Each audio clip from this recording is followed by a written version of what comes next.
Well, hello everybody. Hi.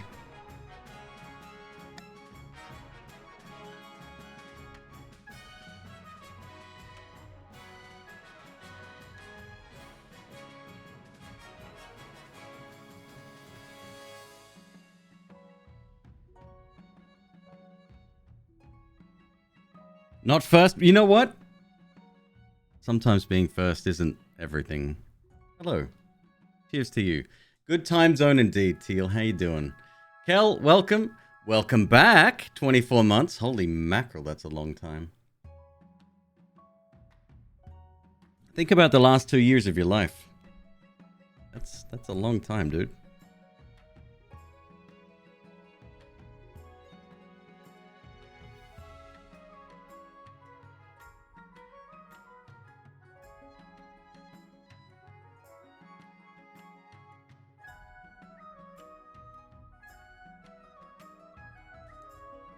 Wait, what happened? What happened? Did I cut out? It didn't even show on my end. Hiccup, we good? Happened to Dolphin Chemist earlier tonight as well. Probably Twitch having problems. Only very briefly. Interesting, yeah.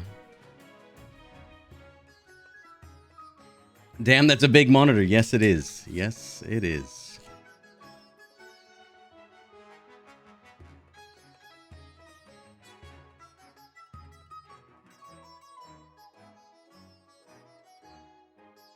Yeah, I don't expect that to be anything on my end.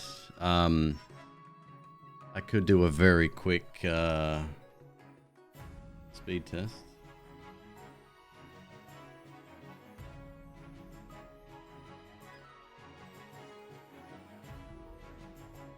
Yeah, it's definitely not on the high side, that's for sure, but no, we should be fine. I'm sure we're fine. I wonder if I'm still downloading stuff. And I'll explain why. Remember the other day we were going through my wish list? And, you love Sweetheart Ropes? Am I you? Wisdom. I can't say, but, you're reading them since they were called Kazoozles. I have no idea when that was. But since discovering them, I'm a bag a day man myself. As such, I need to start looking after my body. I'm only getting older. Check this out.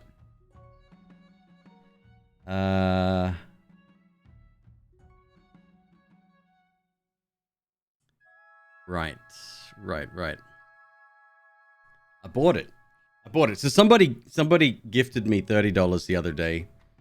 And this game was, I think, the target purchase. I can't be certain, because the person didn't actually send it through my Stream Elements page. They sent it through like a direct, straight to my email kind of thing. So I have the person's name, but I'm not going to call them out. Obviously, that's private information and whatever else. But this is the one I assumed they gifted for. Turns out I received an email today. It's on sale. Like $17.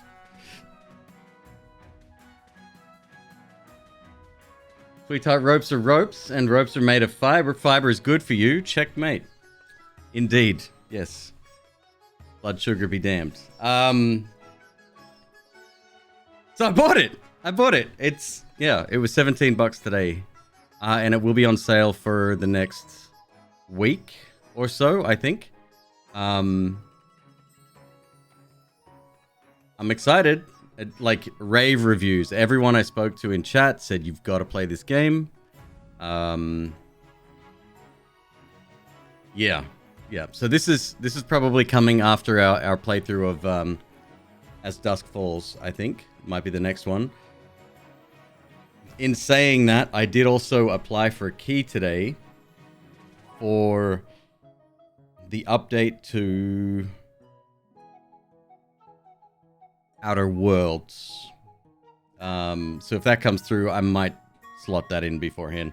This one I want to really sort of dedicate time and emotional energy to, I think.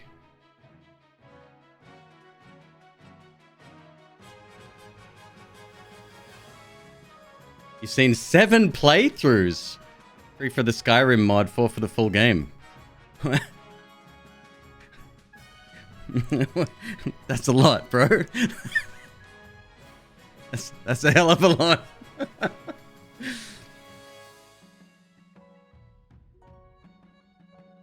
Thought you pulled one of my L4D2. Not sure what that means. Bought that for the full price for it to drop it to 20 a few hours later. Got it. You can contact some companies. I don't know if Steam is on this level. They may go, yeah, no problem. We'll refund it. And I guess as long as it's within the 2 hours. Maybe, maybe not, huh? What's up, Synth? Good to see you. Either way, I'm stoked. So yes, if you did gift for this specific game, rest assured, it is now in my library and installed. We're going to try something a little bit different today. This one, Gildersneeze cannot stop raving about. It is a Twitch integrated... I don't know much about it. But he said it's like, as far as Twitch integration games go and community sort of driven games, it is one of the best that he's played. I respect his opinion, so I'm going to give it a shot. Already had a key. Don't know where it came from. The game's $5. King of the Castle. Let me search my email real quick. I'm assuming I got sent it. I gotta put quotes around it, don't I?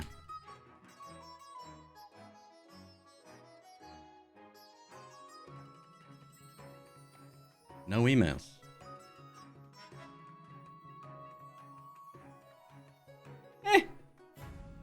I didn't buy it. I know that much. Got basically no information. Well, we're going to be starting from scratch. So all I know is that the streamer can play as sort of like the monarch of some degree, and then Twitch chat can like vie for land and somehow bump them off. I don't know. We're gonna go through it. Customization. Here you may customize your monarch and noble characters. Certain customizations are only available to players who have bought the game.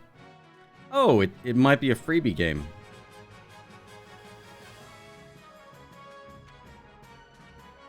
The screen shows your custom monarch character. They will represent you, the controlling player or streamer, in the games you run.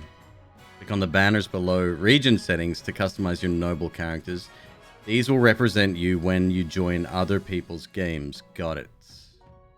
And there should be a plugin that's currently running if you're on the web version of Steam, of Twitch, that you can interact with and set up your own characters and stuff. I don't know if I have it all. I have no idea. Again. Railgun. 8 months. Welcome back, brother. It's $5. I think I don't know. It was in my library. It was something that I had either previously downloaded or what. I'm not sure. There may be a free version. I don't know.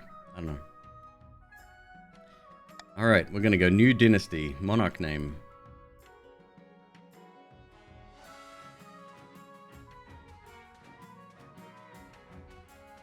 That's me. McQueebo. Dynasty name.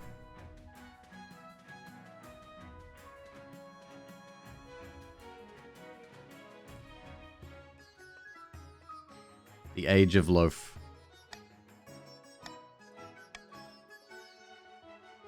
Starting a fresh run? Yes. Yeah, I have literally no idea how it works. Seriously, Gildersneeze made conservatively 15 tweets about it. So yeah, we're gonna give it a shot. Stream on Twitch and your viewers can join your game simply by typing into chat. Players who have bought the game will appear in the story more often. Oh, okay, so players can actually link their Twitch accounts and play along. Okay, I get it. A Twitch extension shows players their region, wealth, scheme, and more. Install it by... I've already done that. I think I've already done that.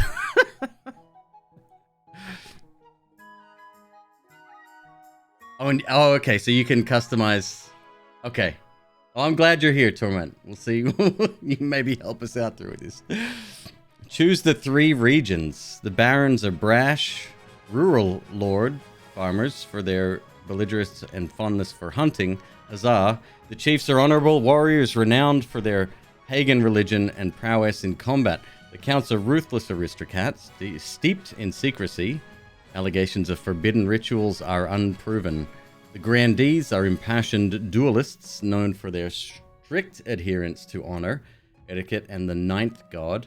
The patricians are wealthy seafaring merchants noted for their cleverness, skill in negotiation, and ornate masks. Alright.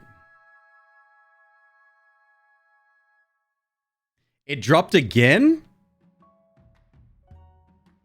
I sincerely don't think it's my end. Like I said, Dolphin Chemist dropped earlier today.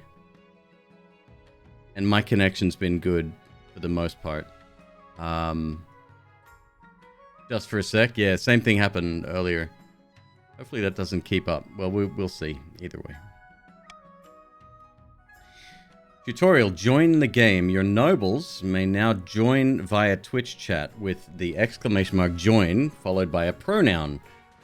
For example, join she. Players can join mid-game and their wealth and regions are saved in continued games. Oh, okay.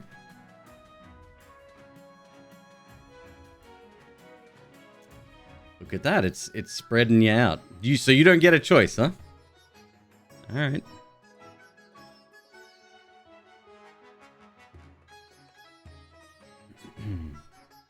That's kind of cool. And people can join anytime, it said, right?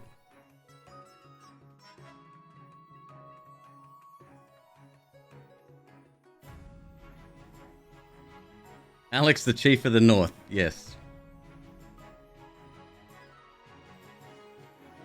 Can you customize your little shield icon as well?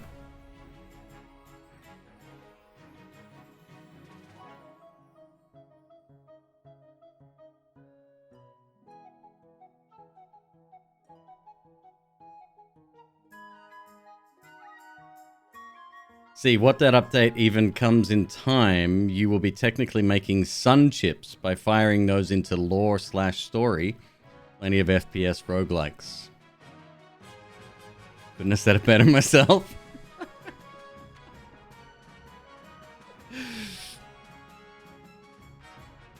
You have $1,000 personal wealth. Team Purple rules.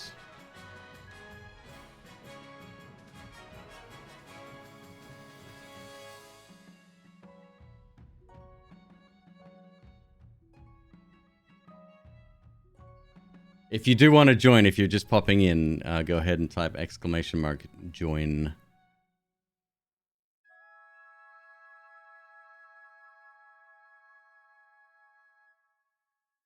Time to assume your team color.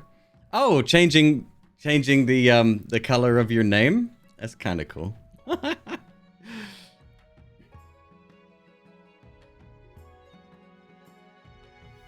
give it another minute. See if anyone else wants to play along. Sit this one out. No sweat, Kragan. I don't know what's going on either, so. Yeah, Counts of the East has more mouths to feed. Not that I don't know. Maybe that's working. Yes, Torment, you are purple now.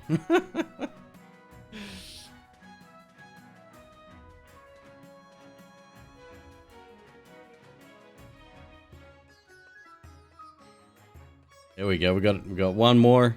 Let's see if we can get a fifth for the noble patricians.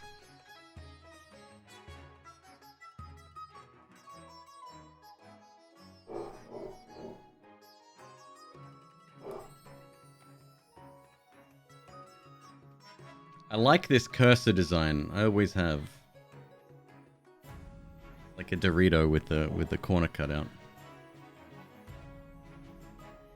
It dropped again?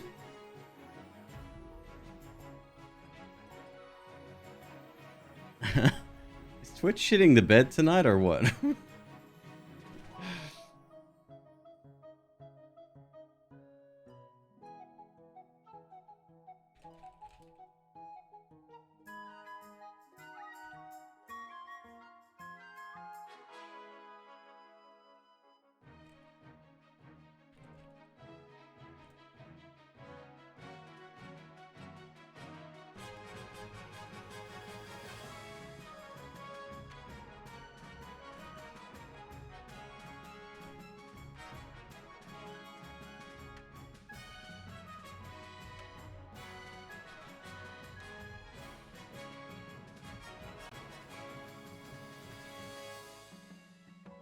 Rip, because we need to get another person. Well, Jaggy's here now. What's up, Jaggy? Thank you very much.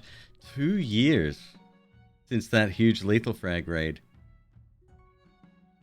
Was that in March? Why do I think that was in August? I can't remember. Must have been in March.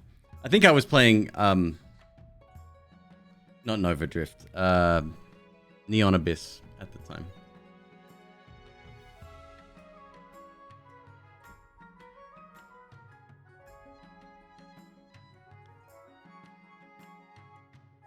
All right, let's rock and roll. People can join as they come in.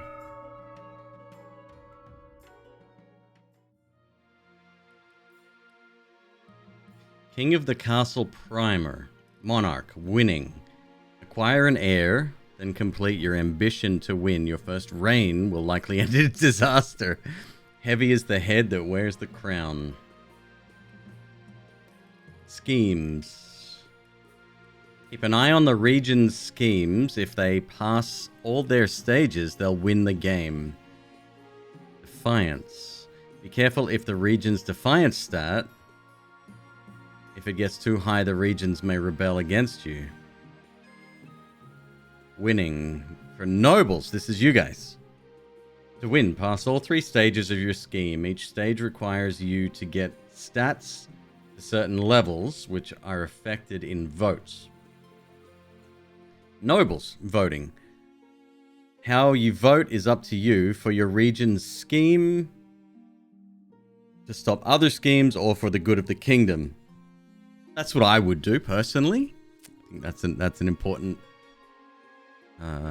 yeah, definitely. The goals of your group are for the greater good. Get the kingdom. Nobles, rebellion. If your defiance stat is high enough, you can rebel. This pauses your scheme and is risky, especially if you have low military. Events. Each season, you'll get 3 events to play. Click on one to get started.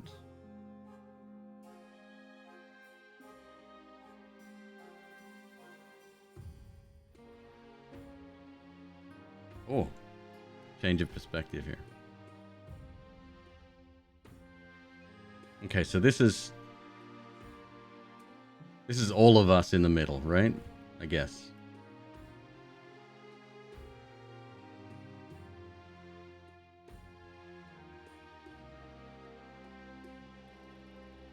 Mean this in a nice way? This has the vibe of your buddy reading the rules to a new board game you just got? Facts. Sick the last 4 days and your VODs have single-handedly pulled you through? Dude, welcome back to the land of the living. Great to have you here, Bull. And Nova, how are you doing, my friend? What's going on? All right, so let's have a look at the 3 teams. The Chiefs... by the way, if you'd like to play, you are randomly placed into a group. There's 3 noble teams. And they're all Twitch chatters. Exclamation mark join, followed by... a space followed by your preferred pronoun, he, she, they. Chiefs. Trade 3. Farming 3. Military 7. Faith 0. Defiance 1. Counts Trade 4, Farming 7, Military 5, Faith 4, Defiance 1. It's a nice little spread there. Patricians, Trade 7, Farming 4, Military 3, Faith 5, Defiance 1.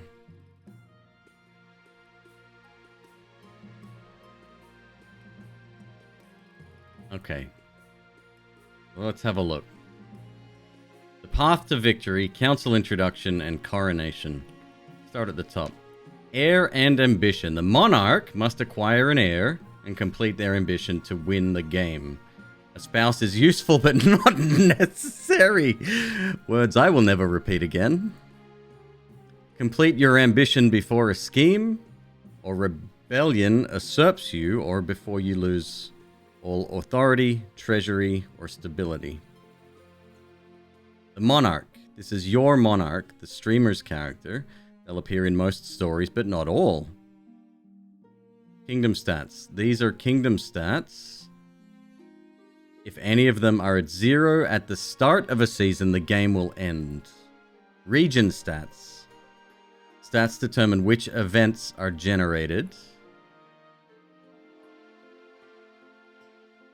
You can name an heir even if it isn't your direct descendant. Interesting. Okay. Defiance. If defiance is higher than both authority and stability, a region can trigger a rebellion. This will pause their scheme and is risky if military is low. Noble list. You can scroll through the full list of nobles and their wealth here.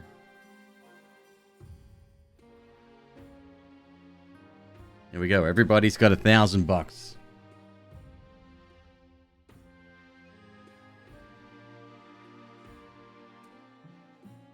Okay. Okay. If you do want to play along, !join. You get randomly placed. This is me. Spy Master. Your Majesty, the first few years of your reign are the most difficult.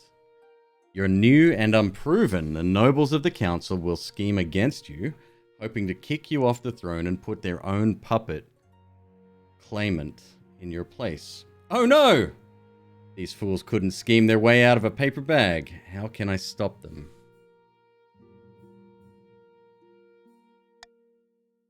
To defeat their schemes, you must secure an heir and prove that you are worthy of the crown by completing an ambition. My question is this. When you die, how do you hope the kingdom will remember you? As a conqueror, goal military. As the greatest monarch who ever lived, authority. As the architect of a new golden age, trade. As a peacekeeper, stability. As the parent of a nation, farming. As a saint, faith. Peacekeeper. An admirable aim. I suggest over the next few years you focus on improving the kingdom's stability as much as possible. Once you have an heir, I will return to discuss how your ambition is progressing. Good luck, Your Majesty.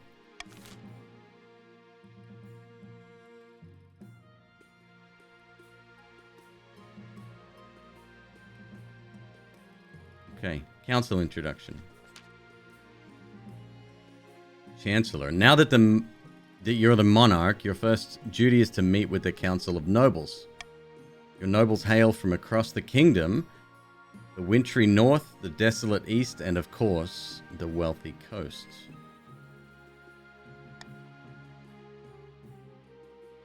Chief Tide Shaper. Now, is that a player? Or is that just a random figurehead?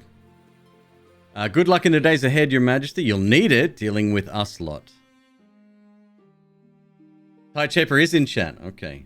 So they've been selected.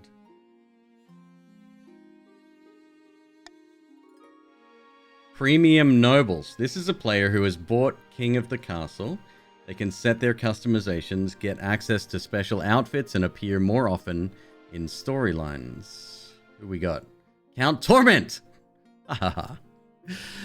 An honor to finally make your acquaintance, Your Highness. May you escape the doom that befell your predecessor. Oh, thanks. Lord Patrician French Lore. A pleasure, your esteemed highness. I hope to see your kingdom prosper and grow wealthy under your reign. Oh, thanks. Appreciate it. The council hall immediately fills with raised voices as the nobles argue with each other and demand your favor. You sigh and sit back. Is this what the council is like? No wonder your father told you to avoid the throne at all costs.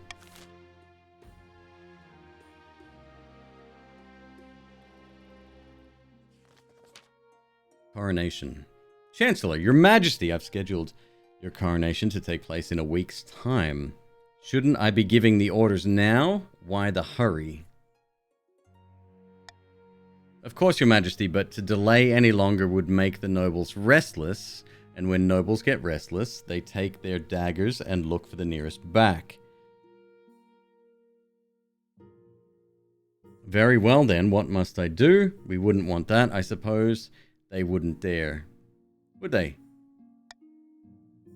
You should pay more attention to your history books, your majesty. The nobles are always plotting something. As is tradition, the council will decide what happens at your coronation.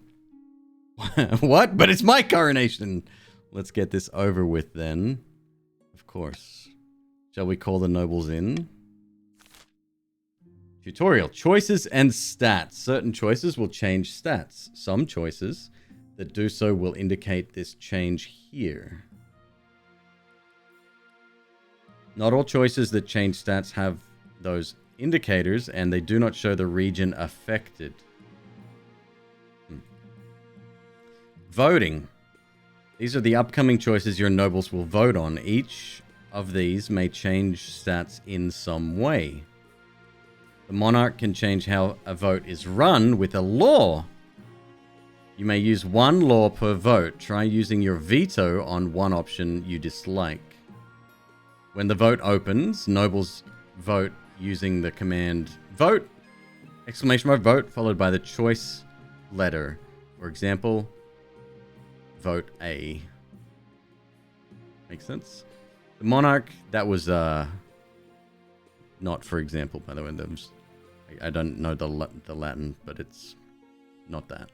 The monarch may close the vote at any time after all of the nobles have voted, or the timer hits 0. What kind of coronation should be held for the new monarch? Voting options. Host a lavish parade with jugglers and fountains of wine. It'll cost me $1,000, but stability goes up. Okay. Proceed with a religious ceremony that honors the 9th god. Faith goes up. It's free, though. Throw the monarch into the river. Stability goes up and authority goes down. Okay, kind of makes sense. The nobles must put a vast banquet for the monarch. Farming goes up. Wealth goes down. Is this... Is wealth... Are these the two sides to this coin? AKA the left is my side and the right is your side?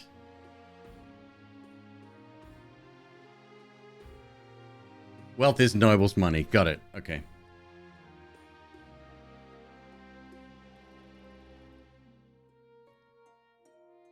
Monarch's choice. The monarch can mark their preferred voting option. Veto. The monarch can take a voting option off of the table.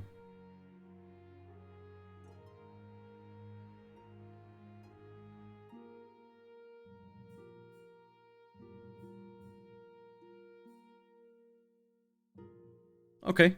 I'm going to select monarch's choice. I'm going to go with choice A. Start the vote. 30 seconds remaining.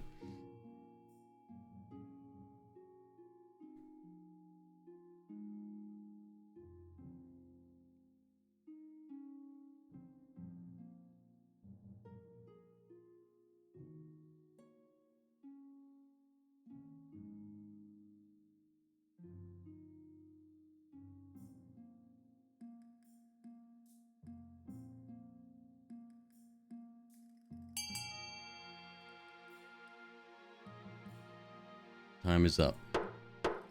Voting's closed.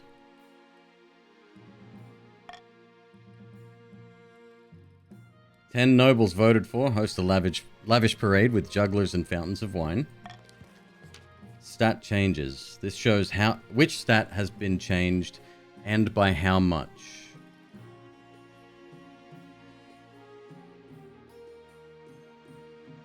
Stability is now civil. Treasury is 2,000. Obviously, that just cost me $1,000.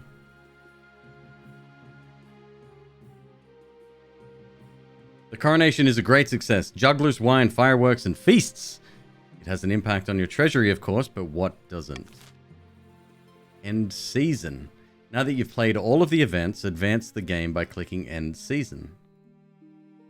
Okay.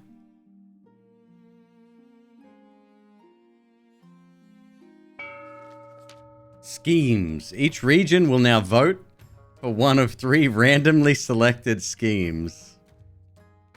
Schemes are made up of 3 stages with specific stat requirements. Passing all 3 scheme stages places the region's claimant on the throne, winning the game. Wild. Allah. Chiefs of the North, we all know I should be on the throne, not this imposter monarch McQueebo. How do we make that happen? So this is blue team. Blue team gets to vote now. This is great.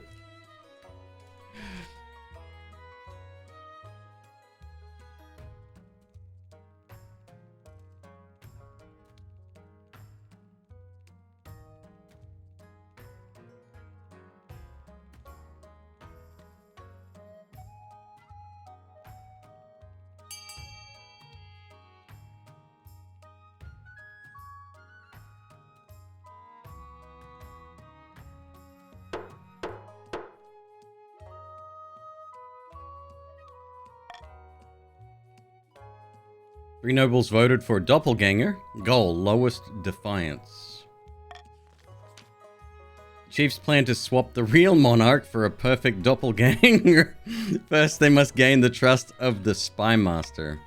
To advance their scheme, the chiefs must be the region with the lowest defiance in 2 seasons. Okay, so defiance is a common stat. How do you know which team you're on? We can look at the noble list again. If you want to join, ! join. Followed by your preferred pronoun. I think it's limited to he, she, they.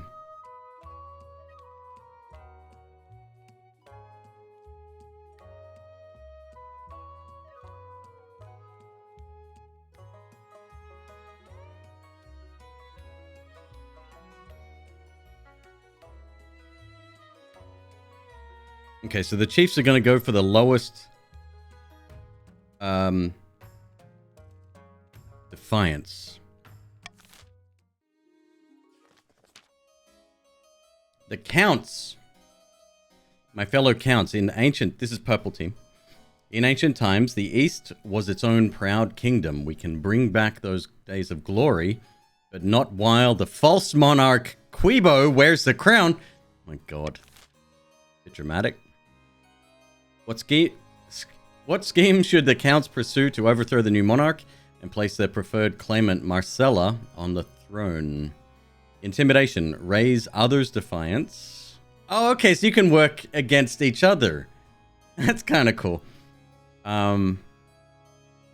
Ascension. Lower own faith. Goal. Lower own defiance. Why would you... Just as a sort of a gameplay level question, why would you want to lower your own defiance?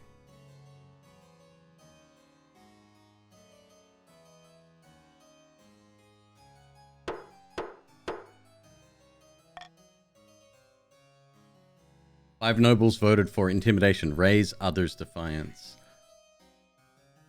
It's a goal to meet the goal. Lulls you into a false sense of security.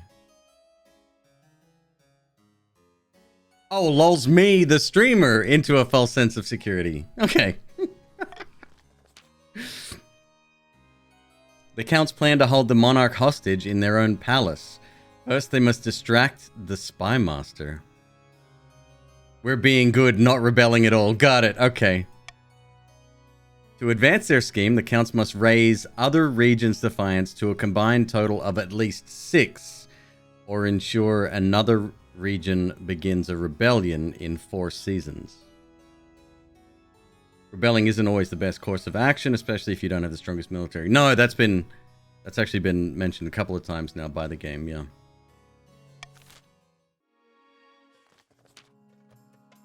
The Patricians, the green team.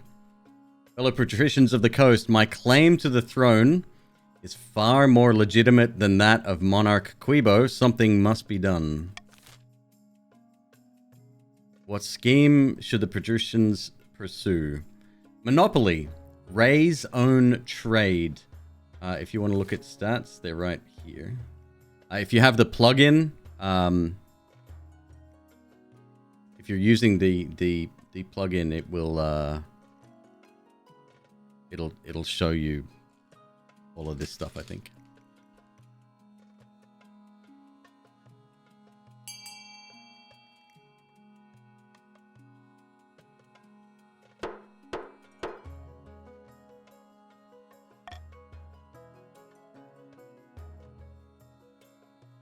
Three nobles voted to raise their own trade via monopoly.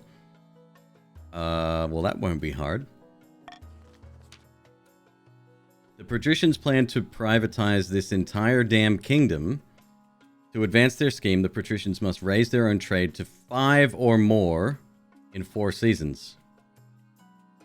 So what happens if this goes ahead? That's just one level of the scheme, and there's 3 levels, right?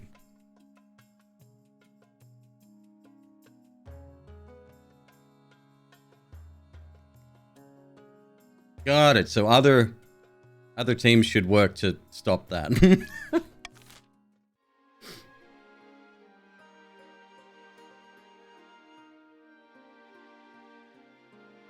You can review the region schemes and their claimants. When you have an heir, they will appear on the right of this page. If your region ends abruptly... if your reign ends abruptly, the nobles will vote for the next monarch. This vote is between the 2 regions, with the highest combined stats and your heir, if you have one. Your Majesty, these upstarts are saying they have a right to your throne. No doubt the nobles are already scheming to crown their region's preferred claimant. Hala, a bastard offshoot, doppelganger, have the lowest defiance in 2 seasons. So already this is being worked against, right? Because because of the intimidation here, this is being caused to be increased. Marcella, questionable claimant, intimidation, raise the other region's total defiance to at least 6 in 4 seasons.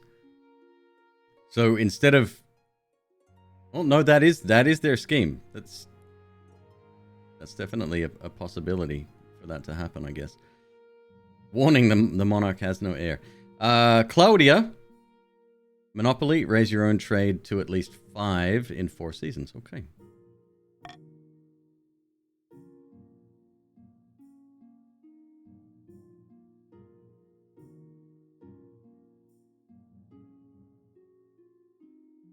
Okay, then it continues.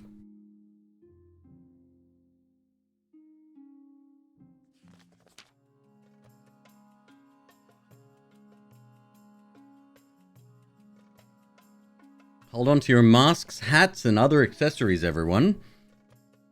Count Torment is about to lose a huge amount of money. We bet our life savings on a boat race around the coast, and I am sure to win the day. So sure, in fact, that I petitioned the council to officially sponsor my voyage. Oh, shit. What kind of boat will you have? My best Triem is tiny, but that's the point. It'll nip around those deadly reefs. He's talking rubbish, says Torment, Your Majesty. My nimble Strug will easily beat Wisdom's old boat, or my name's not Torment. If you sponsor anyone, sponsor me. Oh God. So we all vote for this. All right, so let's have a look. Sponsor Patrician Wisdom costs me $700. Defiance. There's a change in Defiance. We don't know where exactly. And it looks like other people will gain wealth. Oh, I'm still not sure on how these work or what they're pointing towards, whether it's just the different territories or if the monarchy's included in that. Sponsor count Torment. $700 from the treasury. Defiance. Wealth. Sponsor both nobles. Authority goes up. Decline to support anyone. Defiance. Authority.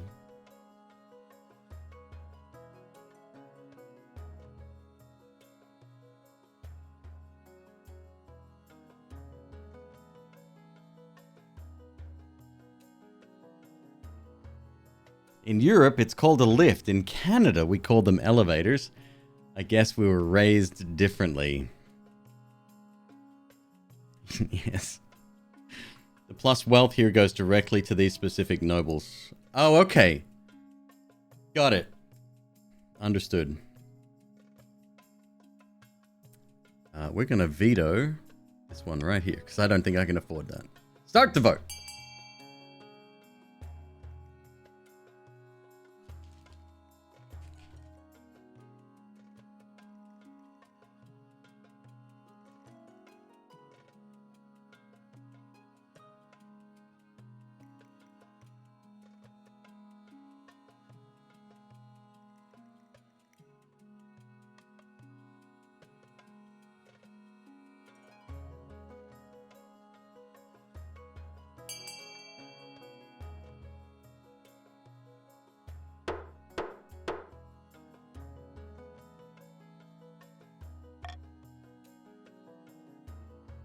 Ten nobles voted for or declined to support anyone.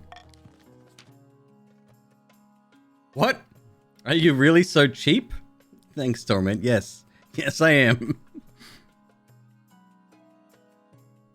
The coast. Defiance is now aloof. So Defiance went from 1 to 2. Defiance is now aloof, 1 to 2. Authority is now dubious. In the Blue Kingdom, 5 down to 4. Excitement builds as merchants and tourists flock to the starting town. Soon both boats embark on their journey. They look very small and flimsy against the vast ocean backdrop.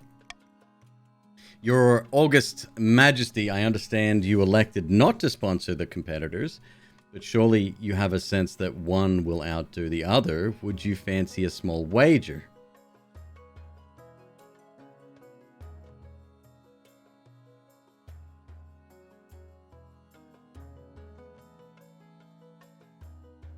What sort of wager are we talking about? A mere trifle for you, I'm sure. I ain't got that much more money than you, pal! Your esteemed highness, your wisdom is known by all, so naturally you'd have great fortune. Yeah, okay, sure. Most excellent, then we shall place... Where shall you place your bet?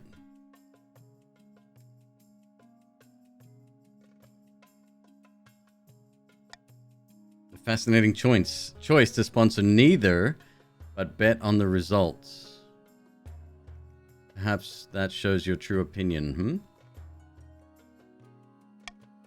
How much would you like to bet? Oh, Jesus.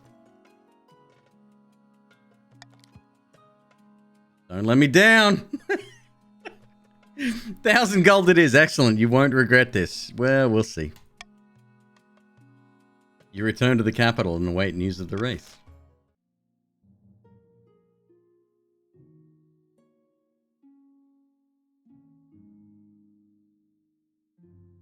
Oh, okay. This takes place at the end of... Right, we've still got to do the other stuff.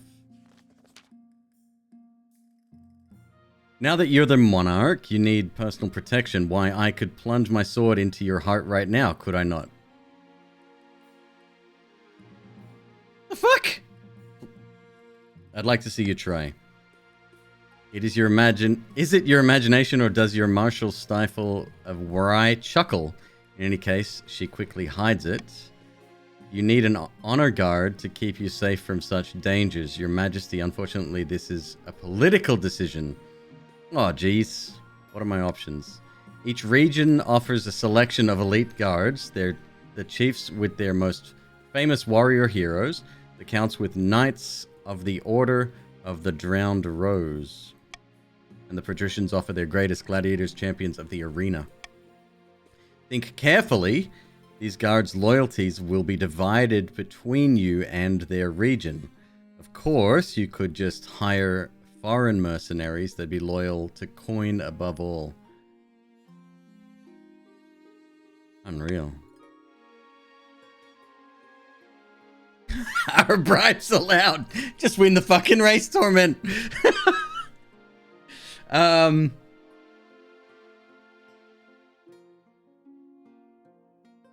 me about the Northern Warriors.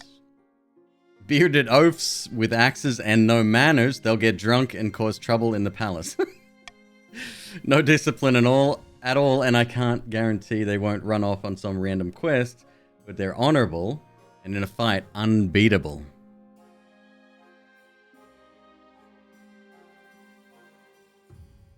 Tell me about the Eastern Knights. The Order of the Drowned Rose are highly respectable. They'll understand palace etiquette, but it's been years since they fought an actual battle. They mostly write poems these days. The Gladiators? A gang of low-born crooks who've turned themselves into celebrities through their skill at chopping other people to bits. They're vain and selfish. Their skill in battle is undeniable, but can you trust them? Who do you suggest? A band of fearsome fighters from the Tatterlands called the Battle-Bitten Brethren. They specialize in bodyguard work, but they're costly, and hiring foreigners will be considered an insult to all the regions. Oh, shit.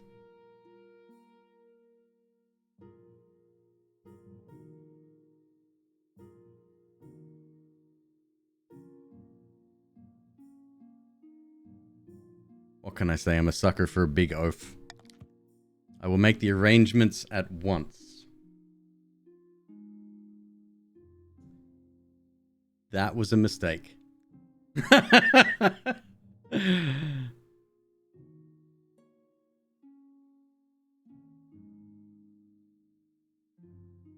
I just realized that. Okay. Defiance is now grumbling. A warrior hero. He sold it, right? Warrior heroes arrive. A few weeks later, they swagger in with big grins and bigger axes, belching and singing and roaring out unsavory jokes. One of your courtiers faints. Oh boy.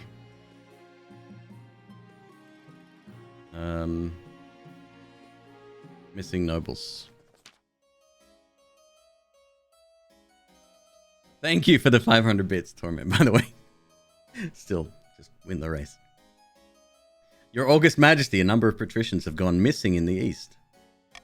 They traveled to Comte Leroy Jemkin Castle to negotiate a trade agreement, but they should have returned weeks ago.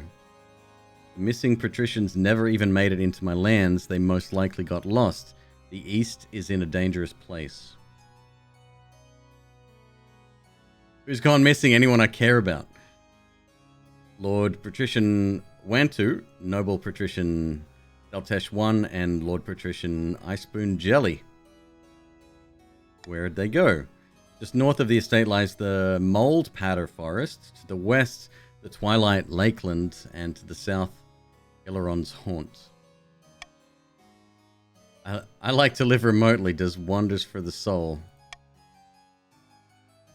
There's some kind of ploy by Conte Leroy Jemkin. In a few months' time, they'll quietly offer us a ransom. Don't be so foolish. We'll find them. We just have to decide where to focus our efforts. Oh my god. This is a vote.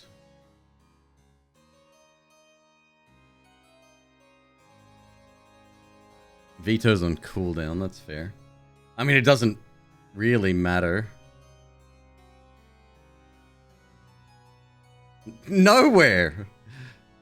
Count Leroy Jemkin will instead be executed for abducting them. Harsh.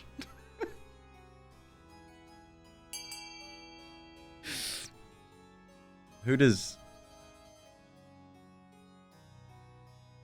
Leroy? Oh, he's a count. Okay, yeah.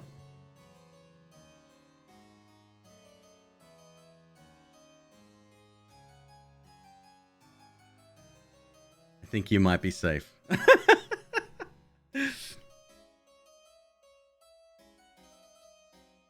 Wow, look at that. See, I'm bringing everyone together. Voting is closed.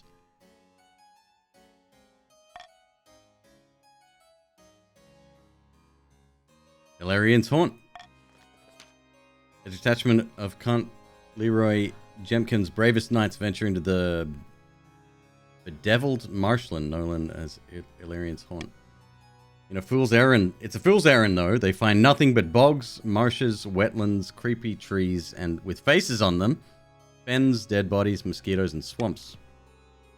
The patricians aren't thrilled to learn that their compatriots have disappeared, of course, but the counts assure you that if they haven't turned up by now, they're probably long dead. Defiance is now insolent.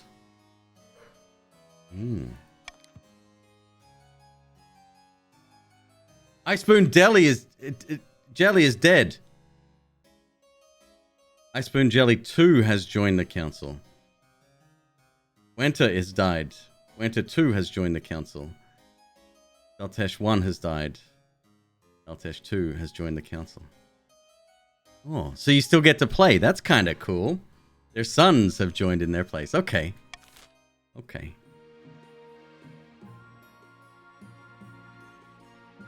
I think that's it. Buildings. Nobles can use their wealth to bid on any building in any region, each of which affects a stat. This is done through an auction where only the 2 most funded buildings are chosen. When the auction is open, nobles can fund with the following command. !fund space A space X, where X is personal wealth. When you're ready, hit start auction to begin. So it looks like everyone... Personal wealth to bid on buildings, and only the 2 highest funded will be built. Right. So you guys have to come together to decide which building within your region you want to fund. So the Deer Park affects farming negatively. Library increases stability. I guess this is overall, right? You can fund other teams' stuff. Interesting. Cathedral. Faith up. Trade down for the Thieves Guild. Trade up with a Grand Bazaar. And stability down with the prison. You generally don't want to lower your own stuff. Oh, okay, so this is for the team. Like blue team. Okay. Here's the current leaderboard. If you'd like to join, by the way, ! Join. Space Ishi they. Okay, well, start the auction.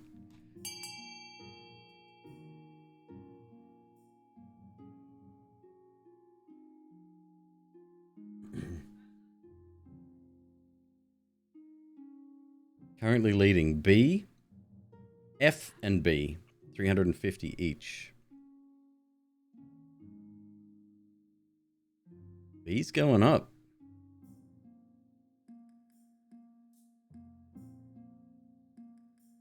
This is a fascinating game. They've given us longer for this one as well. We get a whole minute to vote. Won't benefit Quibo? No, I think this is like your own region. I mean, it may have a like a knock-on effect. They're investing heavily.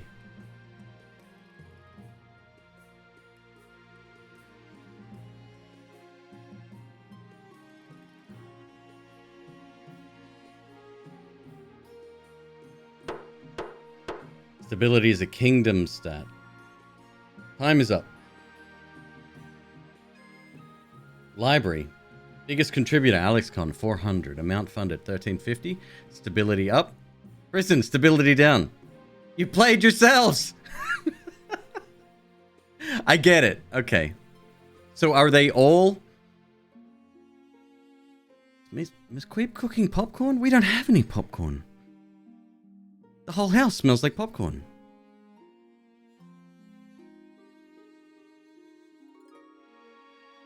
We don't want stability. No, we definitely do. I think that's important. My money!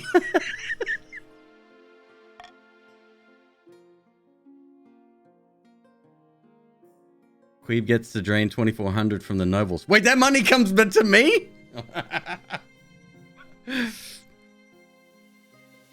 I love it. Did we find out who won the race?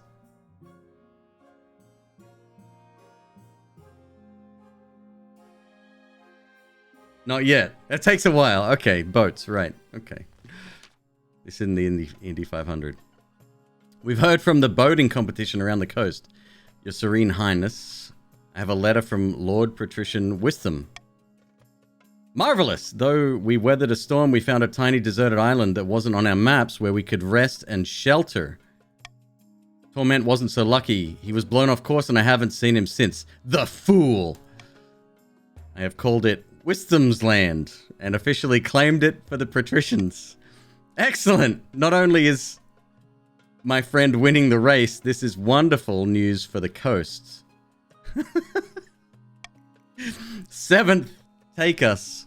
I had a letter from Torment saying he saw this island first. His claim is just as legitimate, if not more. Your August Majesty, surely you cannot entertain this nonsense. This could be of great strategic importance to the coast. Give the island to the patricians. Defiance down. Military up. Take it for the Crown lands. It's Quibo's land now. Defiance up. Wisdom should concentrate on winning the race. Defiance up.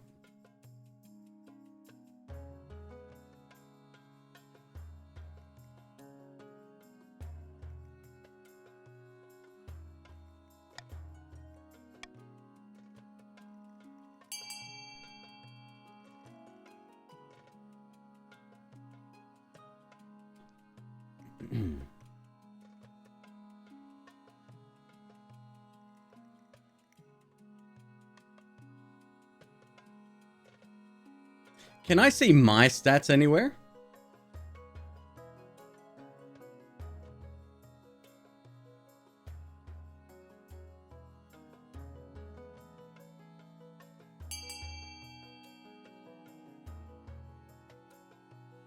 Oh, you might have got one through in the last minute. Your stats are the upper left. Oh, okay, so I own like authority, treasury, and stability. That's it. Give the island to the patricians. 7 nobles voted. Excellent. Long live Wisdom's Land.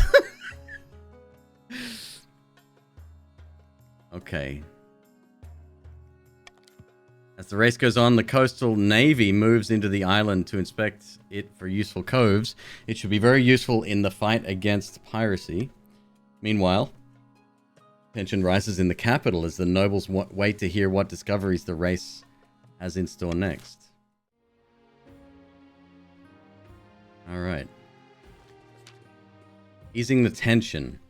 Your Majesty, nobles of the council, tensions are running high, but the kingdom itself is stable. Perhaps it's time we forget our past troubles and come together as friends. What do you have in mind, Chancellor? We could exchange gifts or hold a friendly competition, a fashion show, perhaps, or a game of riddles.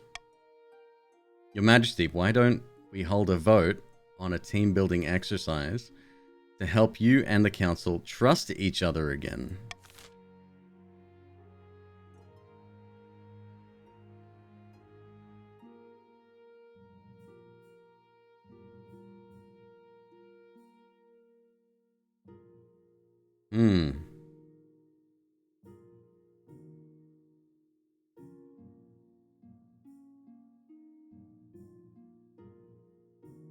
I mean, a game of riddles will put me at $0.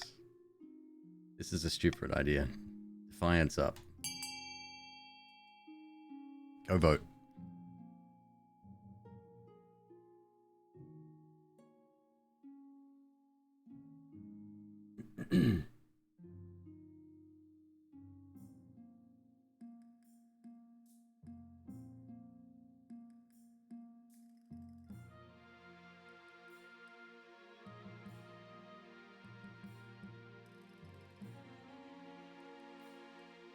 Fashion show. Fashion show. Fashion show at lunch.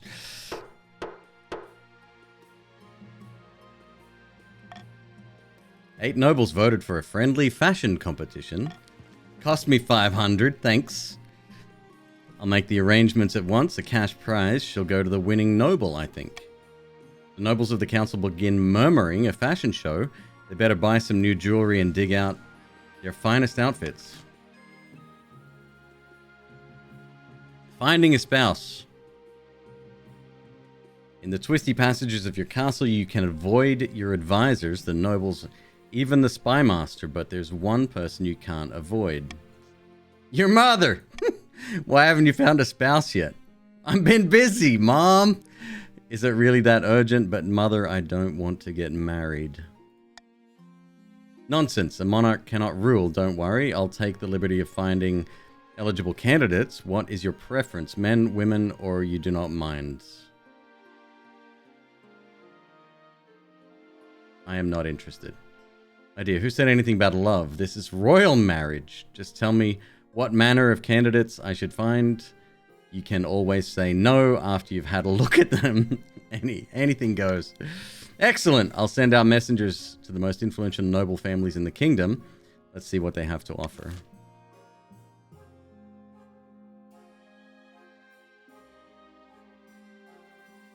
That's it. That's it. That's an end of turn. Oh my god. Seeking a simulacrum. Up in the north, Chief Alex Con is holding a grand feast at his clan hall. You said you had a surprise for me? Calorian. Aye. And here it is. Behold. Your greatness, what are you doing here on such an hour? I'm sorry. I hope you didn't overhear any... Quit babbling, you scaredy cat. This isn't the monarch. It's a peasant who's the monarch's spitting image. God's military is now mighty. Gods be good, and just in time. The spy master trusts us so much that she's not noticed that we're fortifying the border. Oh. Big strong. It's 920 AD. We progressive in this castle. Yeah, I don't think that was ever in question. That means we can move to the next phase, kidnapping the monarch and putting this fool in their place. How do we manage that? We need the kingdom in utter chaos, bad enough that the monarch's abduction can slip past unnoticed. For the next stage of their scheme, the chiefs must lower stability to 4 or less in 4 seasons. Okay. You may collect a common tax or target a specific region.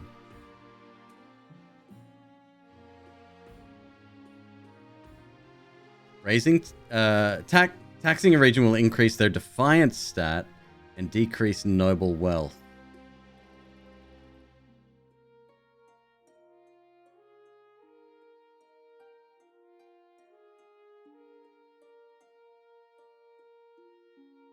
Huh. Kingdom Treasury, 500. Taxation effects. Plus 400. 1 defiance up. Wealth. Minus 400.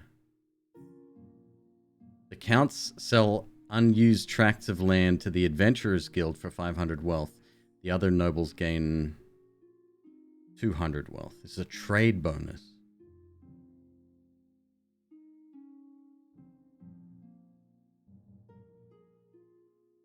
Tax purple.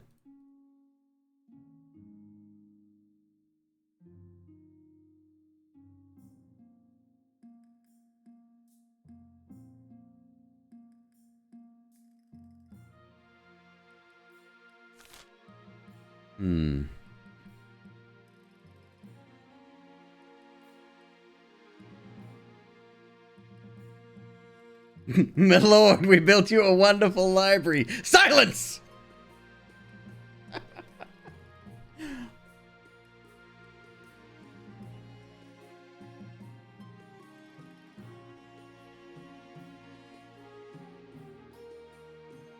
The question is, right? Are the counts and the patricians willing to work with me in bringing that defiance stat up for the chiefs? They're going to have an unfair advantage real soon.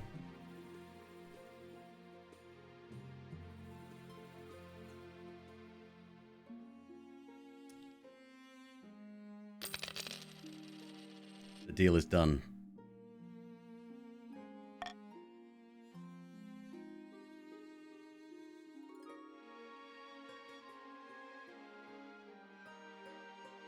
Stability for the kingdom. I'd love to be able to keep track of what it was specifically that, like, caused these stats to go. The North will remember this. Oh, this is great. Eligible options. I have found 3 potential matches for you. 1 eligible young candidate from each kingdom's 3 regions. Choose wisely, you'll be securing a powerful alliance. What if I don't want to marry any of them? That's a decision that can wait until after you've seen them, isn't it? Okay, fine. Wait, do I even get to meet them? There's no time for sentiment. You just need to match. Need a match that benefits your station and suits your political needs. She whisks away the cloth from the first portrait. This is Kestrid, firstborn daughter of the northern Strathos the Greek clan. She's your typical northern lass. Big, brawny, and honest. In the same way an axe to the face is honest. Love it already. Let's go. Next. Oh, wait, I don't get to compare? Oh, shit.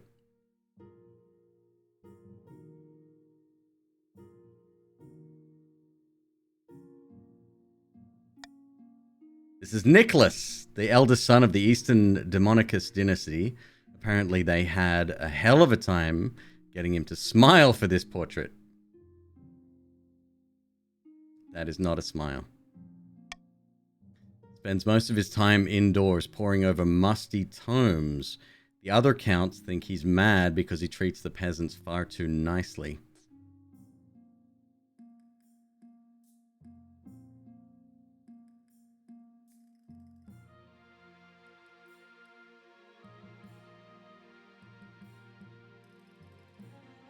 Intriguing candidate. And finally, from the coast, we have Justin. Justin. The wealthy heir to the noble patrician Wanoka's estate. I mean, just look at him. He's gorgeous, and apparently he's got a silver tongue, too. Recently gave away half his fortune to the church. Could be worse, but could be a lot better.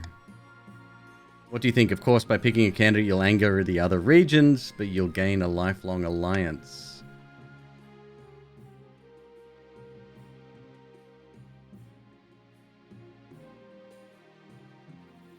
I have made my decision.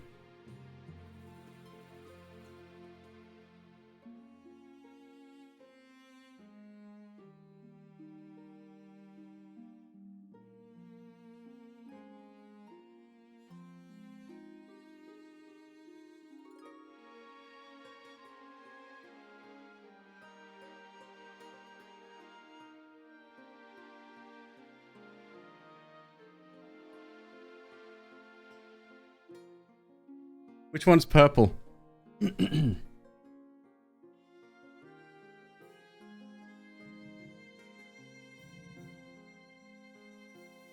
Purple is east. I wish they would say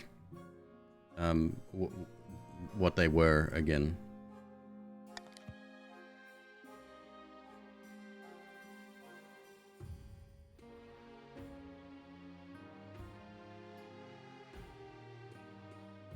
Excellent. I'll make the arrangements. Hey, you gotta do what you gotta do, right?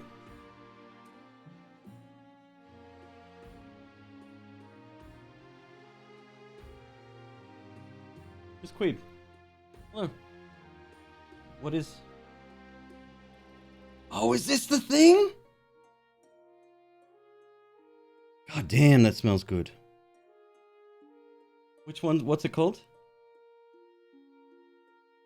Chicken with garlic shard rice. Oh my god. By the way, exclamation mark green chef. Look at that. Look at it. Just look at it. Oh my god. I'm excited. The only thing I will say is that I'm assuming we got the one with 2 portions. 2 portions, yes. I would say for us, this is a house that doesn't shame, but you do eat more than I do.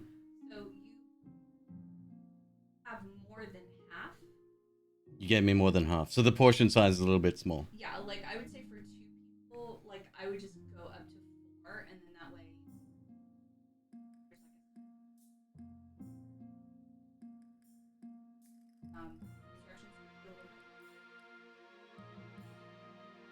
Pretty straightforward otherwise? Pretty It looks like... I was wondering, because I smelled popcorn. And I was like, we don't have popcorn in the house. We don't have popcorn. Now I know. Yeah. It's great. Thanks, babe. Oh my god. Okay. The east. Defiance is now cordial. Okay. The north. Defiance is now aloof. Up to 2. Oh, that's such a shame. It's terrible news. I can't believe... Yeah, that's exactly what I wanted. Defiance is now insolent on the coast. We will deal with that later.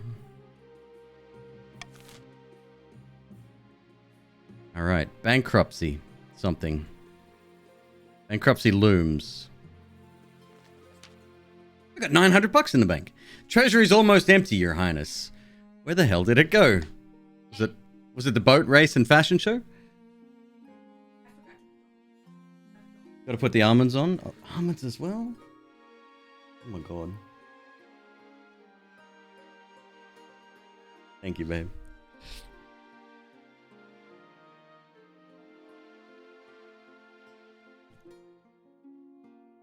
Lower your defiance. Green or purple will advance.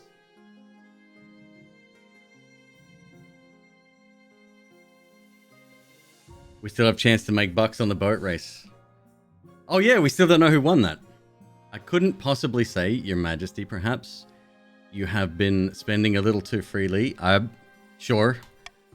Apart from raising taxes, we have precious few options. You could get a bank loan, or sell off the crown jewels, or perhaps crack open some of your predecessors' tombs. Most were buried with piles of gold, or so I've heard.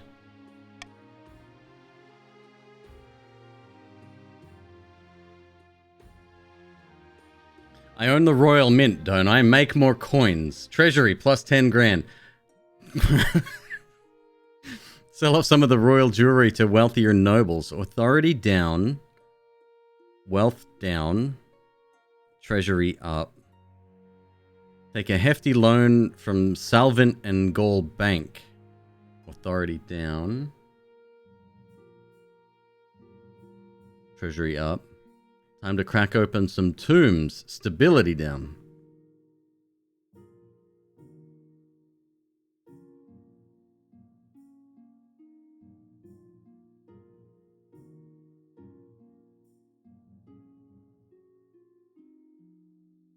Sell off some of the royal jewelry. You auction off dozens of necklaces, 5 gold rings, and a jeweled scepter to the nobles. It is a humiliating affair. Selling off symbols of power makes you look weak and desperate.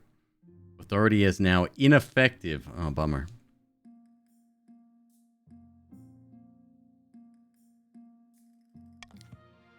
Oh, look at this tiara. Fetching, isn't it? Don't mind if I do. The North. Chief Calorian's wealth has decreased. Treasury is now 1,400. Alright. Next. Check out this scepter. It's like I'm the monarch. Lord Patrician Wisdom's wealth has decreased. Treasury is now 1,900.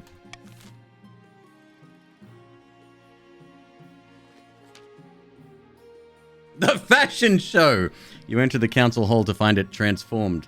The walls are bedecked with mirrors and jewels, and the long table has been repurposed as a catwalk. Your Majesty, welcome to the kingdom's first fashion show. Remember, you'll be voting on which of these nobles is best dressed. I've got to vote! Shit. Chief Synthen Lasers does some kind of pagan dance down the catwalk, featuring a lot of foot stomping and hand clapping. Once he reaches the catwalk's end, he hurls an axe clear across the council hall, thudding into the wall. Glorious.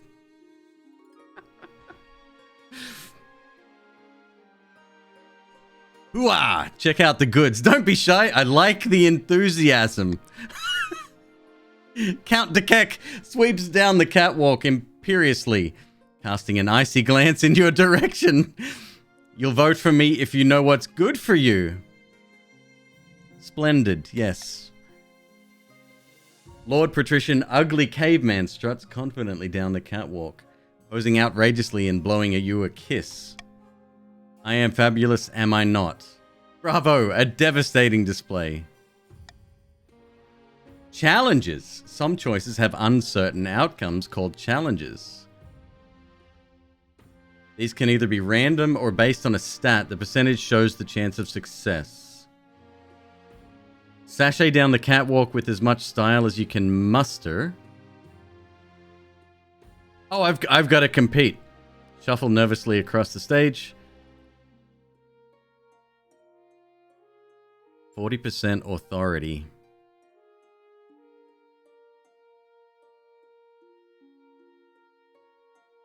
Shuffle nervously across the stage. They dutifully applaud. You goddamn right.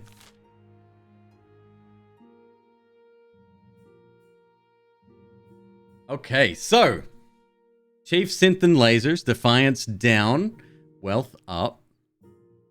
Count Dekek, Defiance down, Wealth up.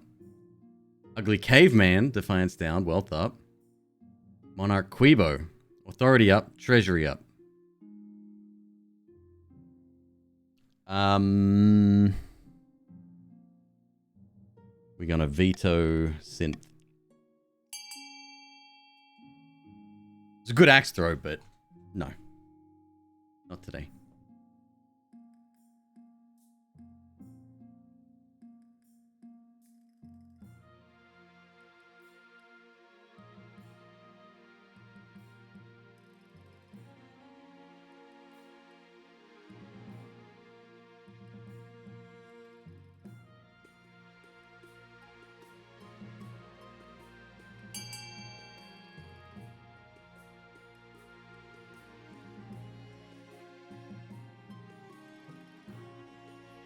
My goodness, that's so good.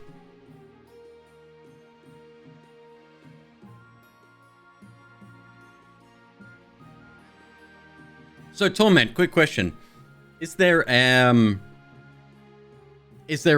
outcome where everyone wins? Where everybody gets along and it's a successful, prosperous nation? Or no, that's out of the question. Okay. Only one team can win. Got it. Naturally, my left boot cost more than Chief Synthen Laser's entire outfit. The chiefs and counts mutter grumpily, but the patricians are ecstatic with their victory. The Chancellor looks on, beaming like a proud parent. The coast. Defiance is now grumbling, down to 3. Lord Patrician Ugly Caveman's wealth has increased from 1,000 to 1,750. End season. Adopt a law. Here you can adopt a new law that alters how voting is run. Monarch's iron choice. The monarch can mark their preferred voting option. If chosen, they gain +1 authority. Royal gamble. +500 treasury. If the nobles vote for the selected option. If the nobles vote otherwise, -500. Call for unity. +1 stability. If more than 50% of nobles vote for any one option.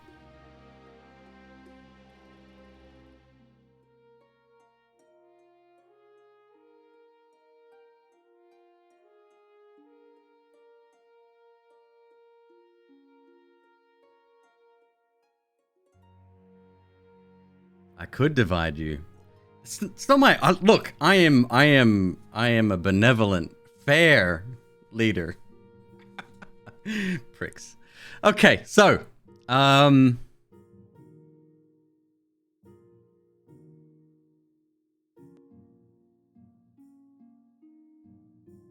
chance of getting 50% or more to vote, I don't see that happening. I just don't trust you enough.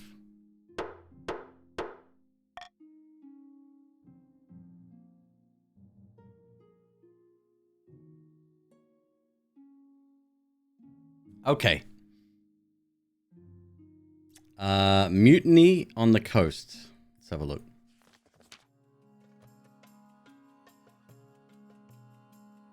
Dramatic news from the boat race. Your Serene Highness. Count Torment sent a letter telling me everything. Oh boy. We beg for aid. My crew has turned against me. Do they not know what's riding on this? They're saying I'm working them too hard and there's no hope of winning anyway. Now they demand higher pay. They're threatening to throw me overboard. I beg for help. Every minute we argue, we lose time against Wisdom. Drakov's bones. We must step in. These sailors can't be allowed to disrupt the race like this. Really? Surely if Torment can't lead his own crew, that's on him. Why should he get special treatment? This has already hurt his chances of winning the bet. Why should he be punished further? Voting. Send Eastern troops to make them fall into line. Military, 60% chance.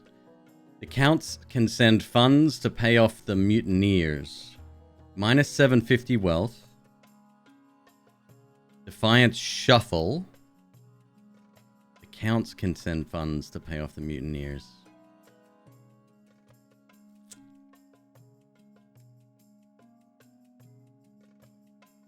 Let the mutiny resolve itself. 50-50.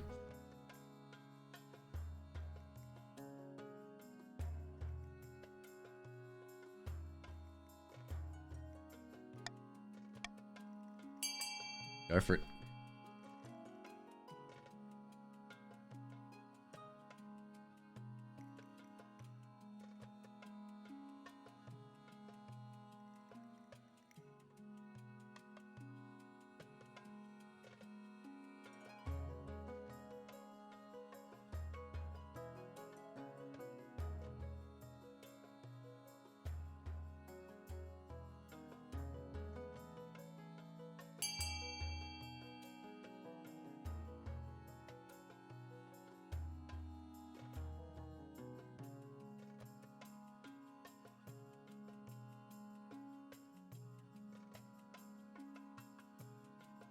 Anything but stability. McQueeb, agreed. It's good, right? It's very good. It's a good mix of like sweet and savory, yeah.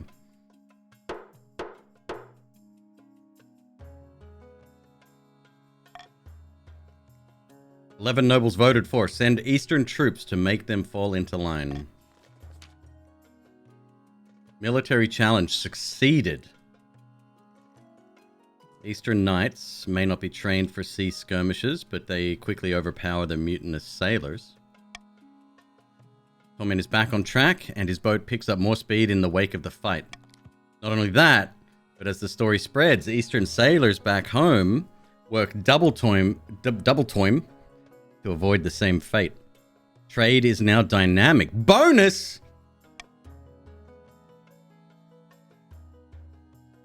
He's neck and neck with Winsome, and the race is nearly over.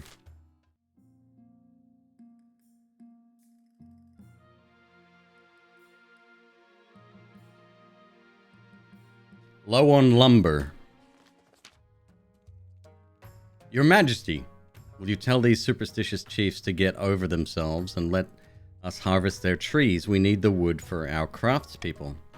I told you 1,000 times, Count, that forest is thoroughly haunted. You'll damn us all if you go logging there.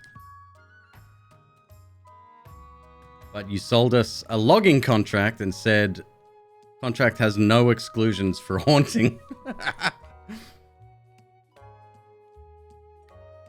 The East.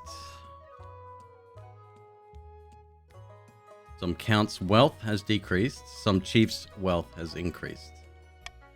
Your Grace, the chiefs can't be allowed to wiggle out of their commitments. Okay, so A.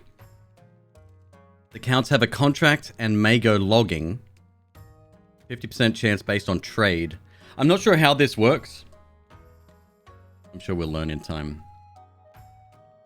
Let them harvest the lumber, but share the proceeds with the chiefs. Turn the forest into a joint eastern northern hunting reserve. Defiance up, authority down. Fence off the area and make sure no one goes near it. 40% authority.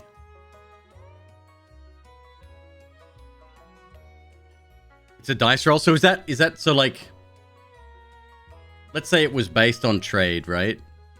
And your trade is relatively high.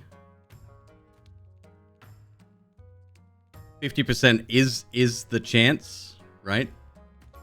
And it's pass or fail. Do you then, is your trade stat affected beyond that point?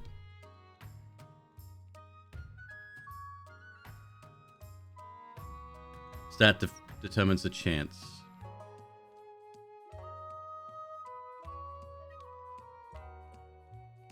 Harvest the lumber and share the proceeds.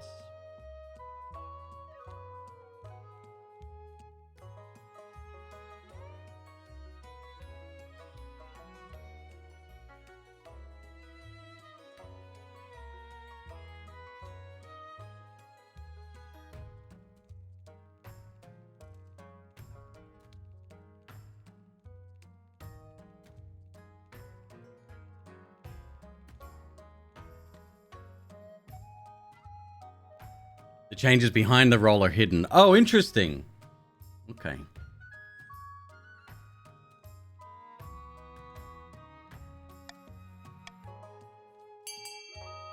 "30 seconds on the clock.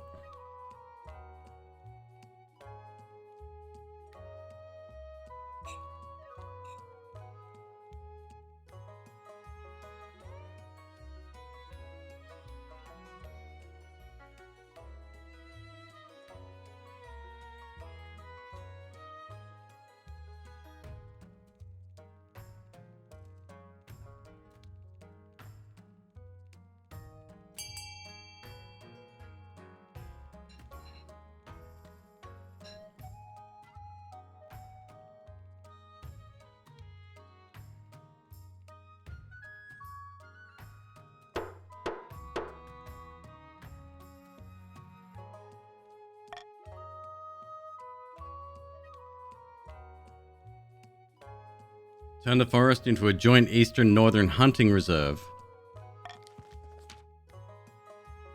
Defiance is now aloof for the east. Not great. The Monarch Quebo Friendship Reserve doesn't really get off the ground as the chiefs avoid it out of fear and habit. Authority is now mocked. You fools. Still, at least it keeps the counts from hacking it down. The royal wedding. Oh yes, the wedding of a lifetime. I can't wait. Naturally, the talk of the kingdom, nobles and peasants alike travel from across the realm to attend. For a week and a day, the capital is one giant party. It feels like you're the only one not taking part. Instead, you're getting ready for the ceremony. Soon enough, you're standing in St. Bertrand's Cathedral with Nicholas at your side. Do you take this man as your lawfully wedded husband? Stability, authority, and defiance down.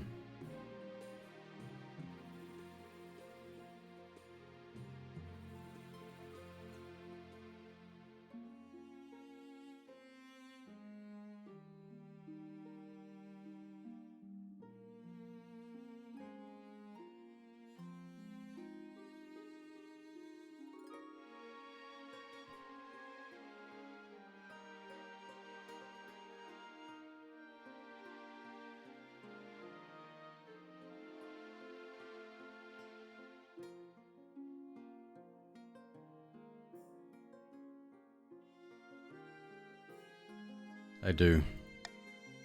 Can I pronounce you married in the eyes of the kingdom? Blech. After the wedding, of course, there's a feast. And after a feast, a dance. Your new husband, Nicholas, refuses to dance at all, preferring instead to brood in the corner. Wow. Stability is now steady. Authority is now ineffective. Defiance is now cordial. Defiance is now aloof. Defiance is now cordial. Patricians, come on. Pick up your shit. By the time you find yourself alone with Nicholas, it's past midnight, and you've never felt more tired. Ah. Oops. Did you see the 8 crows perched on the church tower as we walked into the cathedral? A dire omen. Come on, cheer up. We just got married. I'm sure there's nothing to worry about. Perhaps you're right. Sowing the seeds of doubt, by the way. Somehow, I doubt you'd actually enjoy being poor. Peasants have the right idea. They married for love, not for politics. Oh, to live the simple life of a commoner. Your life's not so bad. There. We're both in this together.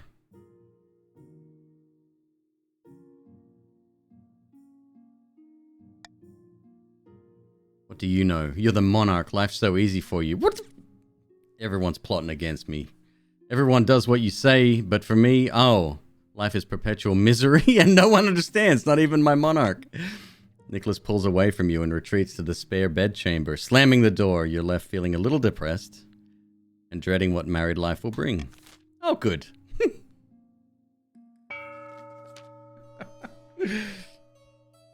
I effed that up. I wasn't into it in the first place. Far in the east, Count Cold Railgun 33 is hosting a dinner party in his castle with a few distinguished guests. It's infuriating. The monarch's spies still follow our every move. We'll never catch them unawares at this rate. Indeed, we need to step up our efforts, or the throne will be forever beyond our reach. The Count's aim is to raise the other region's defiance to a total of at least 6, or ensure another region begins a rebellion.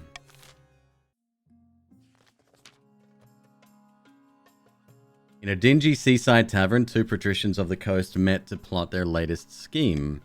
The coast's economy has never been better. We're making more money than I know what to do with. Money breeds money. I've made a series of investments to improve our profits even more, but what do we do with all the rest of this gold? Some patricians' wealth has increased. Time to start buying things, of course. Land, roads, bridges. We'll buy up the whole kingdom piece by piece. But first, the monarch must be in desperate need of our gold. To advance their scheme, the patricians must lower the treasury to 1,500 or less in 2 seasons. Oh, shit. This is so much going on.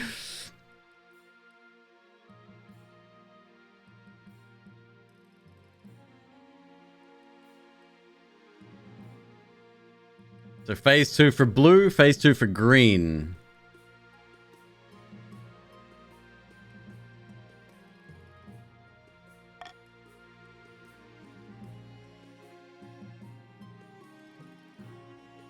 The end is near.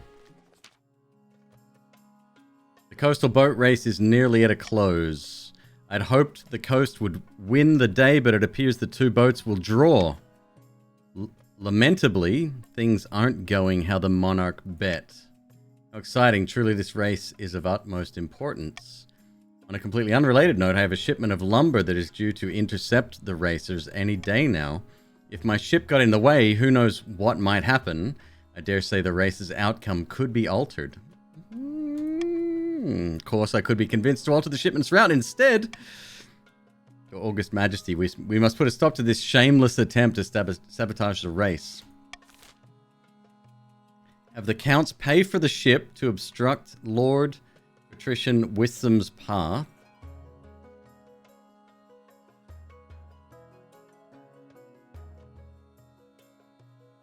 Have the patricians pay for the ship to obstruct Count Torment's path.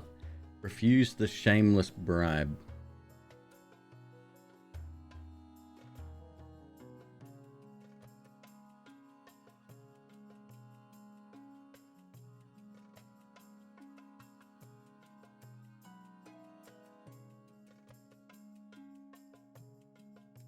So I'm having a lot of trouble piecing this together. The race is between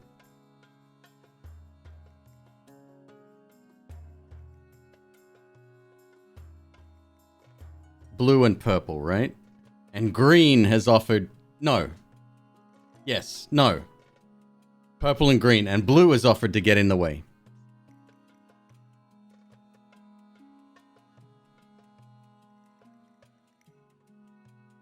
We need to up the Chief's defiance, but I also need cash. It's a tough one.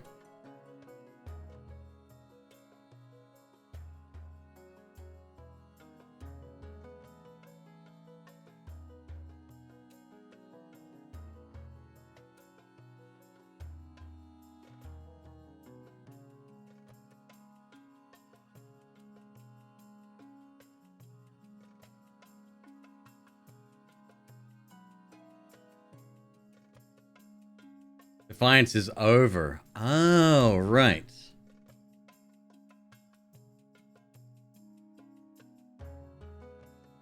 Good call. It matters not anymore. Yeah.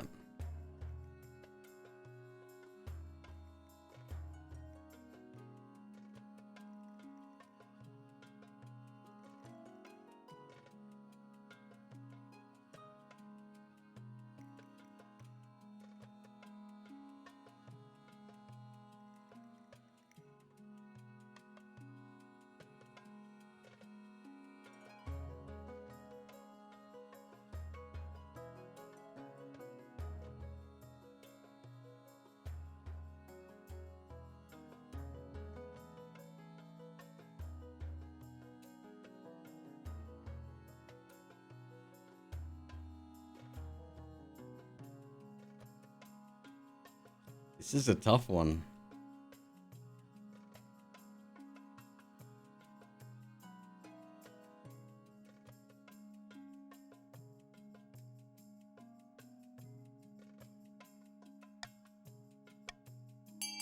All right.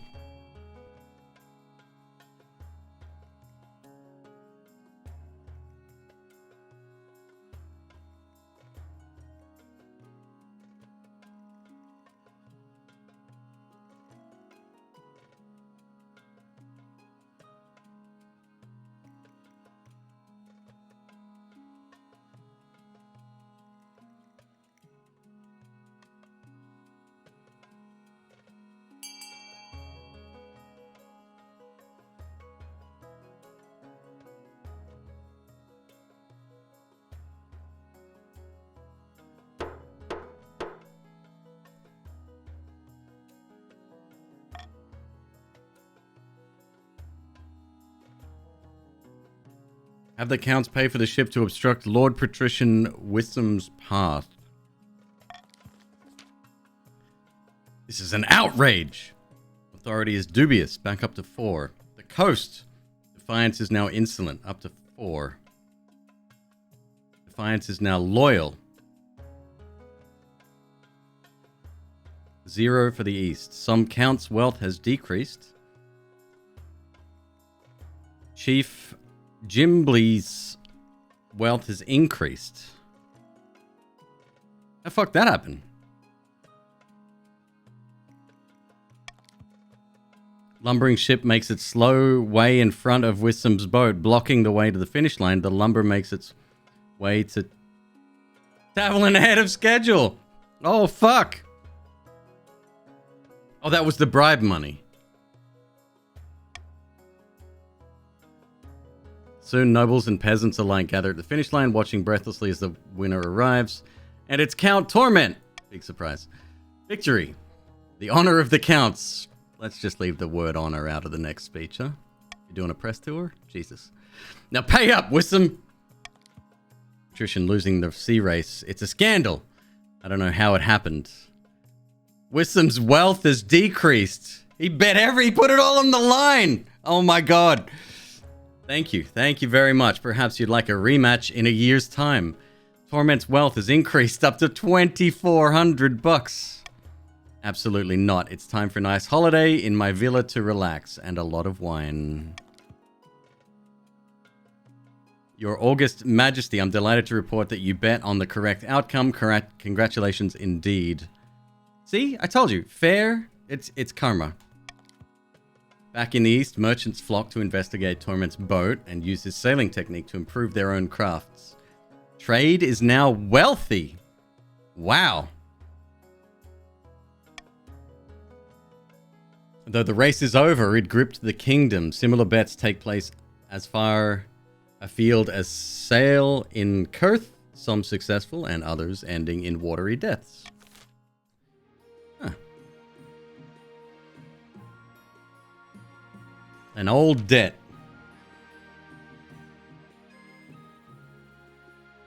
Frenchler says, how do you expect me to take this seriously, you crack-brained simpleton? Shut your daft mouth and give me what I am owed, you honorless dog, says Bertanazzo. Calm down, both of you. This pimple-headed lackwit expects me to pay him a huge quantity of gold just because his great-great-grandfather beat my great-great-grandfather in a foot race. A debt owed is a debt owed, is it not? Your Highness, I only recently discovered this debt while combing through my ancestors' journal. Honor dictates that Lord Patrician Frenchler is liable for his ancestors' debt. By the 9th, this is ludicrous. I demand we put this to a vote. Can I get an overview of everybody's goals again? Doesn't look like I can. Their schemes. Can't. Alright, so gotta be paying attention.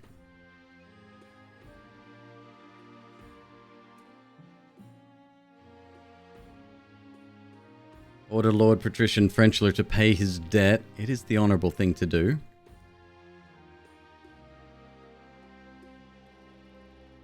Cancel the debt. It's too old to matter. Order Lord Patrician Frenchler to pay his debt plus 2 centuries of interest. 2 centuries of interest.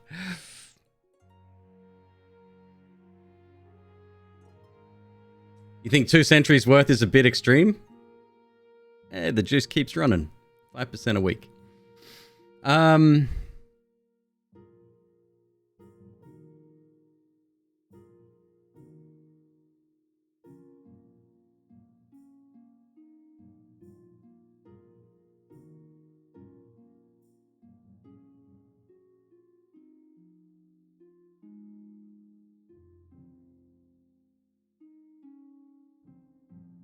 Your sister says hi? Kaya, what's up? Oh my god.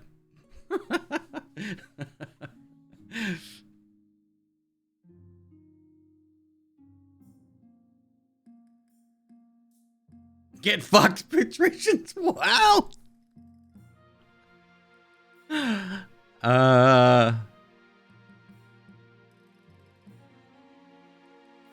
Cancel the debt. That's gonna piss someone off.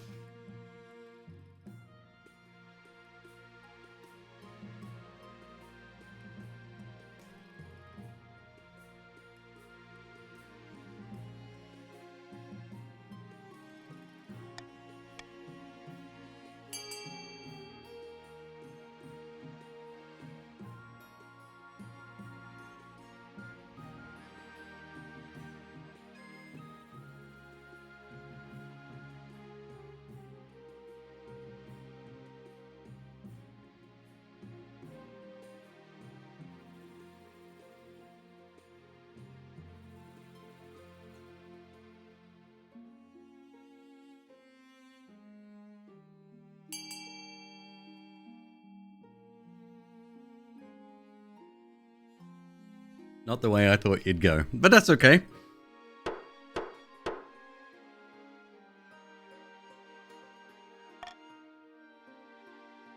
Nine nobles voted for order Lord Patrician to pay his debt plus 2 centuries of interest. Oh boy. Well, there's your level 6. Debts below 2 centuries of interest, but I'll go bankrupt.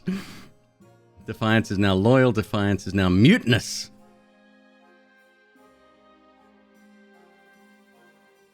So whose scheme was it to get the other team up to 6? It was green, wasn't it?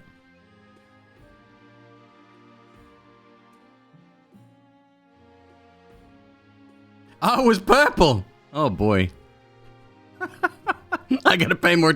I need a notepad here. Lord Patrician's French Lord's debt has decreased. Oh, it's only you still got $450. You're good. Nazo's wealth has increased to 2,800. This is an outrage. You little snake, I'll get you back for this.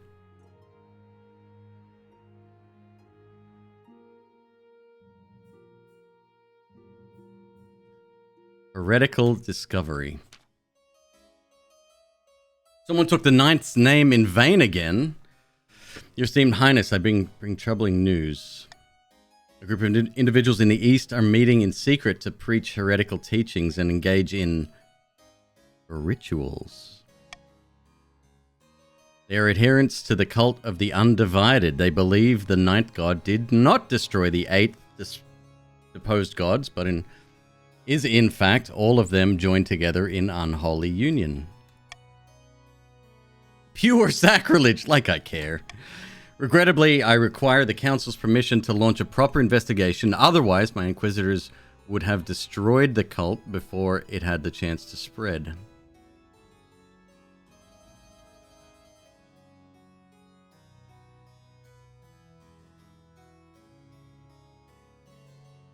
I'll hold a vote. This isn't worth our time. Let's forget about it. Faith down. For who? Everybody?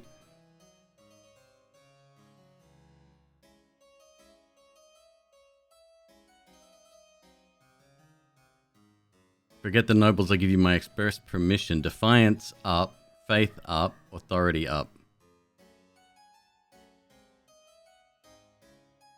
Nope, that ain't happening.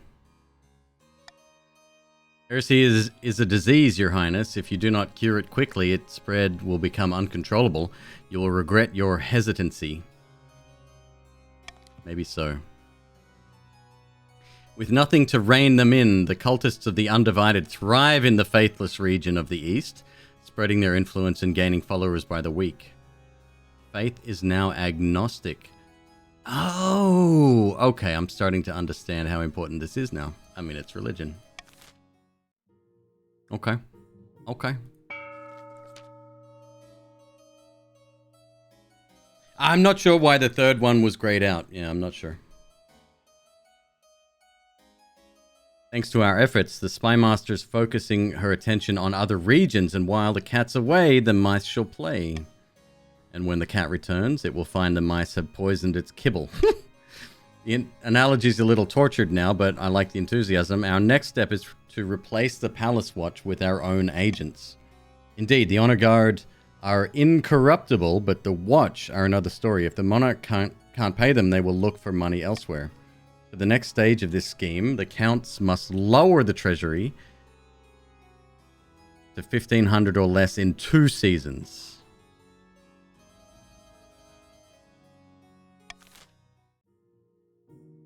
Kel, I'm not stoned, but I still have no idea what's going on. Nobles can use their personal wealth to bid on buildings, and only the 2 highest funded will be built. So we have Faith up for blue. Stability down. We've got a deer park, farming down, authority up, authority down with theater. That doesn't make any sense, but sure. And then the Thieves Guild trade down for green. Good luck. Fund the prison. You definitely want my stability down, huh?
Buildings funded. Prison. Stability down by 1. Faith up by 1.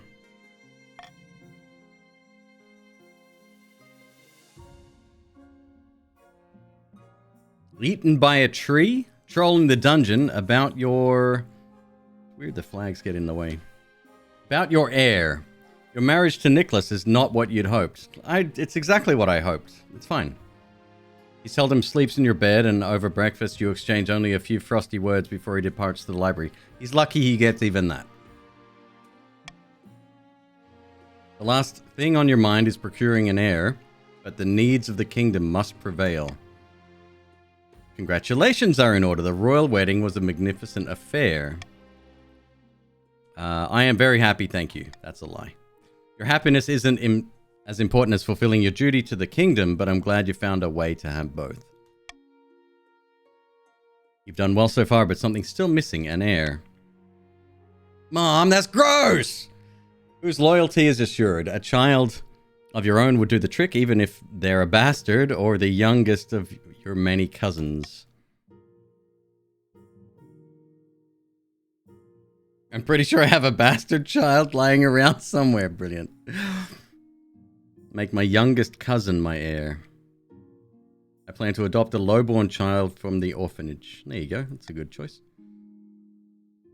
The nobles won't be too happy with the lowborn child being elevated to the status of a royal. I urge you to reconsider. Wow, well.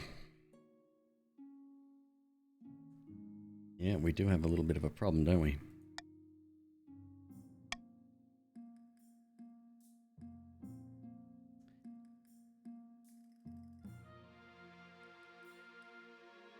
Pretty sure I have a bastard child lying around. The church won't be happy, but they're just as keen to avoid a civil war as we are. They'll legitimize the bastard without much fuss. I will meet with Archbishop tomorrow. All right. Eaten by a tree. Your Grace, Count Fiarwers has gone missing in the Monarch McQueeb Friendship Reserve. Their servants say that they were eaten by a tree. I warned you, didn't I? These trees are clearly possessed by evil spirits of the primordial north.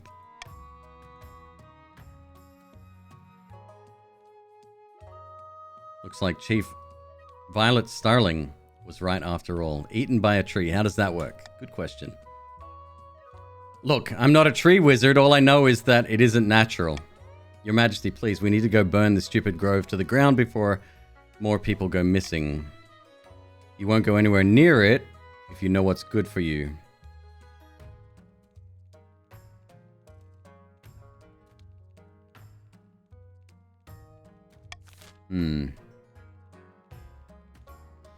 Hey, muster an army of loggers to chop it down. Set fire to the forest. Defiance up. Stability down. Faith up. Close the Monarch McQueeb Friendship Reserve for good.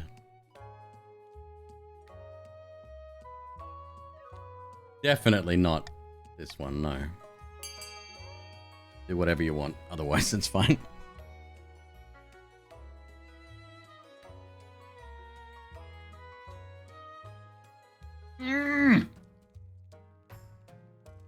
Got it. Clipped the long one that time. That fucking hurt.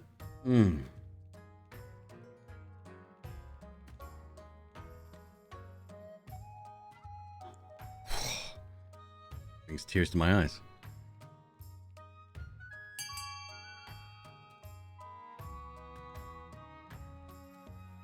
Muster an army of loggers to chop it down.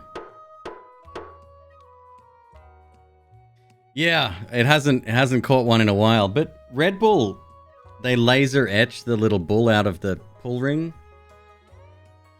and occasionally gets wedged in there.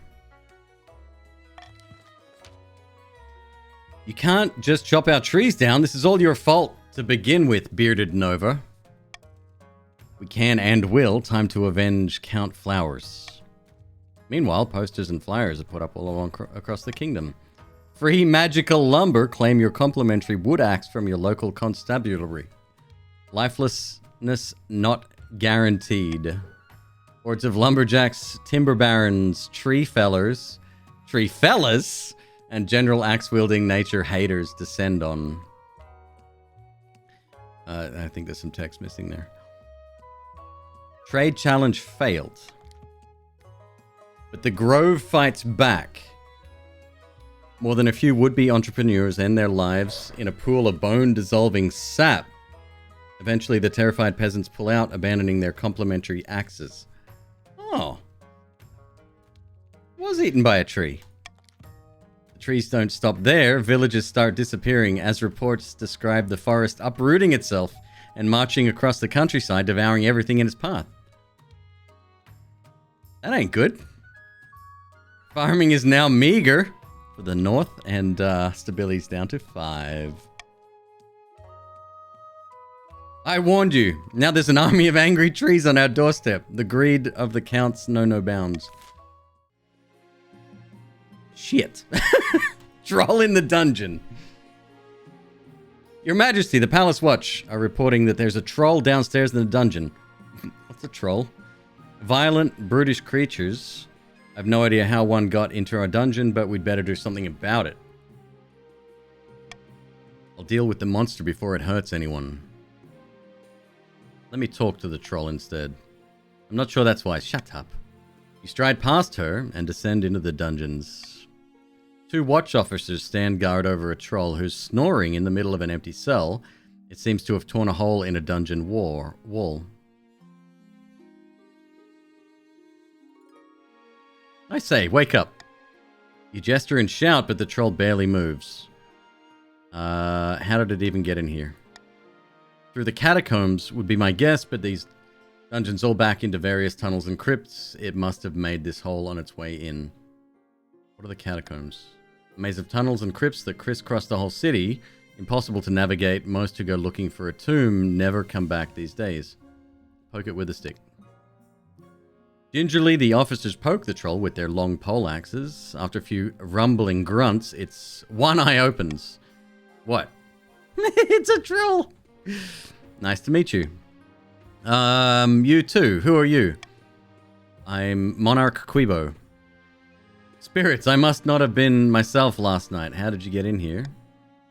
I'm exiled from my people, so I go hungry a lot. Cities usually got good food, but some peasants saw me, chased me into the catacombs, ended up here. Wherever here is. These are the dungeons of the royal treasury, the royal palace. Perhaps you could stay here with us. You'll need to fix the damage you did to my wall. You need to leave. Break into the monarch's dungeon, will you? Off with its head.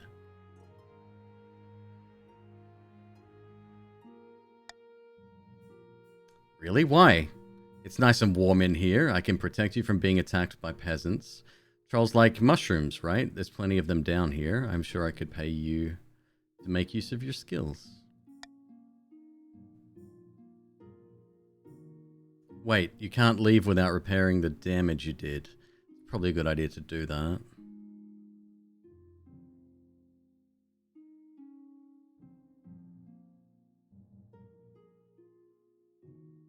Off you go. 545. I guess that's paying for the repairs myself. Yeah, better than a roll. Right through the hole that they created and back into the catacombs beyond. You order someone to patch it up. Yeah. And then you get back to your bed for the night. So for a night of much needed shut-eye, it's been a very strange night indeed. Oh, I'm keeping an eye on it, Alex. You ain't got to worry. Still got plenty left over. I could bet on another 2 races if I wanted to. Planning an abduction, the north. Up in the north, Chief Alex has gathered his fellow plotters for a hike through the mountains. The kingdom's not exactly peaceful, but there's still no way we could stage the abduction of the monarch without being noticed. We need chaos. The chief's aim is to lower stability to 4 or less. At the villa. Sitting on the bench outside a sun-bleached villa, 2 patricians of the coast meet to plot their latest scheme. The thrice-cursed monarch is still refusing to sell us any public land. It makes sense. The treasury's flush with coin right now. Patience, my friend. Let's bide our time until the monarch's gold runs out.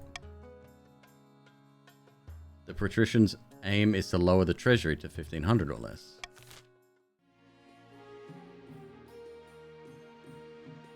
You can take a small tax from the kingdom's commoners or tax one region's nobles. The latter will raise defiance and take personal wealth from nobles of that region.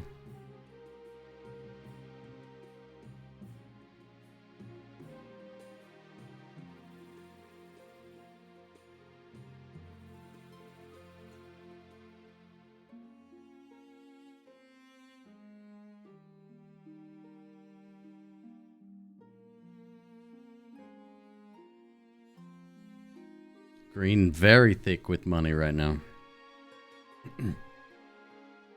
But I ain't falling for it. A common tax it is. Glory to the rebellion. One or more regions are able to rebel as their defiance stat is higher than both authority and stability. That would be the patricians.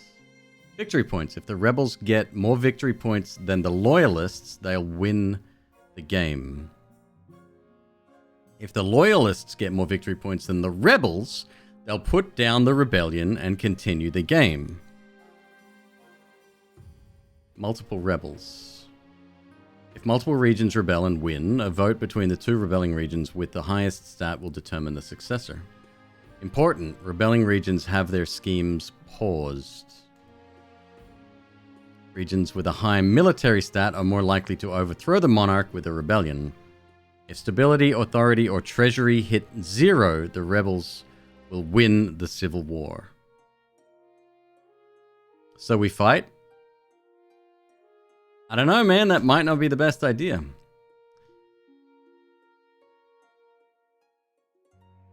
On the verge of rebellion. The green is the only one that can do it. Defiance is too low. Needs to be 6 or higher. Needs to be 6 or higher.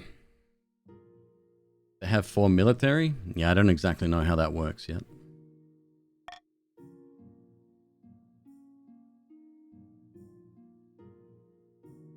Patricians may vote to rebel by typing !rebel.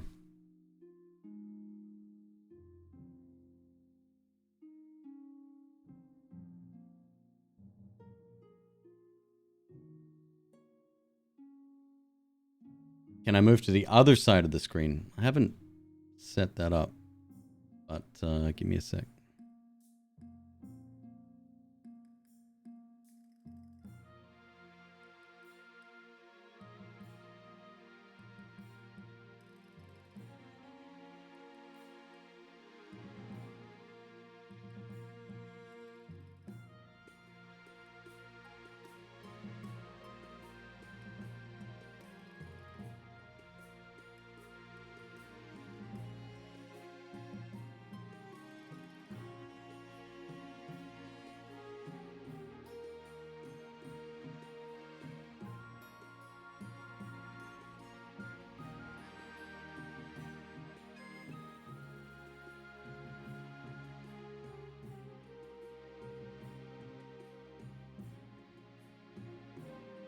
2 queebs.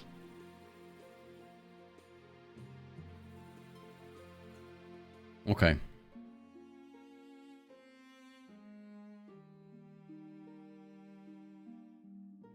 What do we got going on? The trees are attacking still. Hell yeah, I want to follow this storyline. Your Highness, ever since those bird-brain counts tried to cut down our ancient grove, the trees have been rampaging across the north. You just said the forest was haunted. Lots of forests are haunted. You should have said composed of ancient cursed trees that swallow people whole. The grove is older than the kingdom itself. It's no wonder it held such power. Please, your majesty, assemble a council. We have to appease the trees. Set fire to the north. Lower stability. Lower farming. Search for a wizard to destroy the trees. 1,500 from the treasury. Bring eastern soldiers to help fight. 62% roll for military. The chiefs can deal with this one alone.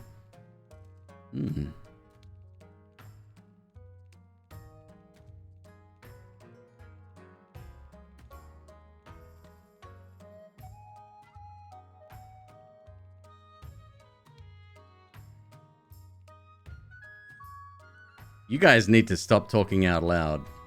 Although clearly there's a couple of bad options for me here.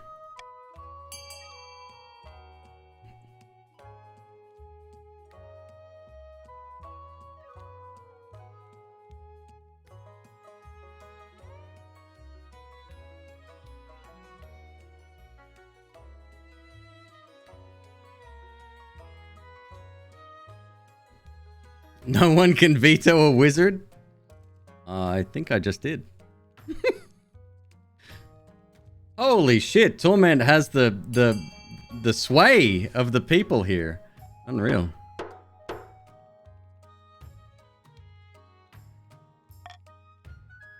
Seven nobles voted for. The chiefs can deal with this alone.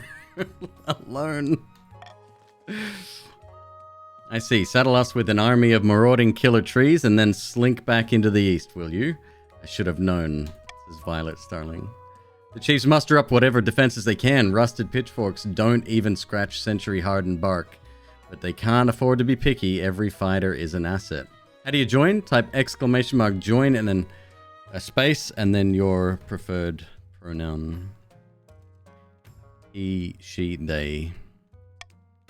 The trees are hard to kill and surprisingly adept tacticians. The peasants claim they are the embodied spirits of northern generals who fought against the deposed gods during the Cursed Age. Challenge succeeded, not much of a surprise. Military reduced to 7. Farming is now barren.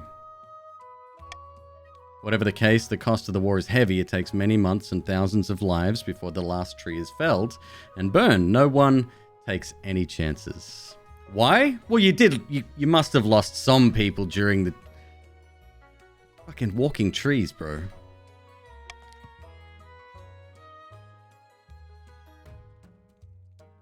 Fuck purple. Wow. Torment, you are clearly a born leader.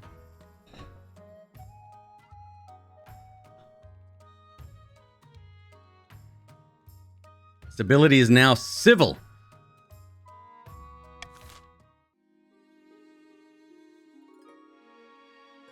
Rebellion halted.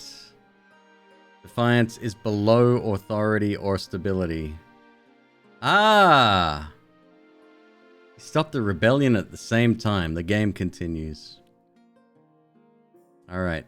Tithe trouble. This sounds like a job for someone with 3.5 grand in the bank. Your Highness, I've come to submit a complaint about the counts of the East. Lately, they've been neglecting their tithes. How dare they forget their duties to the church? Hey, it's the church, it's not me. They run tax-free. I got nothing to do with it. The worst offender is Count Polly 2K. They haven't paid their tithe in years. I want an example to be made of them. Order the counts to pay their tithes in full. Defiance up, wealth down, only 300. Faith up. Toss Count Poly 2K in the dungeon as an example to the rest. I mean, the question is, does everyone really hate on purple that much to toss them in the dungeon? I mean, it's rough. The Count should be exempt from paying tithes. Defiance change, faith change, wealth change, stability change.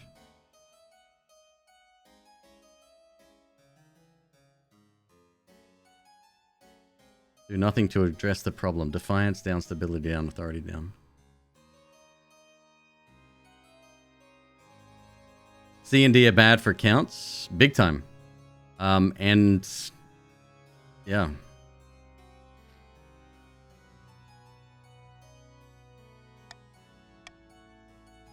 Pay your shit.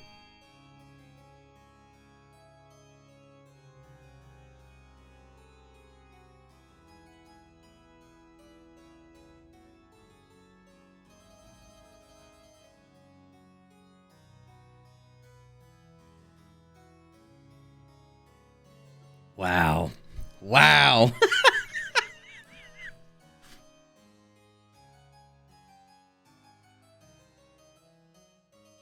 What's up, Base? How you doing?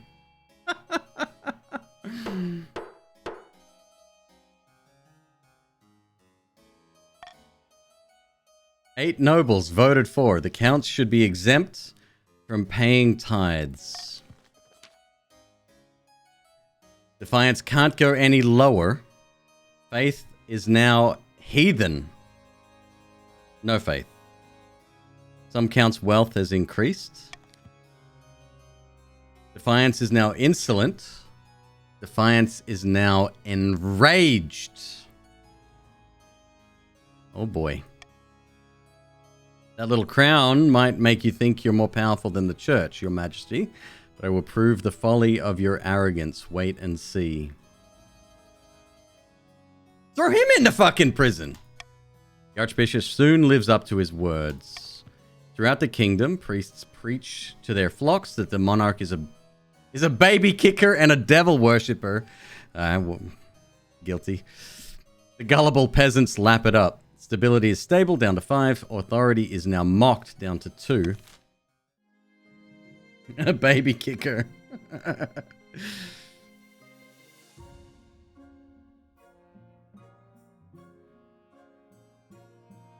Call for apprentices. Grim tidings, your grace. A meddling wizard has set up shop in Chensk. I believe it is Athmeral, the Stormbringer. Tell me more. Wizards have managed to tame creation itself. Athmeral, as her name suggests, is the wizard whose domain includes both sky and storm. She's put out a call for new apprentices, which is a rare event. This is a once-in-a-lifetime opportunity for many. Droves of unwashed, glory-seeking serfs from all over the East are lining up for the chance. Not just peasants. I, Jerry Tones, have also decided to apply. The competition will be fierce, but these citizens are no match. I will be the most powerful noble this council has ever seen. You couldn't put your clothes on if it wasn't for your servant's help. We can't let this go ahead. We have potential wizard on the council would present a clear and dangerous conflict of interest. How is that a conflict of interest? Wizards answer only to themselves. Their power is unmatched, such that the entire kingdom cannot stand against them. Even an apprentice on the council would be disastrous. Lord Patrician Jerry Tones could use magic to interfere with the votes, or you for that matter. Then we shall assemble the council. Thank you. Allow Lord Patrician Jerry Tones to become Athmeral's apprentice. Defiance change. Require he forfeits his noble title in order to become an apprentice. Treasury 1,000, wealth 1,000. Forbid Jerry Tones from traveling to Chensk.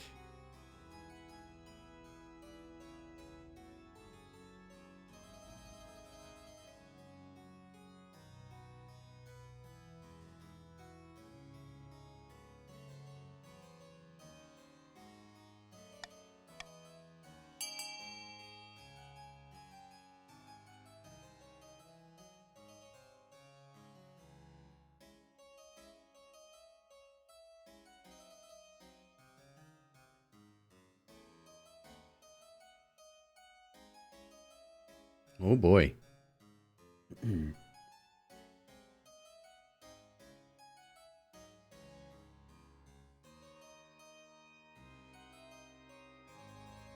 No, veto was out. I certainly would not have vetoed that. Leave Jerry Tones alone. He did nothing wrong yet. By the blood of the deed, how will he keep up with his noble duties if he's spending all his time in the east with this wizard? The north, defiance is now aggravated. Defiance is now cordial. Defiance is now furious.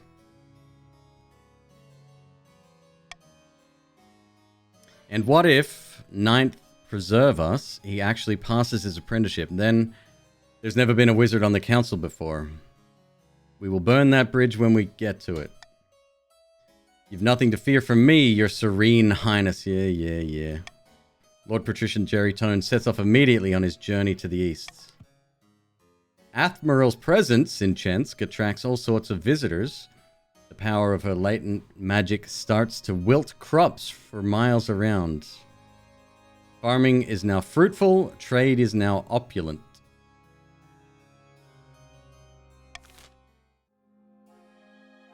I don't know if you have to specify a pronoun.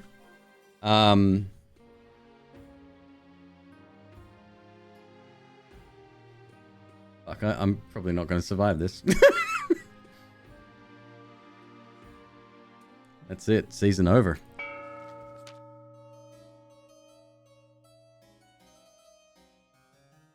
In the darkest depths of an eastern forest, Count Cold Railgun has gathered his fellow plotters around a mossy stone obelisk.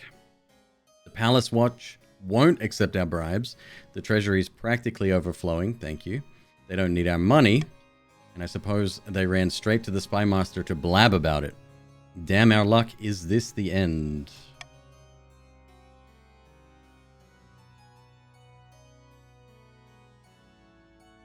The best investments are never profitable to begin with. We will bide our time and strike again when the monarch least expects it. The Count's aim is to lower the treasury to 1,500 or less. By royal decree, we can tweak the laws governing how the council votes. We can't pass more than 3 of these laws at once, and only 1 may be used per vote. Reverse voting. Nobles must vote for their least favorite option, and the option with the least votes will pass. If nobles vote for the monarch's choice, they gain $500 personal wealth. Plus 1 stability if more than 50% of nobles vote for any one option.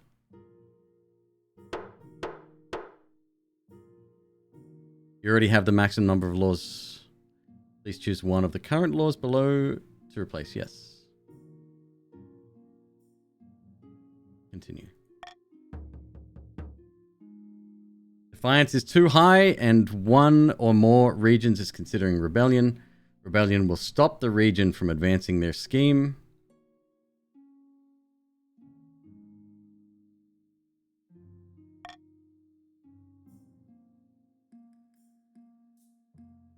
What's up? Why am I doing this? How you doing? Isn't unity best for McQueeb? Everybody knows that that's the case. Hopefully people won't be paying attention.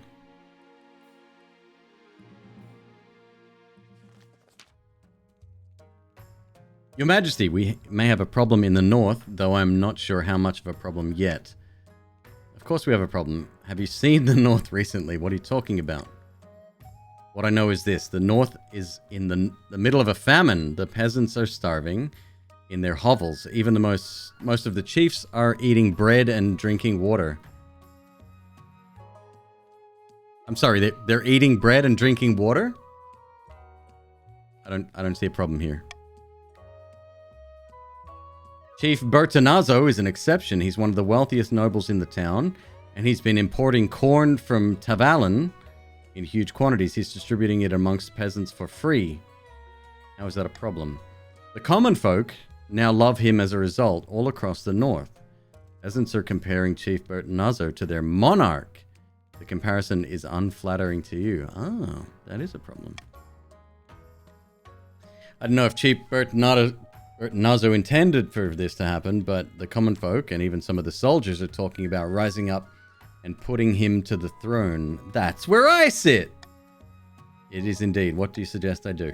Order him to stop distributing food. It's harsh, but it'll nip this in the bud. Or you could use your own funds to mount a relief effort that makes his look piddly in comparison.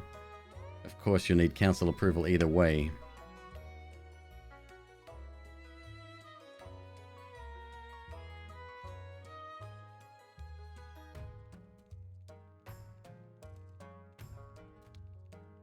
Assemble the council.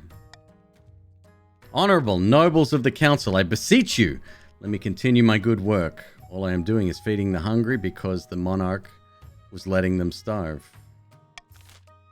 I would have personally handled that a different way.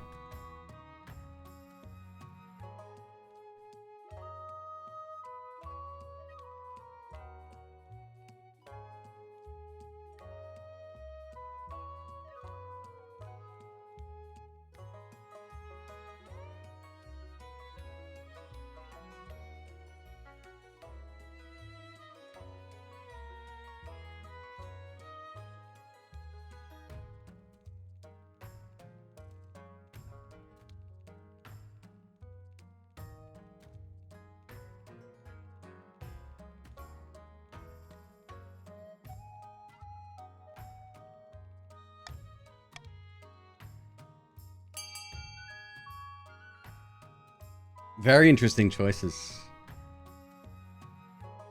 Very predictable result.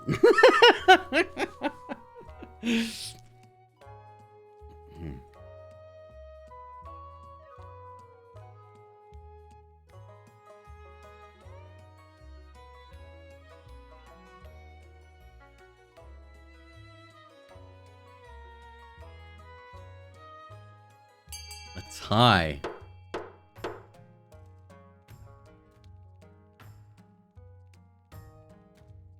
Break the tie by selecting one of these options.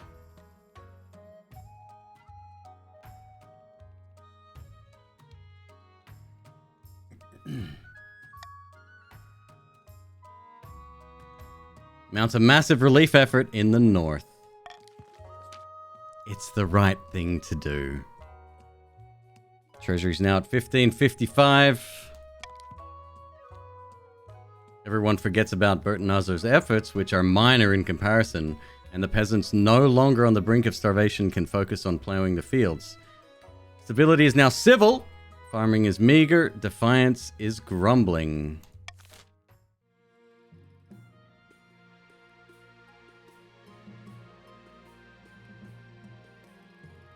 Alright. A laughing stock.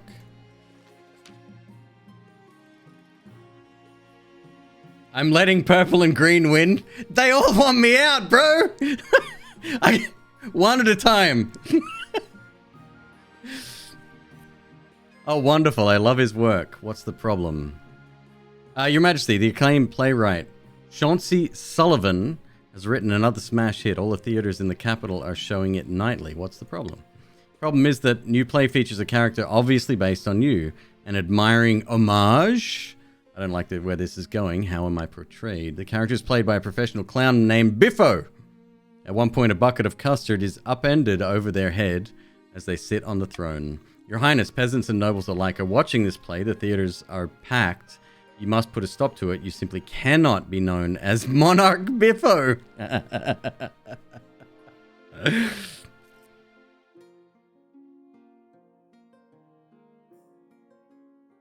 Had a warrant for his arrest, ban the play from all theaters. I think I'll attend the play myself. A shocked silence falls in the theater as heralds announce your arrival. You wave from the royal box as the actors stare up at you, clearly horrified. The show must go on. The play begins. Soon enough, the clown monarch arrives on stage, comedically tripping on their own robes. They somehow found an actor who looks just like you.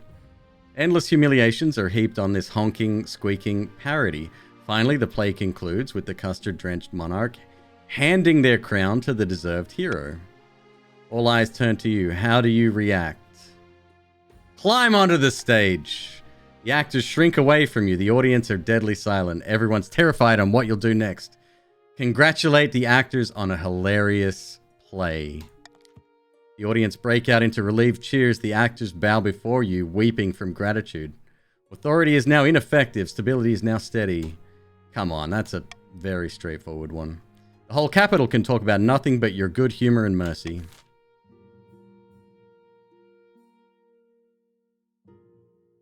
Famine. I'm out of cash! Stop going hungry. Hello, Your Majesty. I've traveled all the way from the north to beg you to do something about the price of grain. I can't afford... I just lost 2 stability for that. I can't afford to feed my family. A day of backbreaking work isn't enough to buy a day's worth of bread. She's right. The grain price of the north is beyond all control.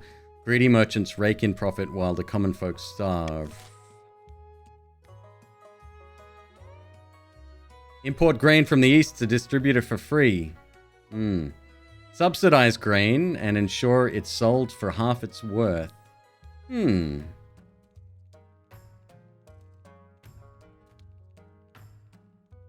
months! Red Green, welcome.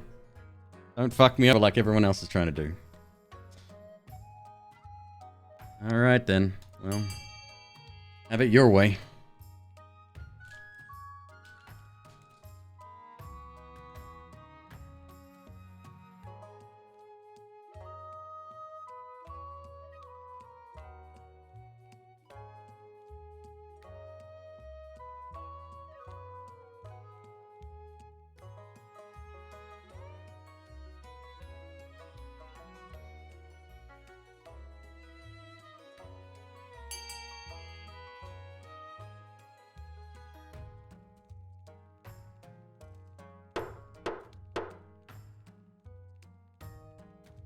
Voting has closed. Three nobles voted for it. Put a cap on the price of grain. Authority challenge failed.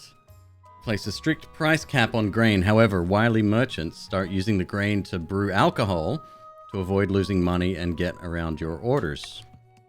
As a result, the supply of grain goes from hardly any to almost none.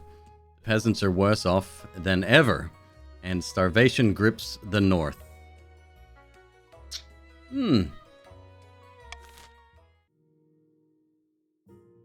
Well.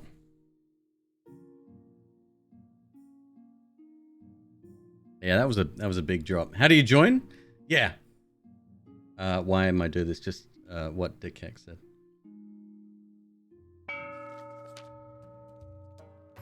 The kingdom's on the brink of chaos. It's perfect. We have to strike. What do you intend to do? Swoop in and kidnap the monarch in view of the full view of the palace watch? No, of course not. We need to use the chaos to our advantage. We have 2 options. How can the chief successfully abduct the monarch? Lure the monarch to the north and abduct them there. Goal, raise own defiance. Manufacture a food crisis and kidnap the monarch during the relief efforts. Lower own farming.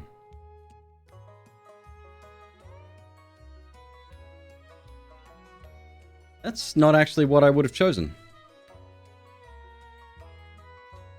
Kenai, which list did you join, bro? Kenai is where? You're on the patricians, so you wouldn't have voted for that one, I don't think. This is a blue-only vote.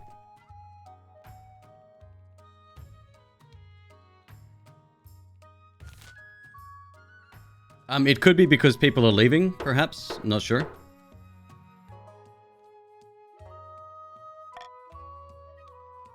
Five nobles voted to manufacture a food crisis and kidnap the monarch during the relief efforts. Lower own farming. If the north is gripped with famine, we can convince the monarch to come and visit us, kiss babies, hand out bread, that sort of thing. That's when we strike. One monarch rides north, another monarch rides home. Huh? But what about our own citizens? Won't they starve? Nonsense. Northerners are hardy folk. We can handle a few months without food. You can't choose the team, red green. It's random. For the final stage of their scheme, the chiefs must keep their farming at 1 or less for an entire season. So, to clarify, the counts and the patricians, you maybe want to vote in favor of raising the farming of the people of the north, aka not letting innocent people die. The end game, at least one region has entered the final stage of their scheme. If they pass it, they'll win the game. There are some exceptions. If 2 or more regions pass a final scheme stage, the winner will be decided at random. If stability, authority, or treasury hit 0 and a final scheme stage passes at the same time, the scheme takes priority. If a rebellion ends with a rebellion win and a final scheme stage passes at the same time, the scheme takes priority. Wow.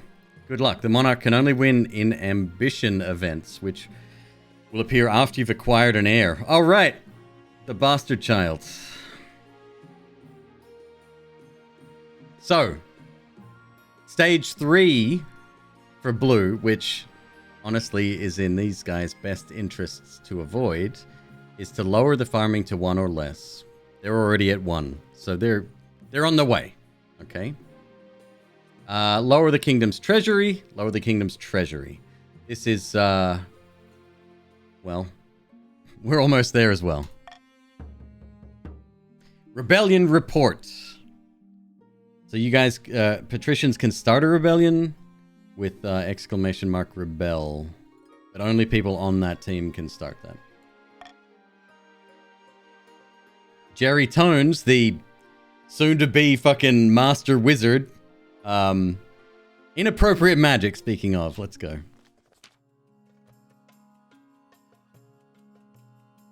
You don't think that would help us at this point? Maybe it's like, what's the Mario game where they just give you random stars because you're losing? That. Maybe it's like that.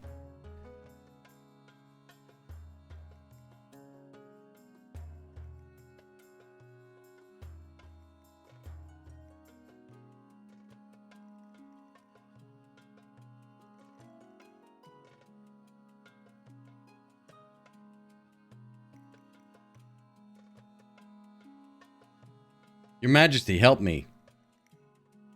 This guy's seen better days. I've been cursed, withering away. Jerry Tones to blame. Told you. Told you it's a fucking bad idea.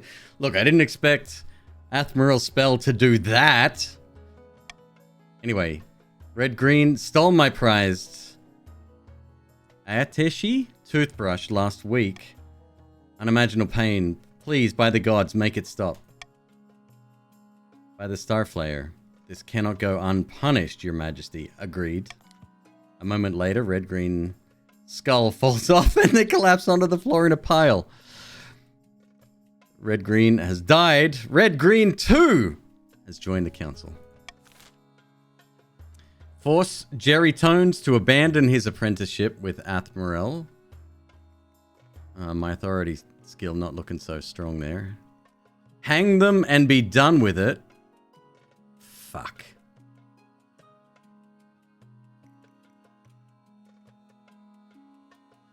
Doing nothing here might be the best move for everybody.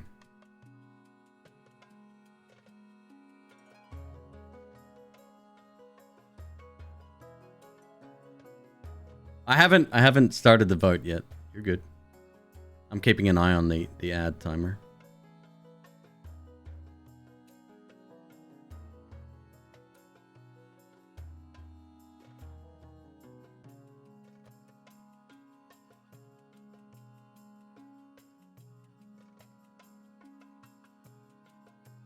How do you play? Exclamation mark join. Space. He, she, or they. Why does it keep putting everyone on the patricians?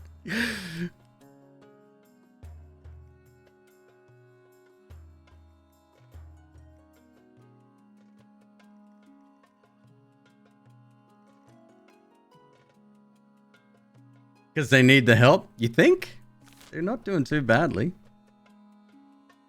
I mean, technically not winning yet, but still not doing badly at all.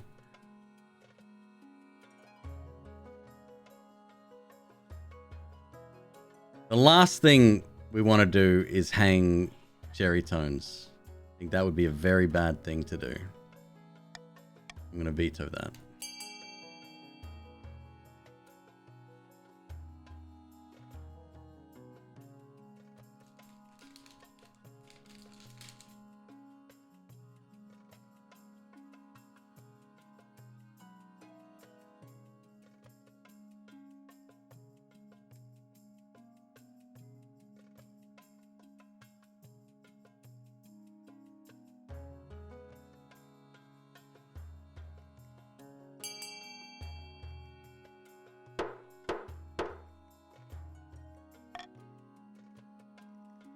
"13 nobles voted for, do nothing." What a farce. That was murder, plain and simple. Defiance is now aggrieved. Defiance is grumbling. Defiance is now mutinous. It's a step in the right direction. Kinda.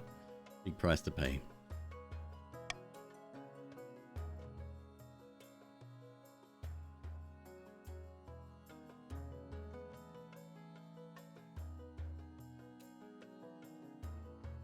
The other nobles look away and shrink under Base's gaze. No one wants to anger someone with Jerry Tone's power, even if he's still a mere apprentice. The Gossamer Shield. Your Majesty, heed my plea. The great tragedy of our time has befallen the East. Someone died? Worse than that, I fear. An order of once great knights has fallen into disrepute. It's the Order of the Gossamer Shield, Your Highness. They were once the greatest of the knightly orders to serve the counts. Their virtues were extolled by bards across the land, tales that would make a troll weep. But they've been brought low. They're working as glorified bounty hunters for the coast. This is a stain on the honor of the East. Nonsense. Our military has suffered some setbacks recently, so we hired Gossamer Security to keep order. For a pretty penny, I might add. Military is now capable. Some patricians' wealth has decreased. Gossamer Security has been solving the problems we once solved and kicking the buttocks of what we want kicked. Blood and stars. Gossamer Security. How has it come to this? These are knights, not mercenaries. And they need reminding of a little thing called chivalry. Please, Your Grace, I beg your counsel to be reasonable. Recall the order and restore it to its courtly dignity. Looks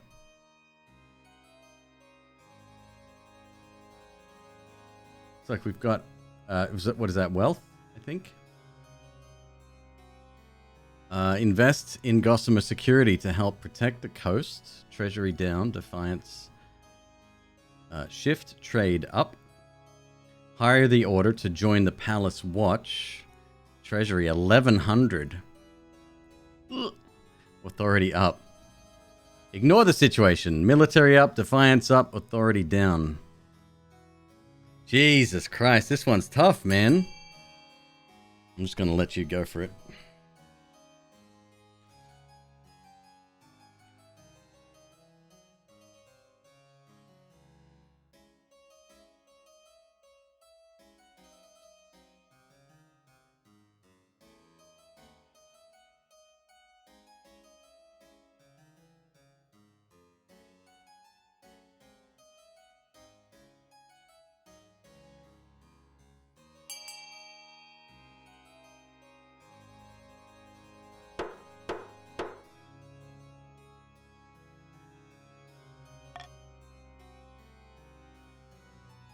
Because voting was reversed, 2 nobles voted for recall the order and restore its courtly dignity.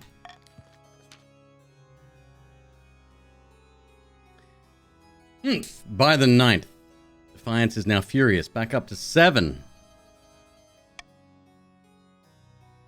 Unfortunately, with the Knights of the Gossamer Shield recalled to the east, order breaks down in the coast. Pirates hide out in hidden coves and target fishing vessels, leaving the patricians no choice but to import expensive food. Stability's lower down to 3. The coast, some patricians' wealth has decreased. Farming is now needful. Still, the counts are pleased. Hopefully the reputation of the order will recover. Defiance is now cordial. Still trying to understand what's going on. There's a lot, and it's quite deep. It comes down to, like, you've got to pay a lot of attention to what's going on. Especially me.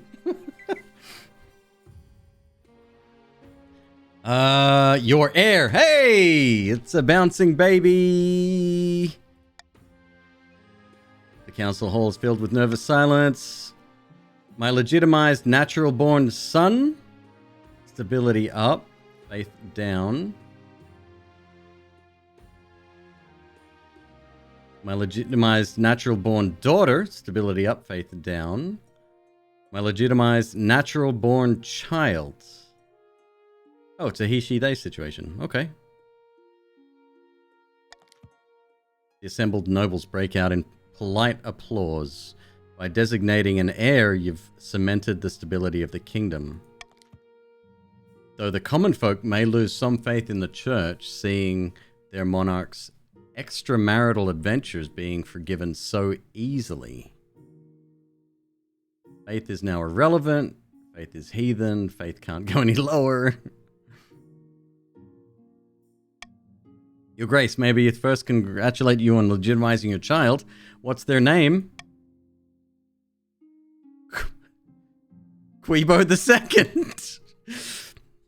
Most pleasing, Your Majesty. I'm sure little Quebo 2 will grow up to be a chip off the old block.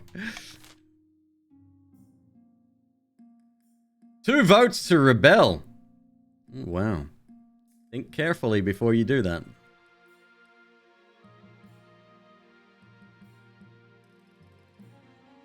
Season over. I think Chiefs win, if I'm not mistaken. Was it Faith or Farming? Farming, right? North wins, yep. Rebellion started. Wow.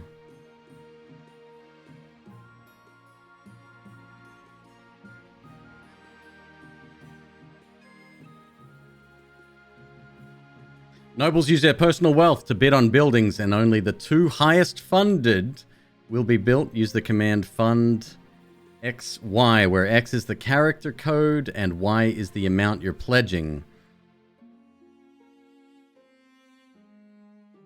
And I don't think we can increase their farming right now.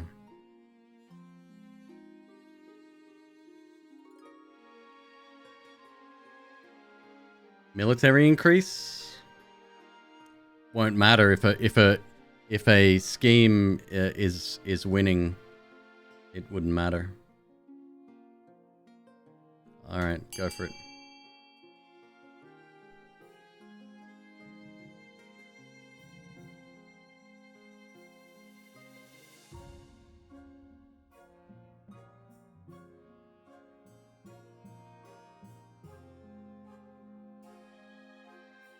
Fund A600. You're going for it. You've already got the win, but sure.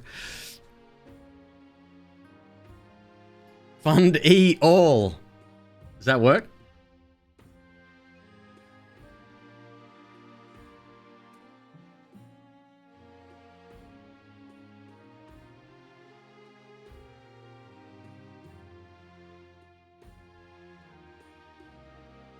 It does look like it's depositing everybody's cash, yeah.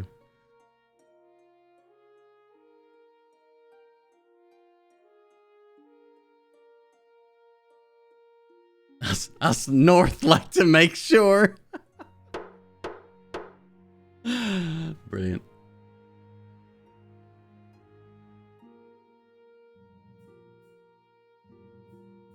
Amount funded 5650 for a military increase for patricians. Continue to rebellion report. Currently rebelling. On the verge of rebellion, the chiefs. God, could you imagine if the chiefs started a rebellion now as well? That'd be wild. That would be so nuts.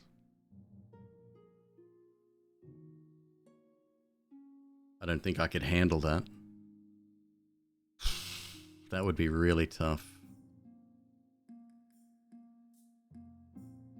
It's exclamation mark rebel if you want to do that. Alright, so what do I do now here? The mob rises. Oh, it looks like I only have one option here.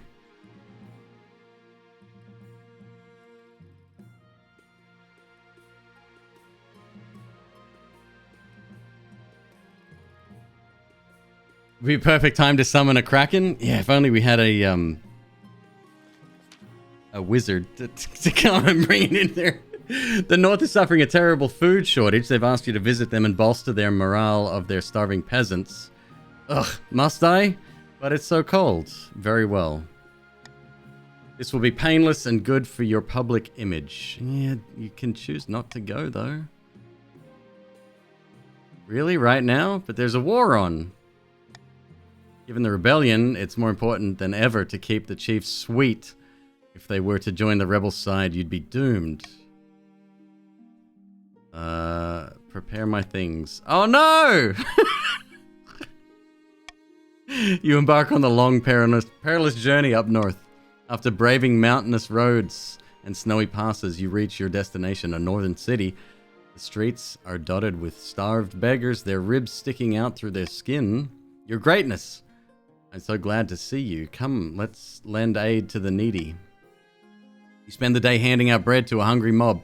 As the sun sets, Chief Alexcon invites you back to his clan hall.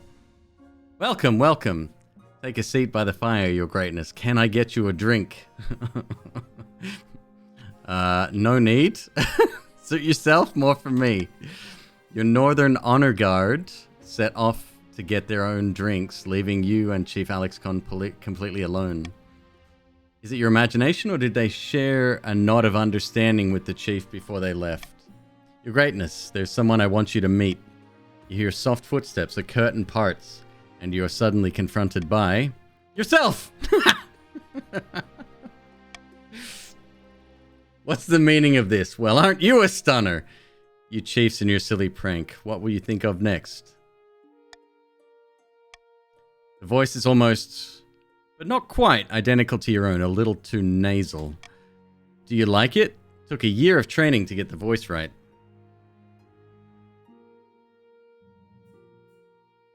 Ah, can I keep it? Alas, your majesty, the creature belongs to me. And unlike you, it does what I say, which makes it a definite upgrade. Men! A dozen northern warriors suddenly loom from the shadows. Strong hands seize you roughly and bundle you towards the door. Quick, we must make sure their body won't be discovered. A bag is stuffed over your head and your arms tied behind your back. You're loaded into a mule and like a sack of grain. As you jolt around in the mule, you have plenty of time to contemplate your upcoming demise. It's funny, the kingdom won't even notice you're gone. Perhaps Nicholas will realize, but you doubt it. When the bag is whipped off your head, you find yourself standing over a mist-shrouded waterfall. Far below, the white water churns and seethes. May the seventh god feast on your eyeballs in hell. Can't we work this out? Beautiful view up here. Suit yourself. Takes a step back and kicks you nonchalantly off the edge. It's a long way down. Your screams are drowned out by the thundering water. Long live the new monarch, same as the old monarch. The chiefs are victorious. Nobody would ever know that the monarch had been replaced by an imposter. It isn't mentioned in history books, only the chiefs knew, and they took their secret to the graves. The Count's attempt to worm their way into the palace was uncovered, and a number of arrests were made. Count Cold Railgun ended his life chained upside down to a dungeon wall. The patricians, led by Jerry Tones, launched a rebellion that accomplished nothing besides distracting the monarch while cunning schemers took the throne. The chief's doppelganger was in power long enough to name Hala as their heir before meeting their own unfortunate end. The chief's grip on the crown was secure. For now. End game ledger. Game length 2 years, 6 months. Spouse Nicholas of the East. Successor Monarch Hala. Nobles. Wealthiest noble Torment with 3,200 in the bank. Poorest noble Alex Con. Bet it all and won. Kingdom. Region stats, kingdom stats. And you got to Sparta kick someone down a waterfall. Yes. Yep. Well done. Well done. Continue your dynasty. You may now continue a game. Completed games will create new saves where you can continue the story of your dynasty.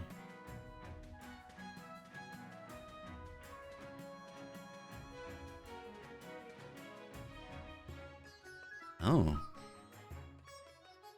Dynasty events. Your second game will include dynasty events which continue the story of previous events.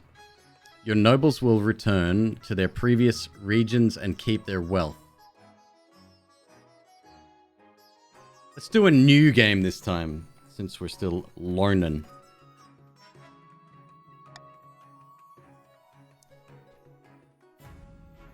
Oh wait, I gotta design my... I'll be a dude this time.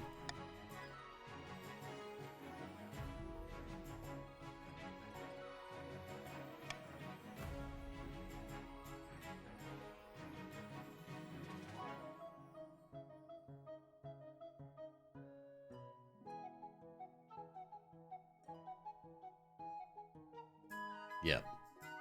Somewhat weary. Excellent wings.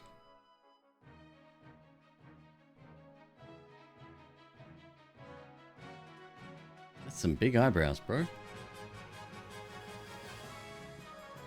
Eye patch. Face shape.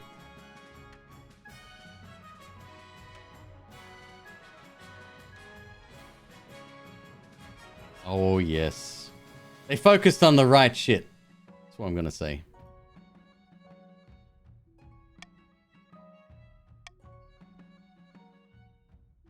Somewhere in between. Perfect. What is this? Oh, I can't select that. Interesting.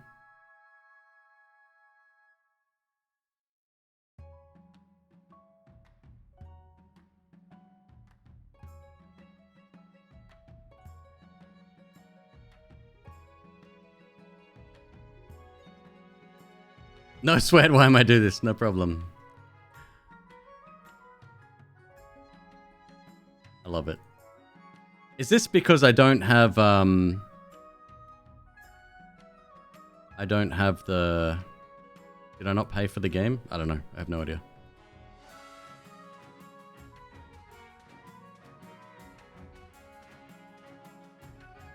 Very dapper indeed.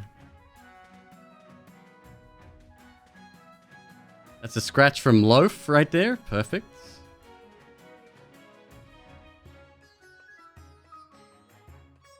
Love it. This is your Monarch avatar. Only certain factions get masks or tattoos. Oh, okay. Interesting. Got it. Cool. All right. New dynasty. McQueeb. Dynasty name.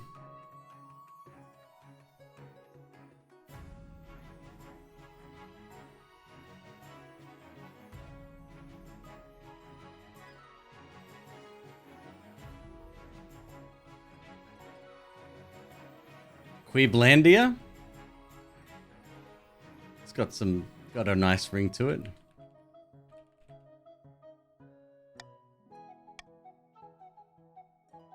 Play on Twitch, yep. Party game. Your friends can join a game via an internet browser. All they need to do is go to KOTC app and input the code. A limit of 24 players applies. So, let's choose some different regions this time. The Barons of the March. Brash rural lords, famous for their belligerence and fondness for hunting. The Grandees of the South. Impassioned duelists known for their strict adherence to honor, etiquette, and the ninth god.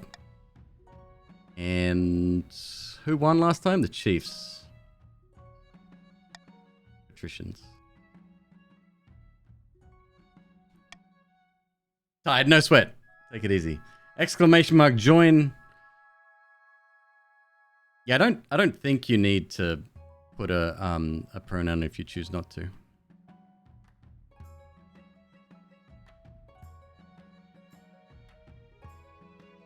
Torment is a baron this time.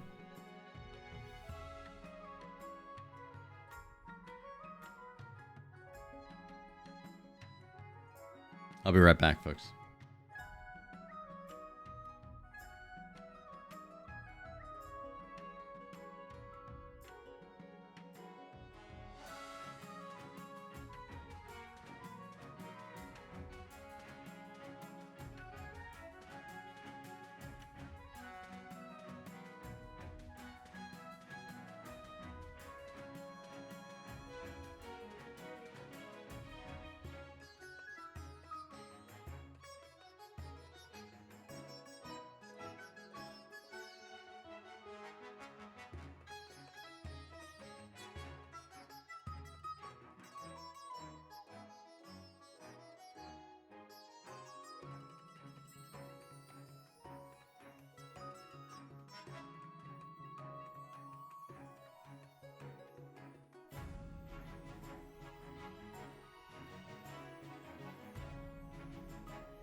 All right.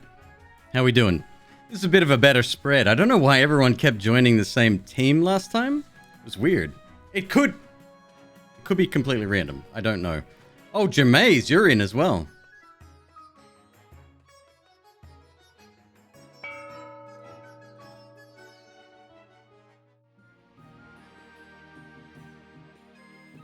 It could be a bug.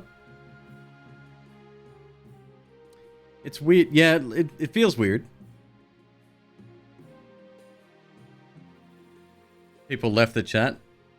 Maybe.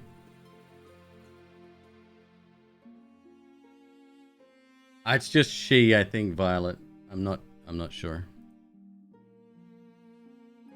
Oh no, you're in. Okay. So it looks like we're all starting pretty even. Patricians have 7 trade. The grandees, 6 farming. And the barons, 6 military, 6 faith. 7 faith for the grandees. Wow, that's pretty high. What color are you? You are yellow.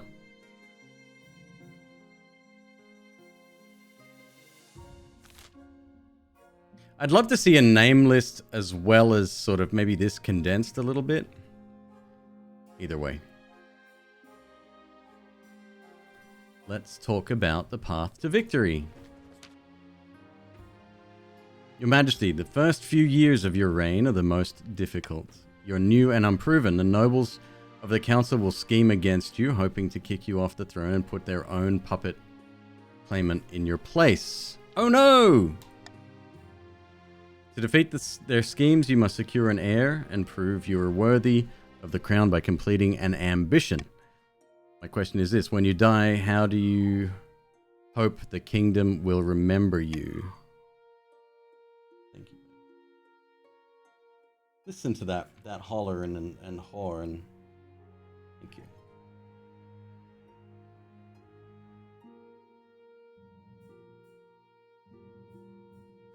All right. Goal military. So here's a question. Where is, like, stability I get, authority I get. But like where's these other stats for me?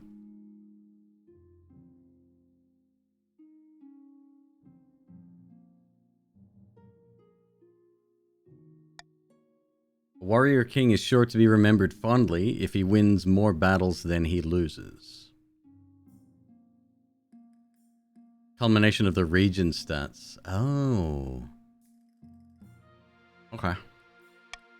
I suggest over the next few years you focus on improving the kingdom's overall military as much as possible. Oh. Once you have an heir, I will return to discuss how your ambition is progressing. Good luck, Your Majesty. Council introduction. Now that you're the king, your first duty is to meet with the Council of Nobles. They hail from across the kingdoms, the wealthy coasts, the scorching south, and of course, the bleak march.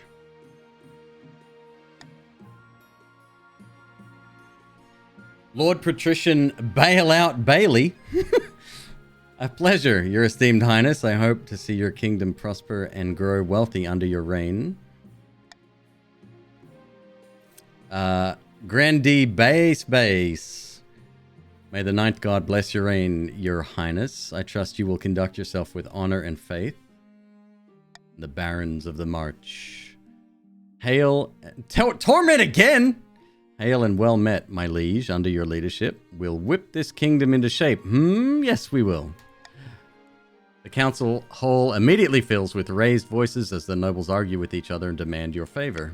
You sigh and sit back. Is this what the council is like? No wonder your father told you to avoid the throne at all costs.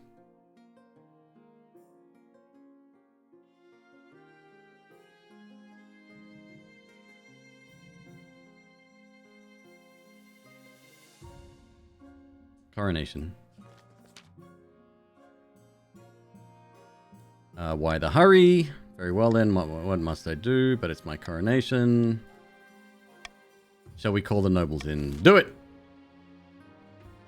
Alright, what are we doing? Host a lavish parade with jugglers and fountains of wine. Force the commoners to swear a blood oath. Throw the king into the river. Troops shall bear the king through the streets atop a shield. Well, I'm just gonna select that one. That's where my vote goes. I don't think my vote counts for anything, but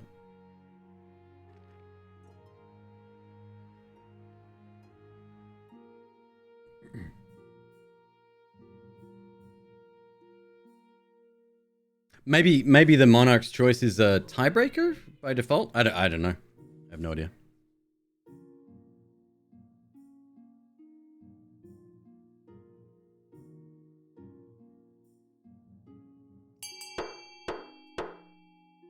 Voting tied at 5.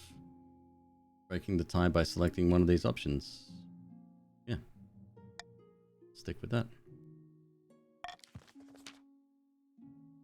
Military is now mediocre, powerful, and capable. As you climb up onto the shield and hold your sword aloft, you realize that this is not going to be easy. Your arm quickly starts to hurt. Your soldiers stagger and groan under your weight. Wow. Sure enough, one of the shield bearers trips on a loose cobblestone and drops you face first in a puddle in full view of half the city. At least the only thing hurt is your pride. Okay. Season 1 complete.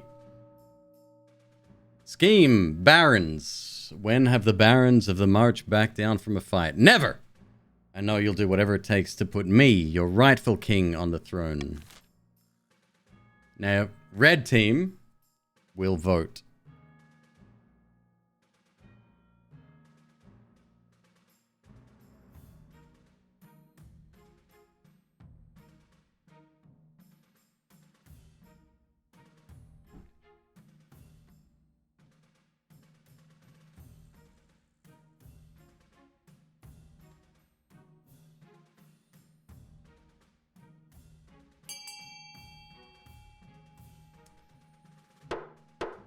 Voting has closed. Gunpowder, lower authority. So that is your goal. So you're taking the easy route. That's cool. That's cool. No, there's honor in that. Of course, a sensible king would never allow one region to hoard such a thing. To do so secretly, the barons must ensure their trading partners don't fear the king's wrath. To advance their scheme, the barons must lower authority to 4 or less in 2 seasons.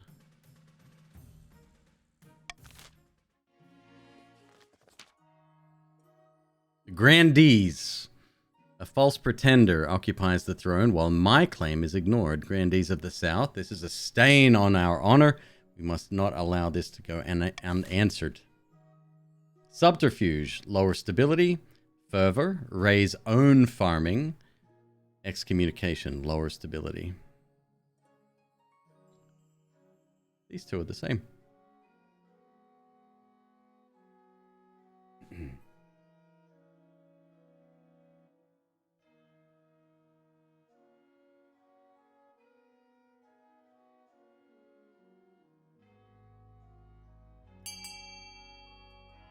Format C, EVT.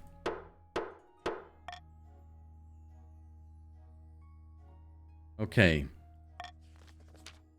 The grandee claimant Reyes has been chosen by the ninth god to be the next monarch. They have promised a first miracle, food for all. To advance their scheme, the grandees must raise their farming to 5 or more in 4 seasons. So, barons, lower authority to 4 or less in 2 seasons, correct? And the grandees get 5 or more in 4 seasons. That's this figure right here. Wish this was highlighted. Like, this is highlighted. They've met that. I see. Well, technically so has... Oh, is this? That may be on the next screen. Yeah, there we go. Okay. Okay, I'm starting to understand the UI now. Fellow patricians of the coast, my claim to the throne is far more legitimate than that of King McQueeb. Something must be done. Monopoly, raise own trade. Conspiracy, lower treasury. Corruption, lower authority.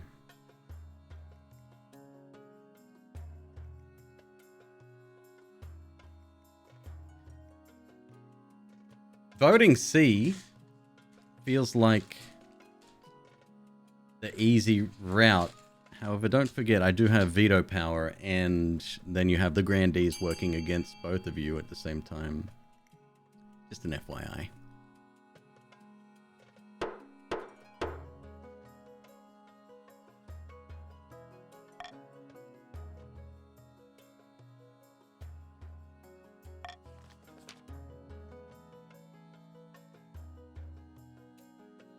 First, they must ensure that the rule of law is crumbling.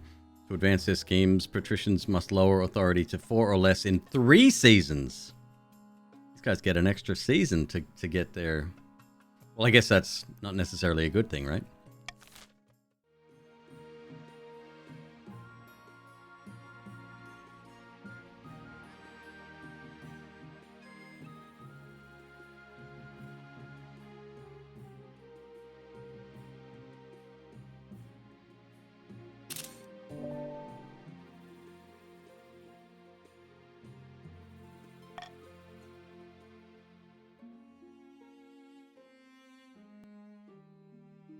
All right. The south. There's not a lot of land down there.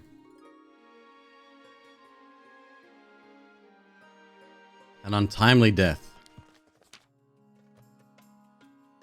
Murder! My parent, noble patrician Cursiva, has been murdered, and I know who did it. Wow. You're out already. Welcome back.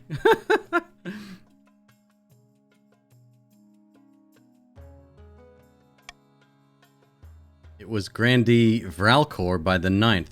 Don't let him deny it. I won't deny that I killed the venerable noble patrician Cursiva. But it was no murder. Cursiva agreed to an honorable duel, which I won. Oh. By all that glitters, it was no duel. It was a cold-blooded killing. What reason would my parent possibly have to duel you in the first place? The reason for a duel is between the challenger and the challengee, a private matter not fit for this council.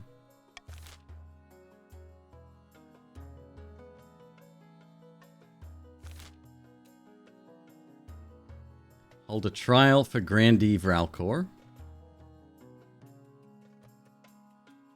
The Grandee is a danger to all. Imprison him.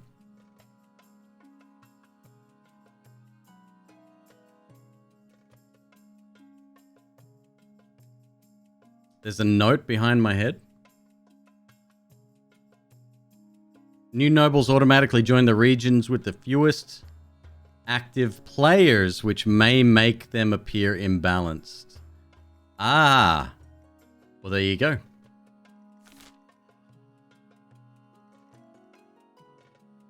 The spy master should investigate to find evidence of this claim. A duel is a duel. Let the accused go free.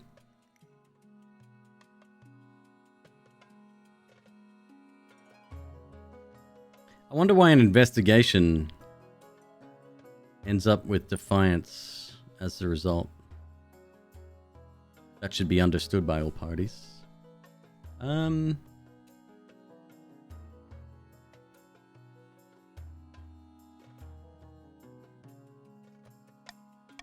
I would like an investigation.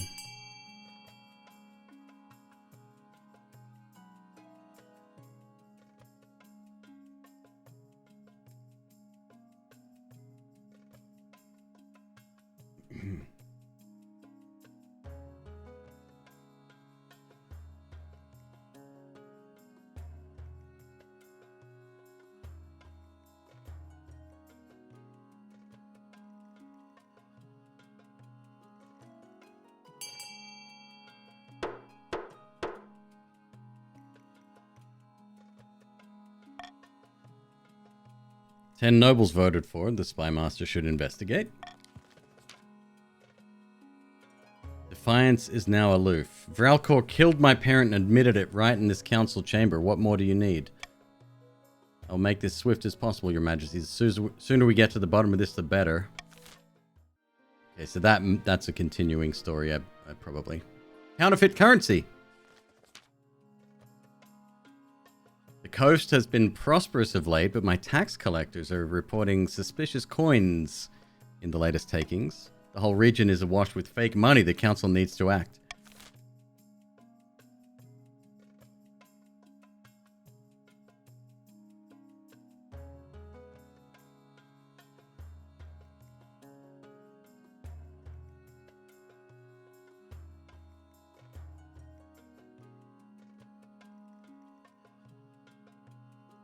Tell everyone in the coast to examine their coins and return any duds.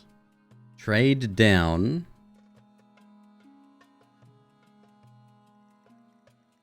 Stability and authority down.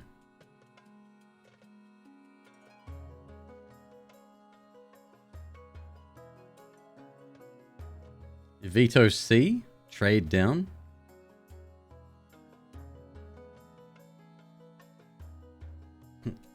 Yeah, okay.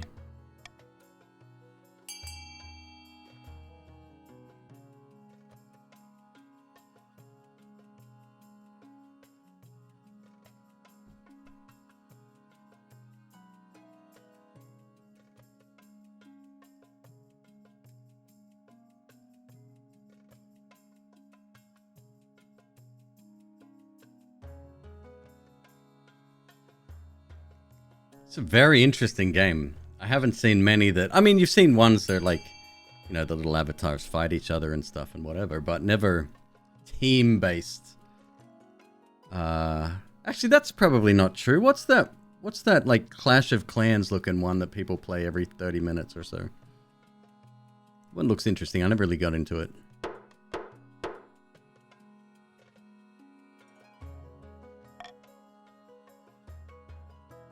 Stream Raiders, that's the one.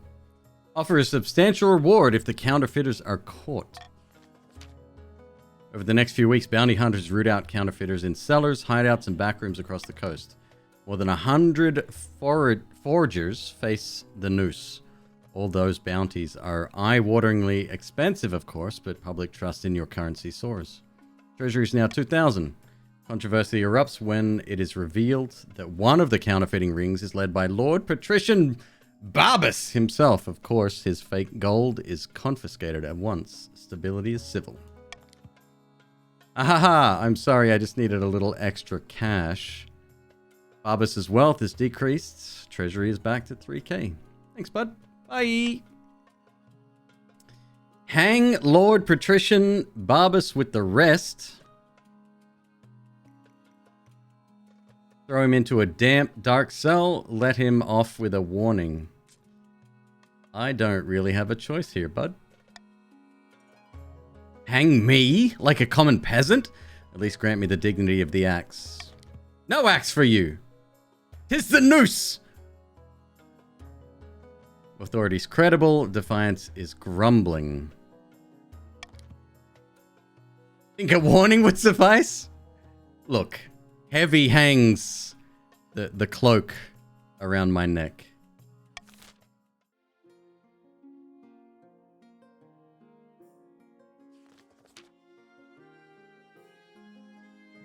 Don't have a cloak? Shut up! Now that you're the king, need your personal protection. Why? I could plunge my sword into your heart right now, could I not? I suppose so. You need an honor guard to keep you safe from such dangers, Your Majesty. Unfortunately, this is a political decision.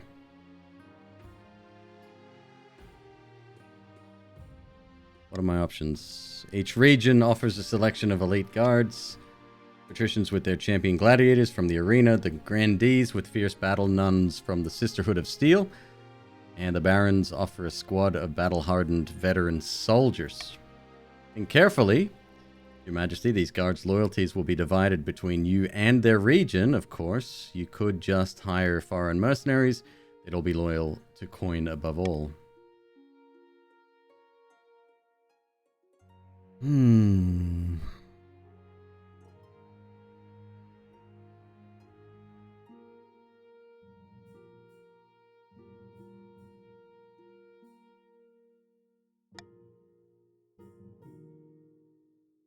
Battle-bidden brethren.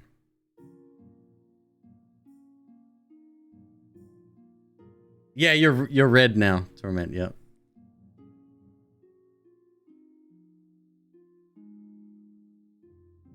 It's this part right here again, like coastal gladiators. Green, okay. So, like, just make that connection very clear when I'm making my decision. I actually chose them last time. Or, no, I went blue last time. That was a fucking mistake. I've made my decision. Foreign mercenaries. Boom. Treasury is now 2,500. Defiance is now insolent, aloof, and aloof. The battle-bitten brethren arrive a few weeks later. You've never seen such a gang of huge, unpleasant-looking cutthroats, sneering and smirking and cleaning their fingernails with daggers. Your fears are assuaged by their commander, a grey-haired man who calmly explains the service they provide.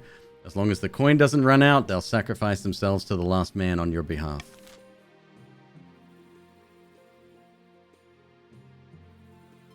End season. Now you guys get to build a building. You can sacrifice some of your coin to get a building made.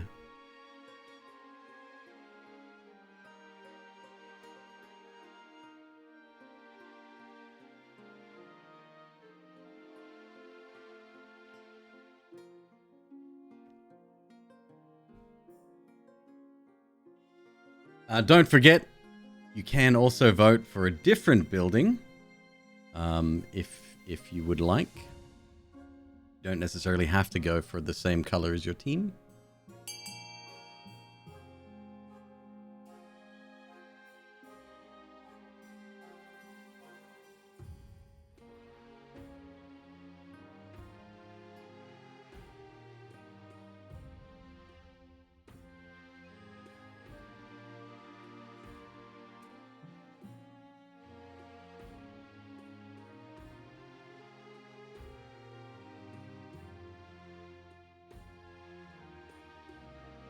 Why are we lowering our military? Because that's one of my win conditions, is to have military high. I'm not sure what the requirement is.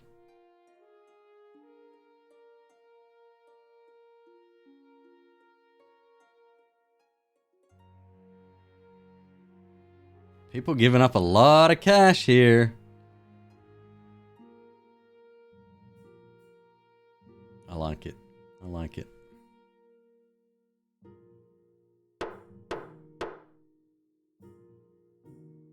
Time's up. Farming up, authority down. So it looks like we have C and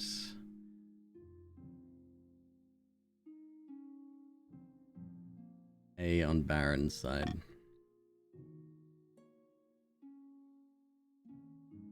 All right, what are we in? 3? I think it's 3 now. Finding a spouse. In the twisty passages of your castle, you can avoid your advisors, the noble spymaster. But there's one person you can't avoid. Your mother! Why haven't you found a spouse yet? I've been busy. Finding eligible candidates. What's your preference? Any. Excellent. I'll send out messengers to the most influential noble families in the kingdom. Let's see what they have to offer. How do you check your stats? There's an app or a plugin for the web version of Twitch. I've got it activated right now.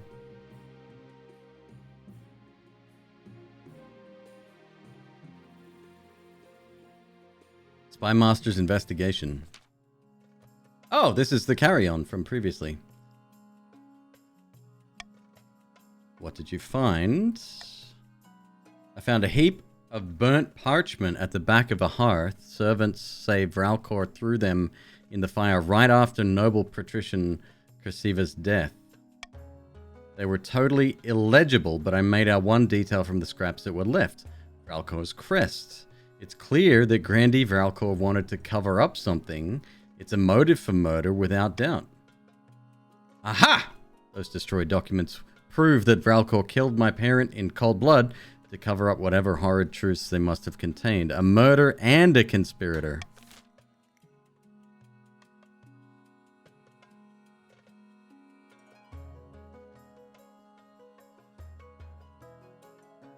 Try to find more documents to support the case. The evidence is enough. This evidence is inconclusive. We shall have to hold a trial.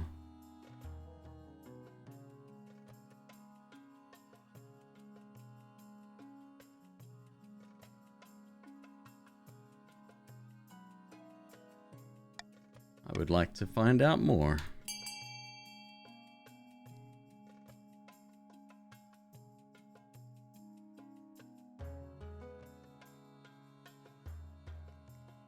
What evidence showed up?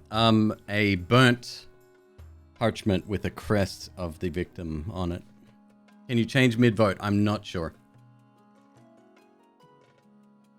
Probably not, actually. I don't know if you can.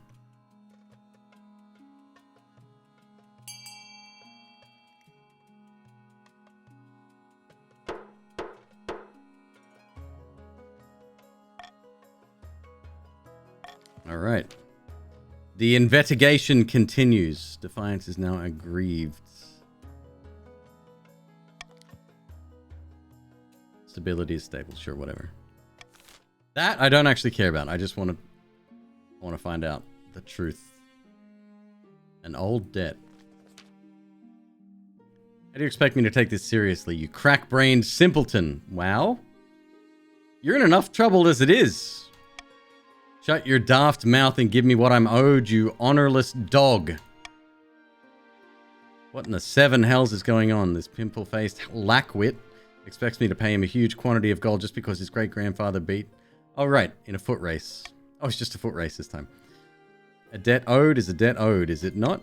Your Majesty, I only recently discovered this debt while combing through my ancestor's journal. Honor dictates that Grandee Vralcor is liable for his ancestor's debt. By all that is holy, this is ludicrous. I demand we put this to a vote.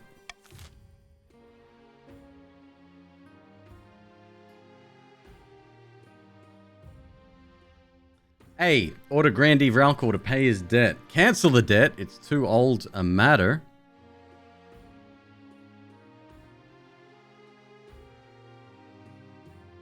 Or 2 centuries of interest, which seemed to be the popular vote last time. Vralcor's fucking toast, dude. He can't talk his way out of this, let alone the parchment.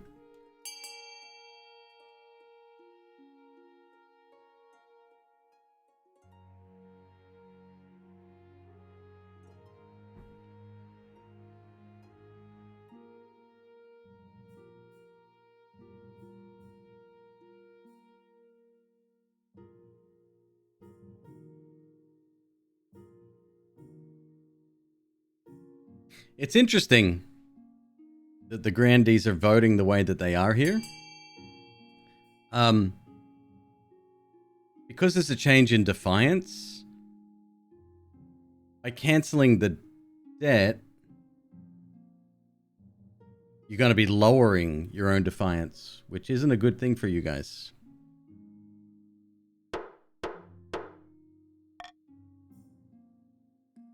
I'm assuming that's how it's going to go anyway. Why is it not? Because you can't start a rebellion without defiance.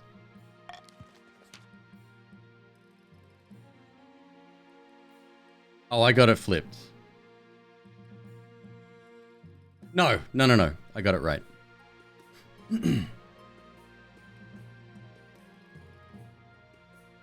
Ninth, preserve us. 2 centuries of interest, but I'll go bankrupt. Well, that's a shame.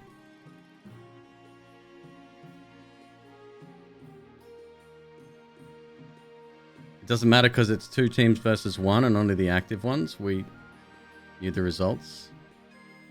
No, I know, but it wasn't in...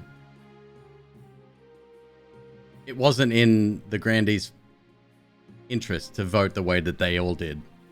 Unanimously. Vralcor is now broke. And Speed of Snail. You got all the cash.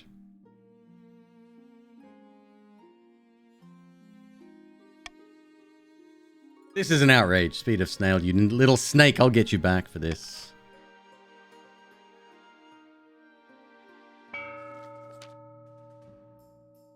In a distant fortress. Amidst the dark and foreboding forest, small, squat castle stands watch over the Marcher border. There at the end of the kingdom, a plot is hatching. Look here, our first shipment from Kurth. Incredible, may I see inside? Careful with that torch, you fool. You'll blow us to smithereens.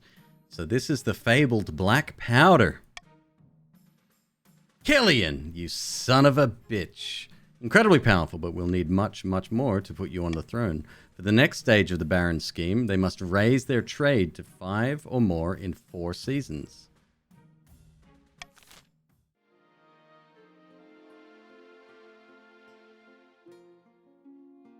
You can take a small tax from the kingdom's commoners or tax one region's nobles. The latter will raise defiance and take personal wealth from nobles in the region.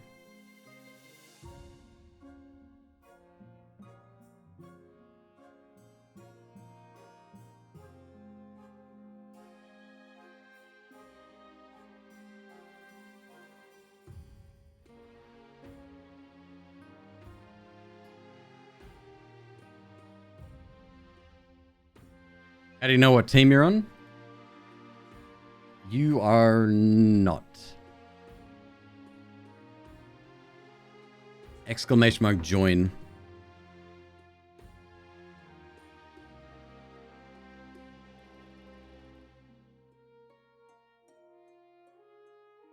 Did it work? Do you need... Oh no, there you are. No, he's there. I think the pronoun's optional. I really do.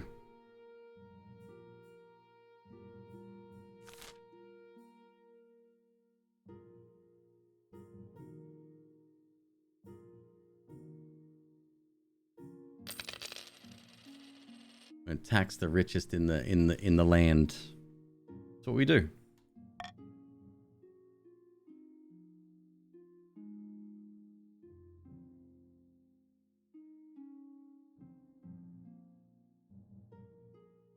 Eligible options. I have found 3 potential matches for you. 1 eligible young candidate from each kingdom's 3 regions. Choose wisely. You'll be securing a powerful alliance.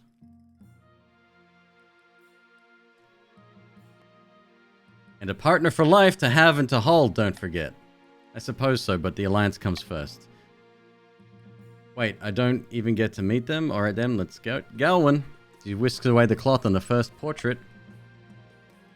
From the coast, we have Rhoda, the wealthy heiress to Lord Patrician Katarn's 231's estate. I mean, just look at her. She's gorgeous, and apparently she's got a silver tongue too. Her interests are typical of the coast. Money, money, money.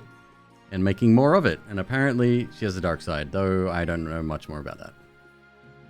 Could be worse. From the south, Ignazio, the eldest son of the Shock Sauce lineage. He's reputed to have an ego the size of the sun, but there's nothing wrong with confidence, right? Hey, Kyber, how you doing? He's been in more duels than I can count and won them all. Unfortunately, he lacks the common touch. The peasants have some terrible nicknames for him. And finally, we have Marches offering Felix, scion of the prestigious De Keck bloodline, a typical baron, loud and brash and self-absorbed, but mostly well-meaning. Like most of the barons, his great passion is hunting. No beast is safe from his crossbow. Oh! And he's not popular with the peasantry. Something about him sets their teeth on edge. What do you think? Of course, by picking a candidate, you'll anger the other regions, but you'll gain a lifelong alliance.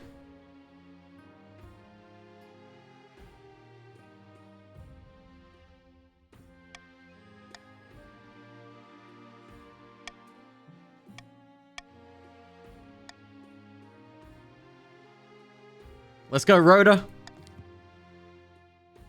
Excellent. Make the arrangements. Defiance is grumbling with the coast. Aloof with the march and the south. Aggrieved.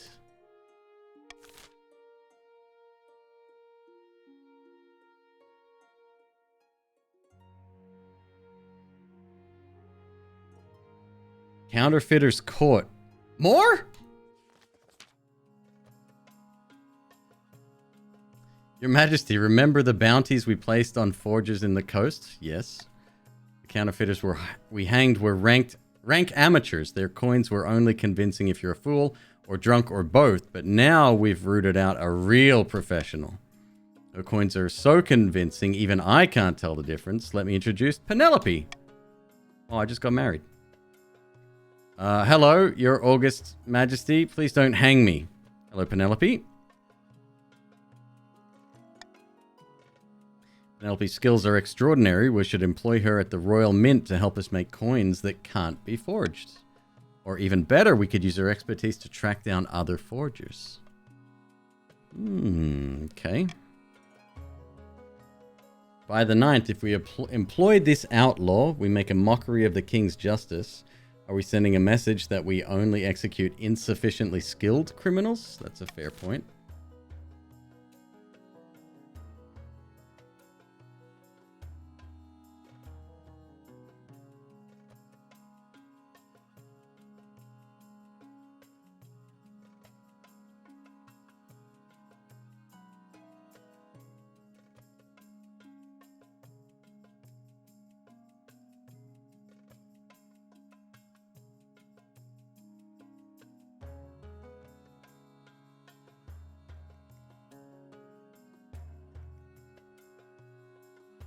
B seems fun. I don't know. I'm leaning towards A or C. I'm going to veto B, actually.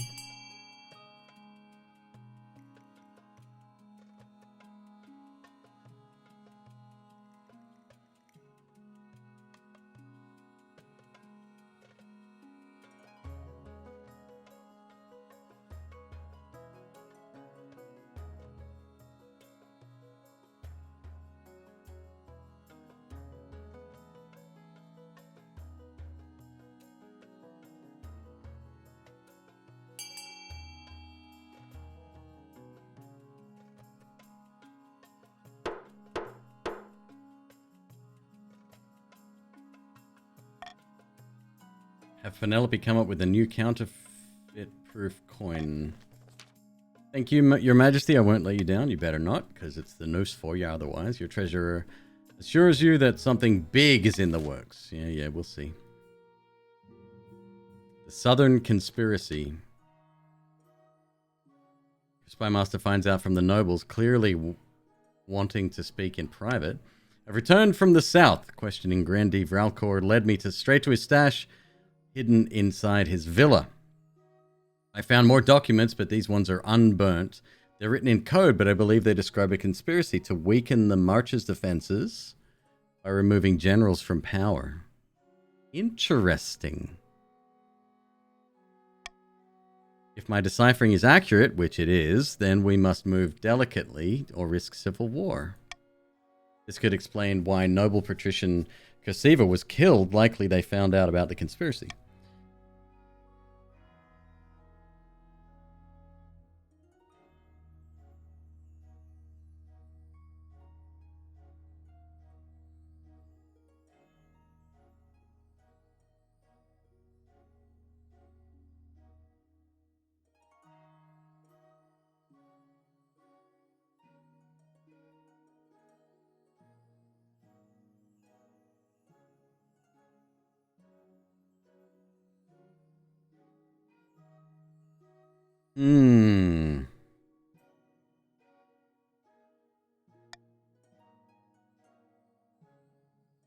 Defiance is now mutinous.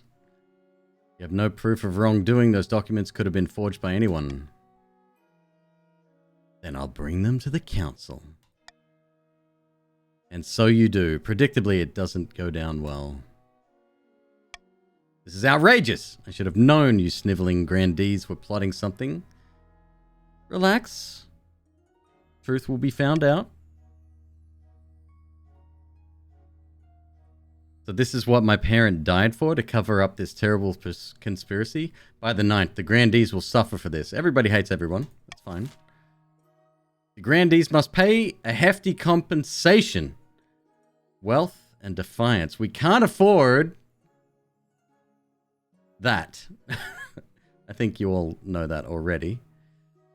Hang the primary conspirators. Possibly also bad. Offer a plea bargain. The Grandees give Vralcor and their lives will be spared. Take no drastic action. Documents are probably fake anyway. Nobody believes that.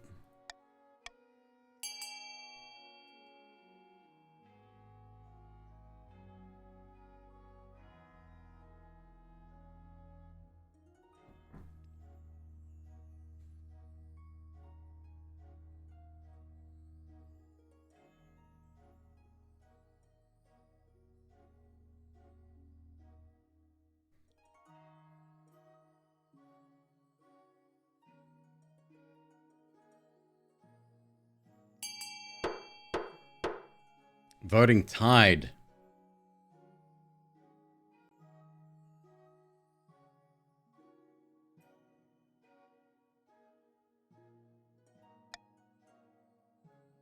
The Grandees killed noble patrician Kurseva to cover up their conspiracy against the barons. What is to be done? Failed again. Wow. If only my authority wasn't so fucking shit. The Grandees are happy to turn Vralcor over to save their own skins. The murderous Grandee is swiftly put to the sword. My humblest thanks, Council. I'm glad justice could be finally done. Vralcor 2! Welcome. Defiance is now cordial. Do we have to simply trust the Grandees not to act on it? Are you foolish as to think we are foolish enough to carry out an exposed conspiracy? Please leave us to our grieving. Yet, it is only a few months before these assurances prove worthless, as a number of marcher generals are suddenly laid low by a conspicuously timed wasting disease. Military is now mediocre. This is clearly the king's fault. He should never have trusted those southern snakes. Well, that didn't go too well. There's a lot of blood going on right now. Base. Understand when you can rebel and when you can't. You can't. In a dingy seaside tavern, two patricians of the coast meet to plot their latest scheme. Good news, the palace officials have been accepting my bribes. They're becoming more and more open to corruption. What are you getting in return? Says Keen Eye. Not much. A better seat at the council chamber. Access to the king's room when he's out, that sort of thing. But the important thing is that the king's staff are getting used to selling their principles to the highest bidder. So what next? Palace staff are one thing, but the true prize would be the loyalty of the chancellor and the rest of the king's inner circle. To do that, we need to demolish their respect for the king. If the kingdom is in chaos, they will see the king as an incompetent fool and be much more open to bribes. To advance their scheme, the patricians have to lower stability to 4 or less in 3 seasons. Wow. Call for unity. +1 stability if more than 50% of nobles vote for any one option. Reverse voting. Nobles must vote for their least favorite option. Royal gamble. 500 treasury if the nobles vote for the selected option. If the nobles vote otherwise, -500 treasury.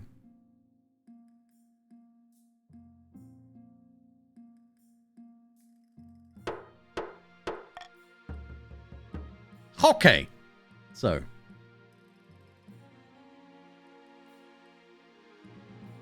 On the verge of rebellion.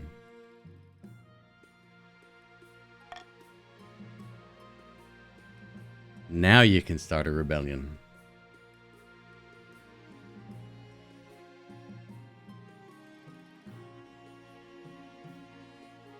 There it is.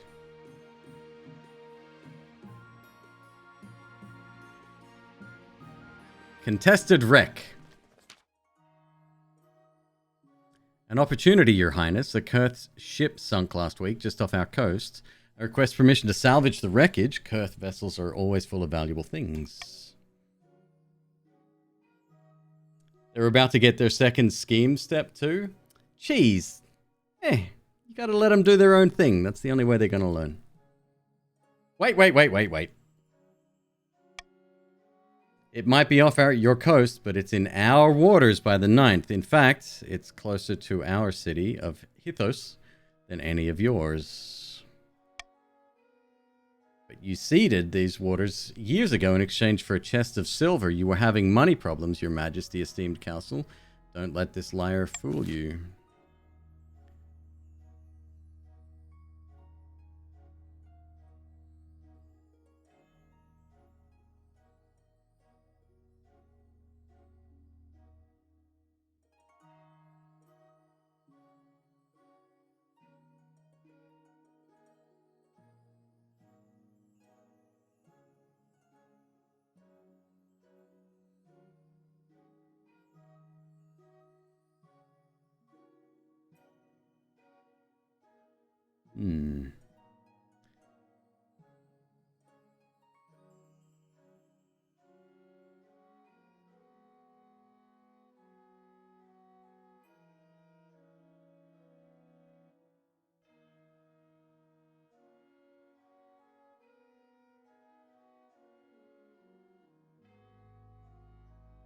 I'm gonna call for unity.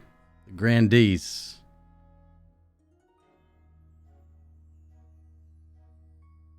This is my selected vote. A.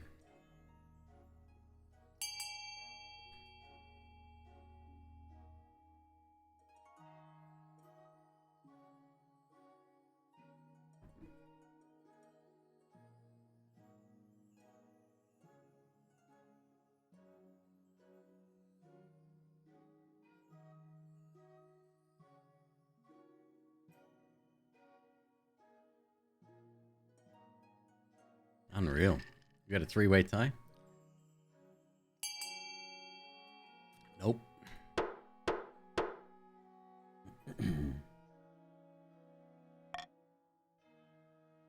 Salvage the ship, but return any bounty to Kurth. Kurth? What did those dogs ever do to deserve this? Defiance is now enraged. Defiance is grumbling. Although both grandees and the patricians protest your decision, the salvage goes ahead. My decision? You can shut the fuck up. I had nothing to do with it. I told you what my decision was. You retrieve handcrafted furniture, a strange music box, and a few barrels of pickled herring. It doesn't seem like much, but the Kurth diplomat accepts it gratefully, providing a significant amount of gold in return. Money, money, money, money! The royal wedding. Your wedding to Rhoda is naturally the talk of the kingdom. Nobles and peasants alike travel from across the realm to attend. For a week and a day, the capital city is one giant party. It feels like you're the only one not taking part. Instead, you're getting ready for the ceremony. Soon enough, you're standing in St. Bertrand's Cathedral with Rhoda at your side. You take this woman? I certainly do. Can I pronounce you king and wife? After the wedding, of course, there's a feast, and after the feast, a dance. Your new wife, Rhoda, laps up the attention, delivering a witty speech in which she flatters you outrageously. Stability civil, authority credible, defiance aloof, defiance furious, defiance is insolent. By the time you find yourself alone with Rhoda, it's past midnight, and you've never felt more tired. You danced so very beautifully. It was a wonderful day, wasn't it? You endure a long conversation in which Rhoda seems determined to flatter you relentlessly and agree with everything you say. By night's end, you still... It's like Andy Bernard. He's a yes man. By night's end, you still don't know who Rhoda really is. Her real personality is concealed beneath 100 layers of etiquette. You go to your separate bedchambers, still strangers.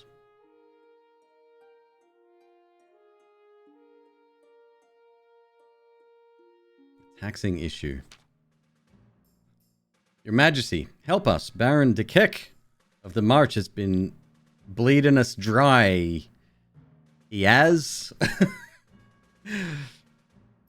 What's he doing? Our taxes are 10 times higher than they've ever been. I can't afford to feed me cows. It's true, Your Majesty. Baron de Kek has been taxing his peasants at least twice as much as the next highest noble. It's been a hard year, Your Majesty. I have barely any gold in my vault. I'm just doing what I can to stay afloat.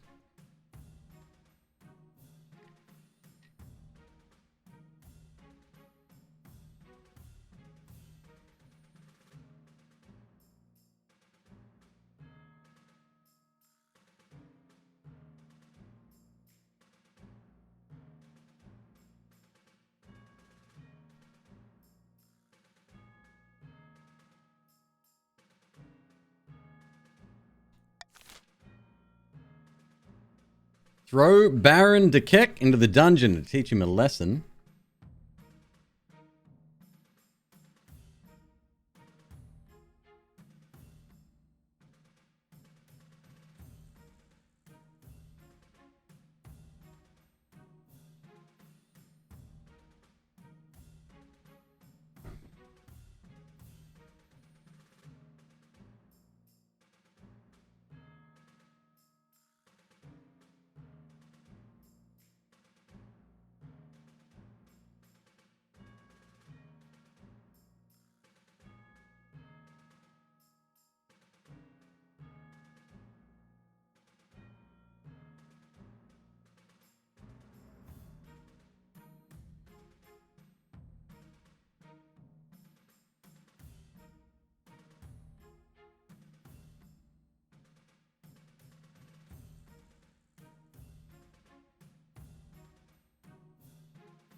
Start the vote.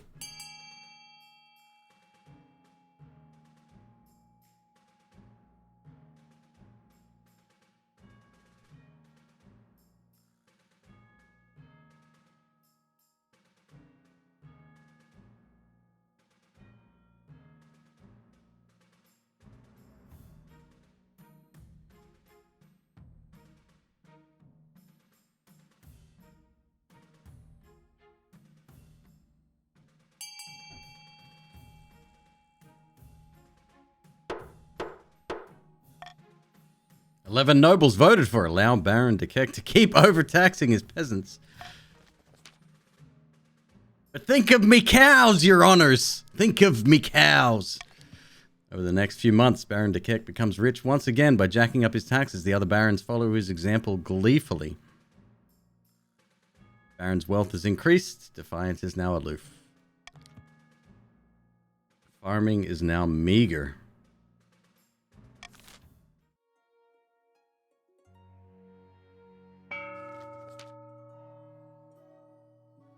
Prophesized ninth herald is finally manifested on Celeste, taking the form of humble noble known as Reyes, who hails from a farming town in the southern hills. Or so the grandees claim. Aha! Peasants all over the south are flocking to you, Reyes. I knew you could do it. The plentiful crops have been a significant boon to our economy. Now that's what I call a miracle. Trade is now wealthy. Fuck. Praise be, but this is just the beginning. With him on our side, we will capture the minds of the common folk and lead a holy crusade against the false king. That's me. I'm the false king. The people still need a push.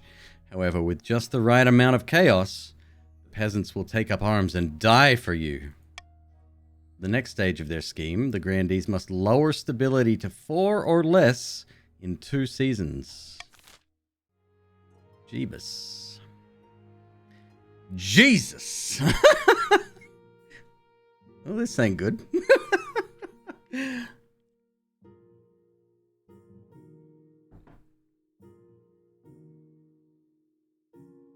Rebellion report. Currently rebelling.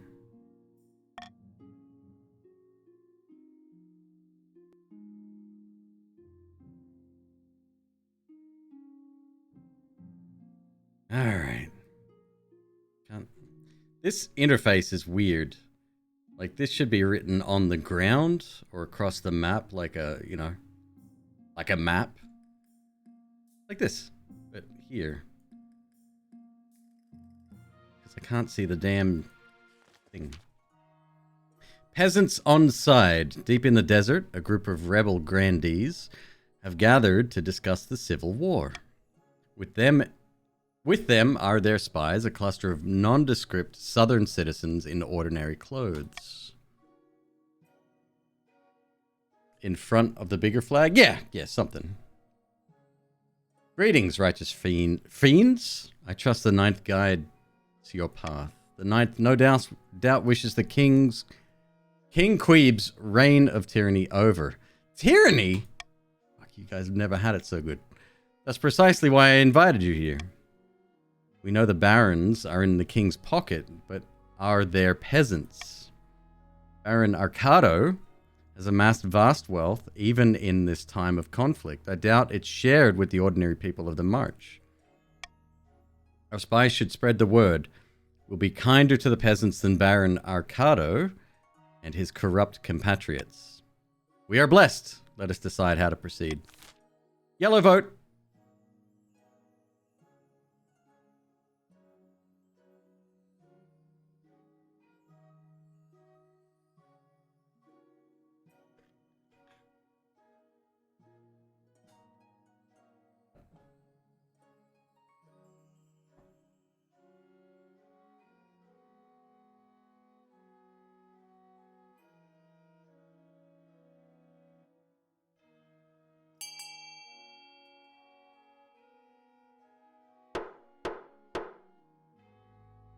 Voting has closed. Promise riches to those who move or enlist from the march. Failed.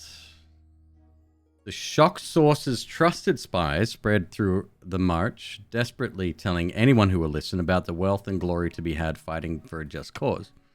But few peasants heed the call. Even the most honeyed words can't tempt them away from their homes. Then the southern troops start talking, nerves fray amidst rumors that the grandees don't really have faith in them.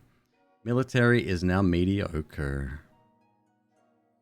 That doesn't bode well for a rebelling force, does it?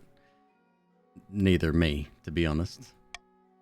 Maybe the rumors are true, maybe not. Either way, it shakes the soldiers' resolve.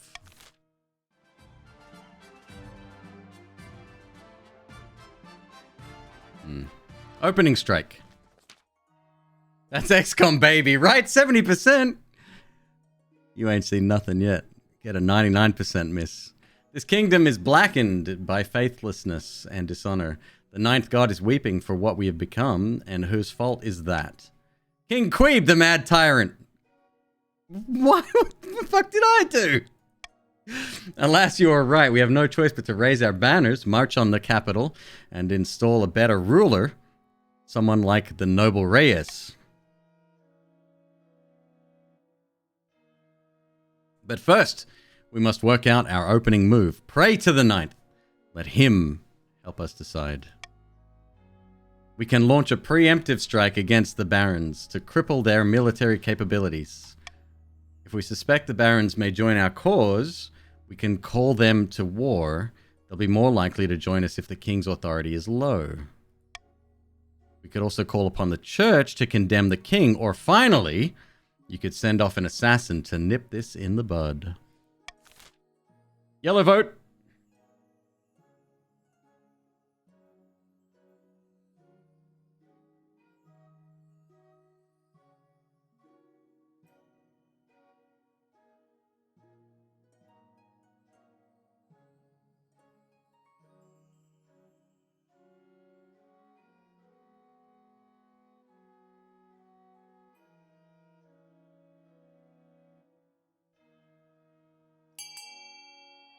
Vote D, you cowards.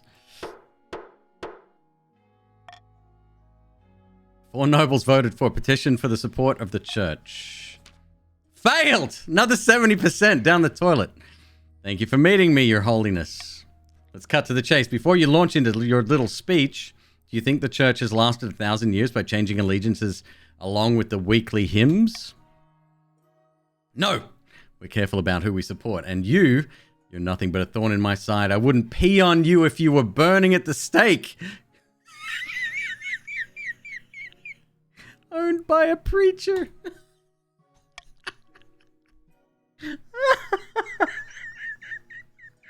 Fucking wrecked. Oh my god, it doesn't matter who wins at this point. I think we all do. The church refuses to lend their official support to the rebels. In fact, the archbishop also orders a mass excommunication of any soldiers who fought against the king. All the traitors can, in his words, go directly to hell. Oh my god! Signed, sealed, and delivered. Boom. Ship it off. Any rebels who believe in the Ninth God are thoroughly shaken by this. Their loyalties are torn in half. Thousands of rebel soldiers desert to join loyalists, fearing for their souls. Military is inadequate. Faith is now dutiful.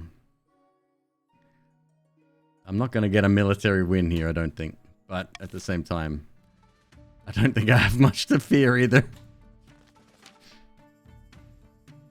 At long last, the grandees have reached the boiling point. You are confronted in your throne room by Grandee Justanks.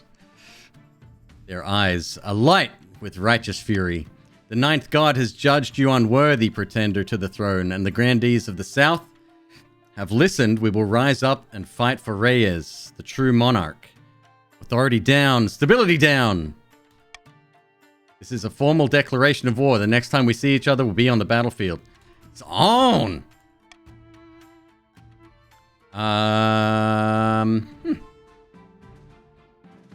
Seize them. One day I will see your head on a spike.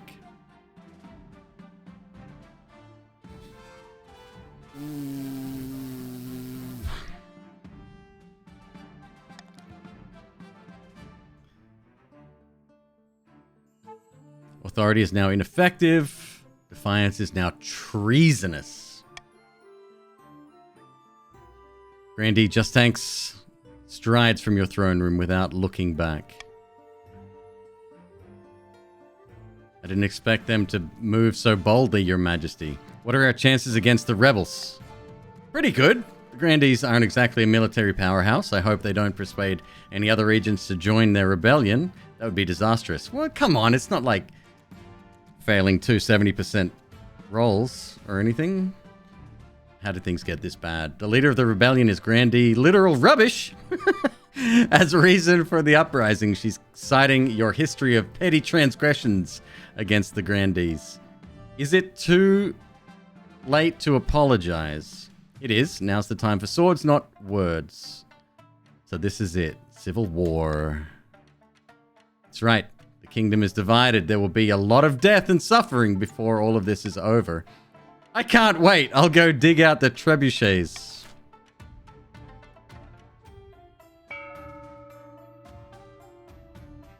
Right. Yes, yes. Invest in buildings right now. Perfect.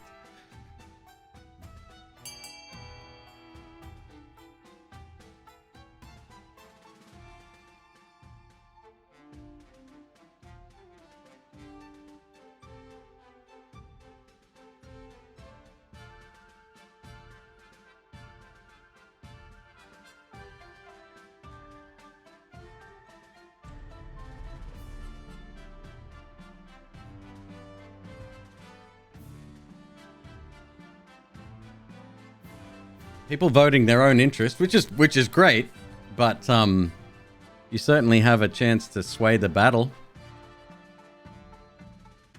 Not that I think it'll matter.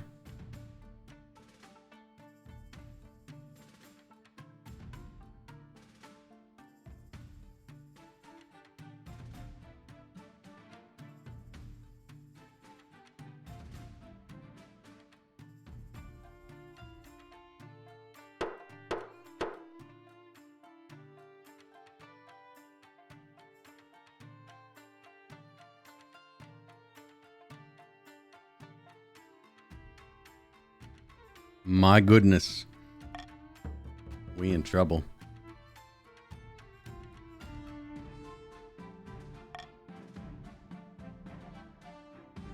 Mustering an army.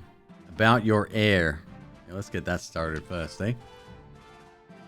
Your marriage to Rhoda is not what you'd hope. She seldom sleeps in your bed, and over breakfast you exchange only a few frosty words. I wonder if this relationship always plays out the same. The last thing in mind is procuring an heir, but the needs of the kingdom must prevail.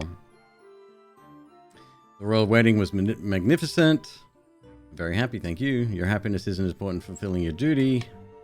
You've done well so far, but something's still missing, an heir. Securing an heir is impossible while the kingdom is at war with itself. Defeat this rebellion, and then is it worth looking into the future? I'll talk to you again when the realm is at peace. Alright, Mom.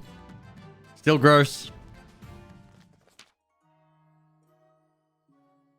Along the southern border, countless swords flash in the blazing sun. Prayers fill the air. The Grandee's troops are gathering in vast numbers. By the grace of the Ninth, we have assembled an army to strike fear into the heart of the false king. What next? Next we march, but not yet. First we must ensure we've called upon every resource at our disposal, and on that subject, I've considered several proposals to further bolster our army for the trials ahead. Yellow vote! This is probably an important one.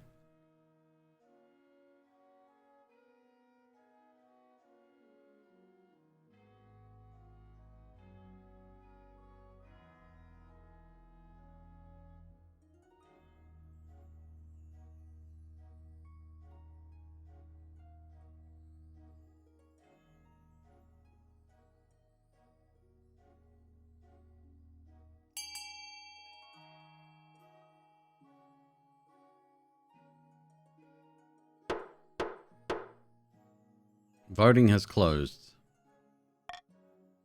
3 nobles voted for. Hire mercenaries from the Ashmedan Empire.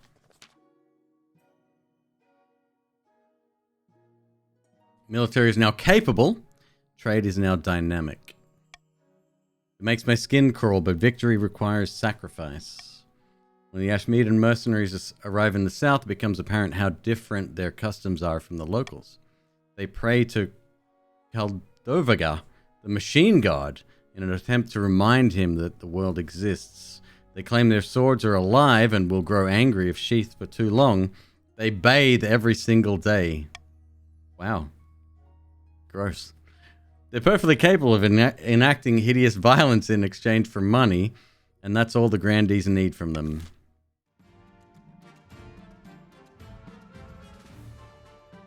A great battle. Vast armies darken the landscape like the shadows of clouds. Flags are flying, drums are pounding in rhythm with the marching of the boots. The kingdom is gripped with civil war. At least that's what you imagine. Most of the time is spent in the safety of your palace, poring over a giant map with your marshal. Your Majesty, the armies of the south is advancing on the capital, led by the treacherous Kerr. Grandee, literal rubbish! I've received word from the commander of our loyalist forces in the coast. If they march now, they'll intercept the Grandees in a matter of days. Alternatively, they could join forces with the army of the march. It's risky, but together, they'd have a higher chance of defeating the accursed Grandees. Huh.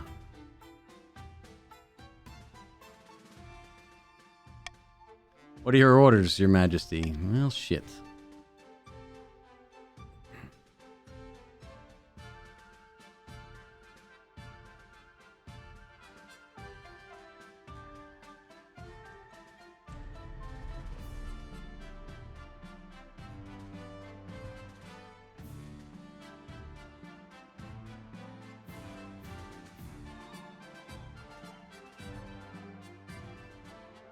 Patricians and barons should join forces.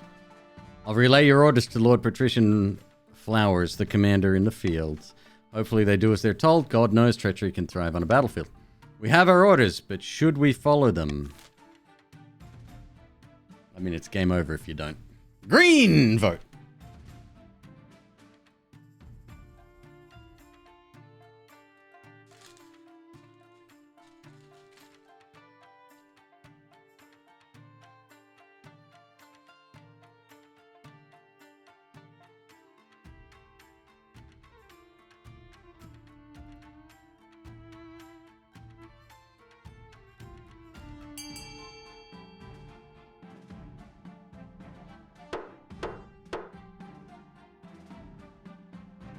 Voting is closed. 8 nobles voted for. Follow orders and link up with the barons. The whole city holds its breath. You stew in your palace, waiting for your marshal's return. Finally, she arrives in your throne room, looking perfectly composed. Your Majesty, as you ordered, the patricians have turned up their army around to link up with the barons. We can only hope this was the right decision. All according to plan. Indeed, Your Majesty, let's hope the plan is sound. It'll all come down to the next battle. The fate of the kingdom hangs in the balance. We will prevail. That's the spirit. Now, I really must be going. I have a lot to take care of. Over the next few weeks, it becomes clear that the coastal army's retreat has given the Grandees free rein to pillage and plunder the coast. Ouch. The rampaging southern troops descend on farms like locusts, taking everything to feed thousands of hungry soldiers. Some patricians' wealth has decreased. Some grandees' wealth has increased. Trade is now opulent. Trade is now modest. But while the coast suffers, the coastal forces successfully link up with the barons. Now, the joint army of the patricians and the barons rush to meet the grandees in open warfare, and the winner will either end your reign or preserve it. So much for a military victory.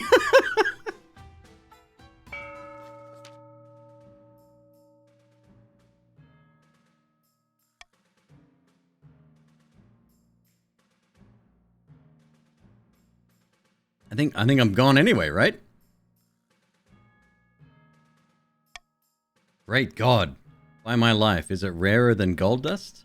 Over here it is. This isn't the biggest stockpile in the kingdom, but the only one. Now what do we do with it? Sneak the gunpowder under the palace and blow them all sky high. Goal, raise stability. Start manufacturing muskets and cannons to make our military unbeatable. Raise own military.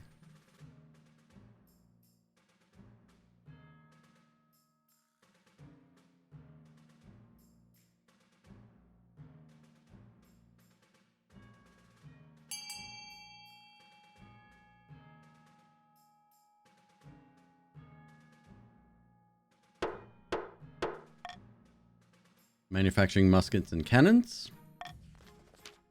Now that we have all this gunpowder, we can reverse engineer Kurt's musket designs. We need the troops to wield them. Then we'll step up our recruitment so we're ready when the time comes. I'll get to it. For the final stage of this scheme, the barons must raise their military to at least 6.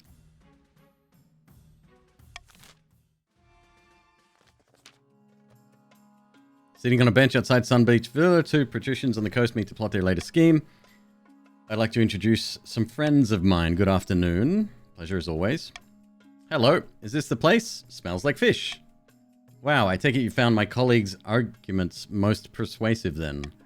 Indeed. Noble patrician Germais made some excellent points about the king's incompetence. The most persuasive part was the giant bag of gold.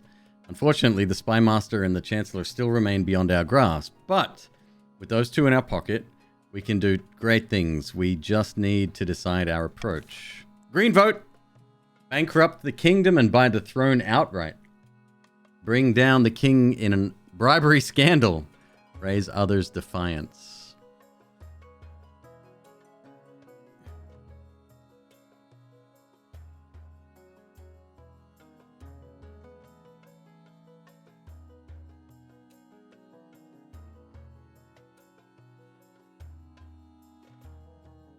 I think 10 is the cap, if I'm not mistaken.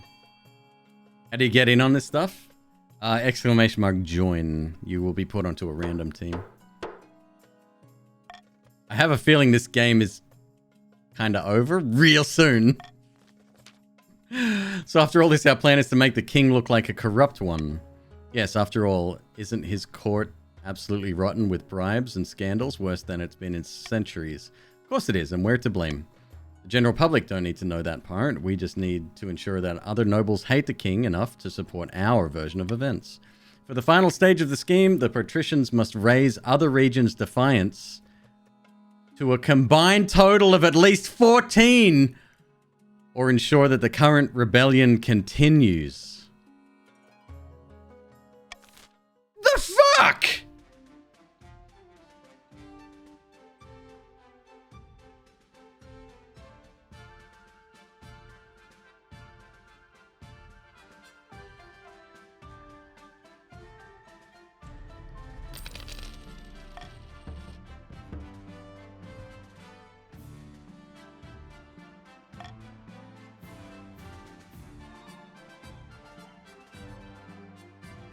An alchemical discovery.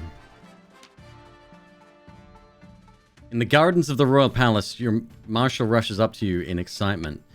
Baron Orlek follows her, dragging a large trunk behind him. Your Majesty has developed something for the war effort. You have to see it. Hail, my liege. An alchemist from my estate's been working on this for some time. He starts unpacking the trunk, revealing complicated and foul-smelling machinery that looks like a set of very large bagpipes. What is that?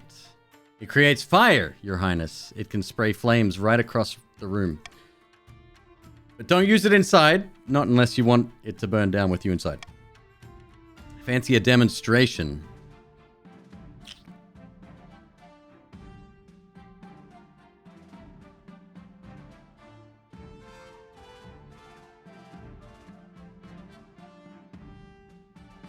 All right, but be careful. Yes, fire.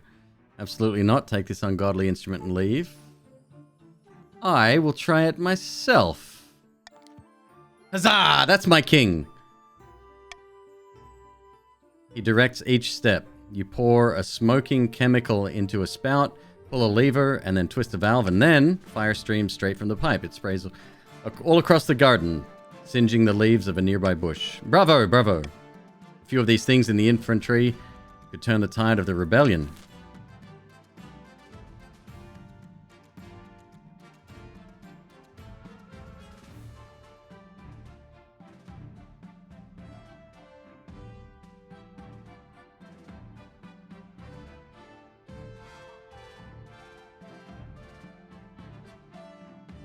Pay for the equipment and alchemists to train the soldiers.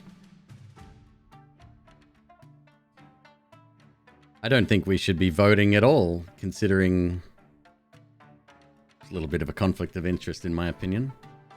Pay for the equipment, but don't worry about the alchemists. Order the barons to hand over the equipment for free. Too dangerous, put the alchemists on a crop science instead.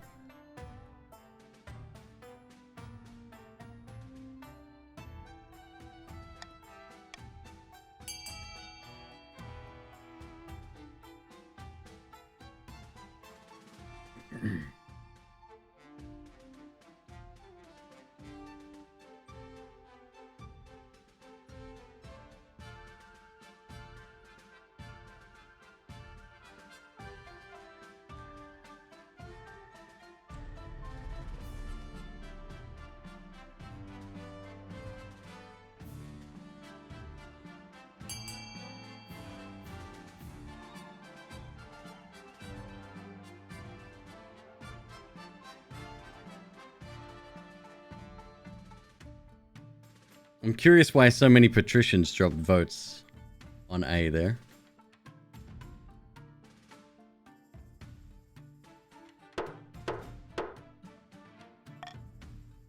"13 nobles.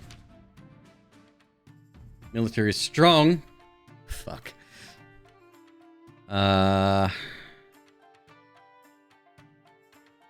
Authority is now dubious.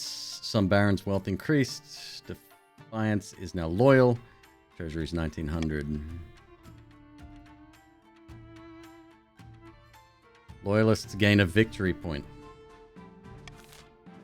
Hooray, I guess? An arms merchant.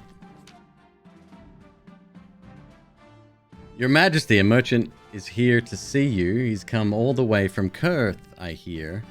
Hope he has something useful to sell me. Yes, I believe he does. Your Luminance, so wonderful to see you. I hope you and Rhoda are doing well. Doing very well indeed, thank you. Wonderful. Moreover, you'll be pleased to know that the Kurth Senate have deliberated for many weeks and ultimately agreed to extend you an offer of an arms contract. Not just any contract mine. The Republic has offered to sell gunpowder, weapons, muskets, cannons, blunderbusses, bombers, you name it. I have it. Alright, what do you got? I've got everything your heart could desire.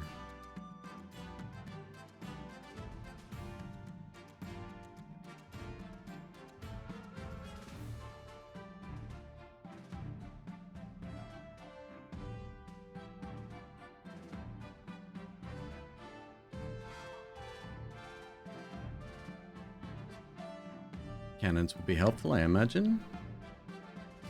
Of course, mount them on your ships or wield them in the battle, and they're versatile as they are deadly. I'll add that to your total. Take some blunderbuy. Powerful weapons, perfect for storming a castle. It's 850 for those.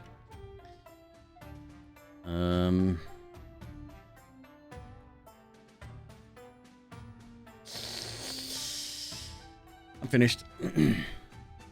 1850. Here you go. Most wonderful indeed. Thank you for your patronage. Once the merchant is left, it's up to you to distribute your newfound armaments to your loyalists.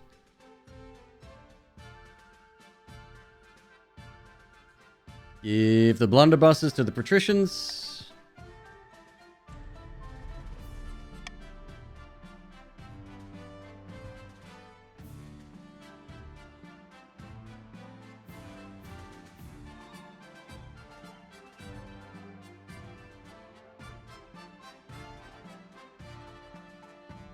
And the cannons.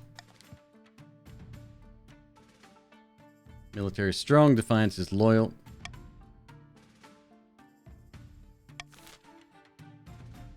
I'm doing my best, okay? Jesus.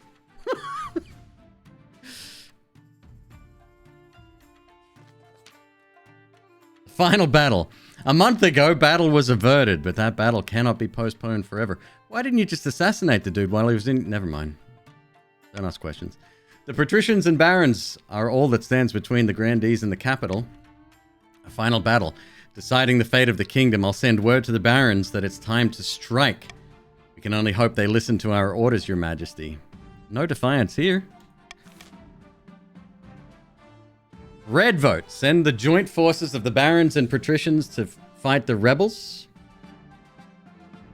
Hang back and let the grandees march on the capital without challenge.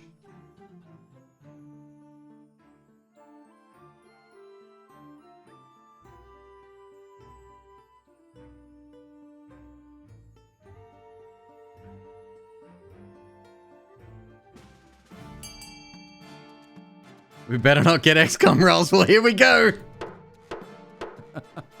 Oh, it's so nerve-wracking. 6 nobles voted for her. Send the joint forces of the barons and patricians to fight the rebels. Succeeded. When she finally returns, she strides into your throne room with a triumphant gleam in her eyes. Marshal, report.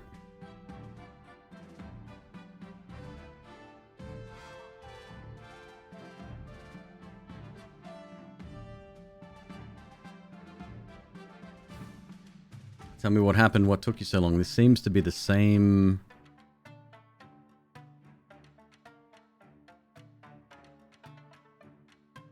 response. We caught the grandees by surprise as they were fording a river. Classic pincer movement. The barons attacked from one side and the patricians charged in from the other. You should have seen it. The river ran red that day in utter slaughter. Authority is now credible. Loyalists gain victory points. The South military is inadequate. So we've won. Well, now settle down. I can't shake the feeling that we've missed something. Not to fret, everything is perfectly... At that moment, a frantic soldier bursts in. Your Majesty, we've received word from our scouts. I don't quite know how to say this. Spit it out, damn you. Yes, ma'am, Your Majesty, the grandees must have split their forces. The army we defeated was a diversion. They've got another regiment making its way through the Crown Lands. They'll be outside the capital in a matter of days, and the barons are too far away to help. What do we do?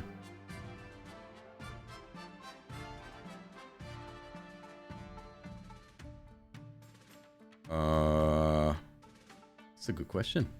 We prepare for a siege. We've got a lot of work to do.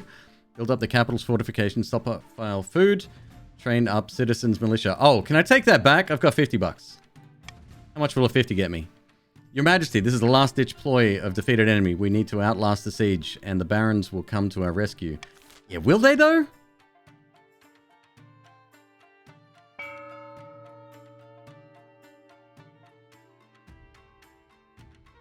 Swing votes. After voting, nobles can change their mind and vote for a different option.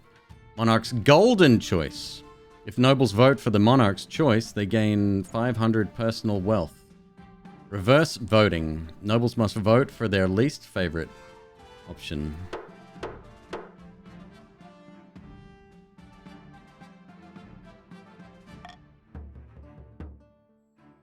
Victory points for the loyalists. Rebels, not doing so well.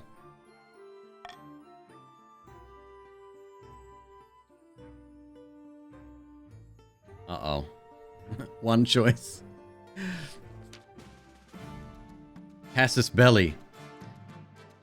You're poring over various maps and diagrams in the war room with the Marshal today, just like most days, really, ever since the accursed war started. The siege has been difficult, but they can't hold out much longer, Your Highness. Soon, relief will arrive, and the rebels' exhausted forces will be scattered to the winds. But then an unexpected guest burst into the chamber, shouting hysterically, Your Majesty, Your Majesty, you want to see this, a letter from the March. Have they brought more troops to our aid? The Chancellor thrusts a tattered envelope into your hands. You tear it open and start reading. We, the underside, declare that the monarchy and its council are not fit for purpose, being unable to guide and protect the kingdom from internal division and strife. Perfect timing. As such, we hereby proclaim the creation of a new military government, which will take effect immediately across the land. Any resistance to this order will be met with the full force of our armies. Sounds like a crappy order. Jesus Christ. Oh. Perhaps we can use this to our advantage, Your Majesty. The barons haven't only declared war on us, but the entire kingdom. If we allow themselves to fight amongst each other, we might just come out on top.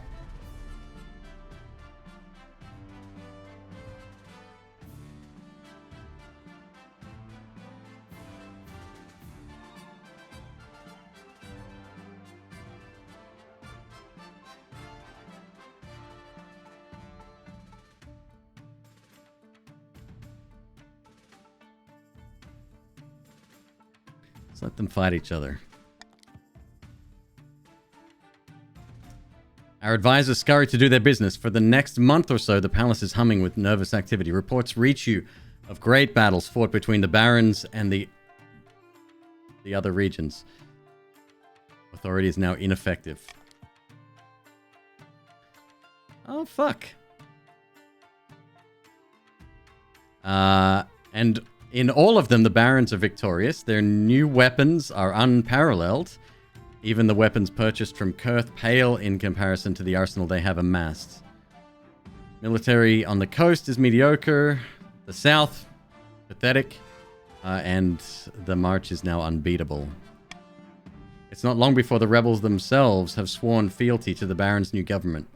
All you have left is the capital, and it's surrounded on all sides. This is worse than I'd ever imagined, Your Majesty. We simply cannot compete with these weapons. What are your orders?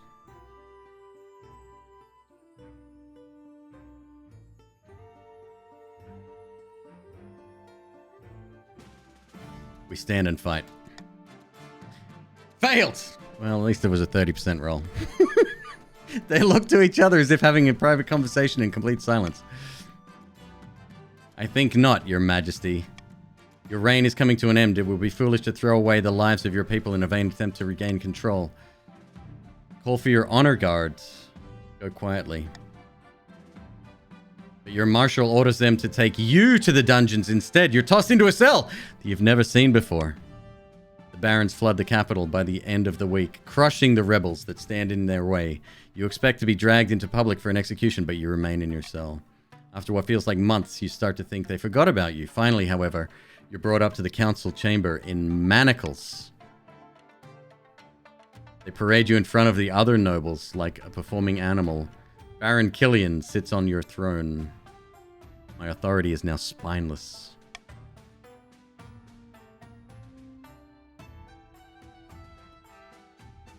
No, no, no. You've got the cushions all wrong. Be quiet, harebrain. You're here to settle a debt, not talk.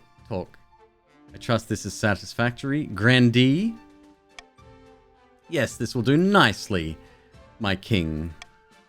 That's the last you will ever see of the new King Killian or your throne room. The Grandees haul you off to the south to answer for your past crimes. Whatever punishment they have in store for you, it probably doesn't involve living very long. King McQueeb was carted off to the south to answer for his crimes. After a swift trial, he was summarily beheaded for crimes against the ninth god. The Grandees, led by literal rubbish, launched a rebellion that accomplished nothing besides distracting the king while cunning schemers took the throne. The patricians succeeded in turning the palace into a hotbed of bribery and corruption, but what's new about that? They failed to gain the throne and lost money in the process. A bad investment. With their shiny new guns, the barons secured hegemony over the rest of the kingdom and installed Killian as an unquestioned king, at least until the bullets ran out after a few years.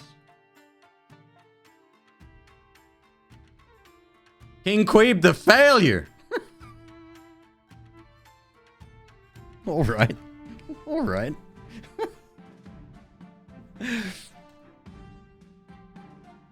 Speed of snail. Didn't spend a damn dime. Look at him. Sorry, spent $1. Horace Noble still had 500 in the bank. Kingdom. Lot of big swings, this one. This was a good one.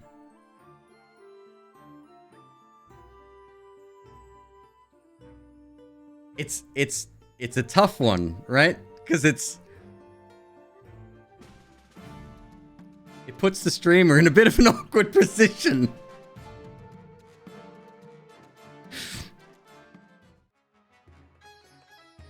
That's great. That's great.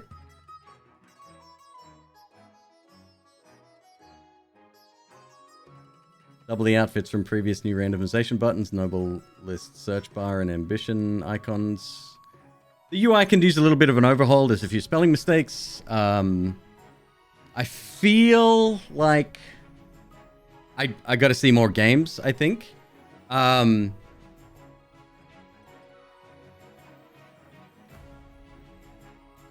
It definitely feels like a me against everybody else. Keeping people from rebelling as that halts their air mechanic. Oh, okay, so having an air is really important, huh? I like it a lot. I think we should play more of this. What do you guys want to do? I'll leave it up to you. We can continue the game we played the other day. 2 days ago. As dusk falls. Or we can go do another one of these. Your call. The air directly unlocks your win condition. No shit. Play another one of these? Alright. Okay. Continue Dynasty, you think? Continue game.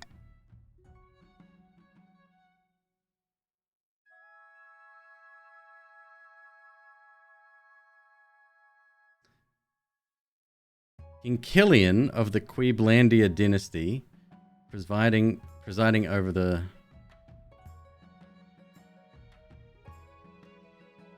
Of everyone. So what happens if we load this game?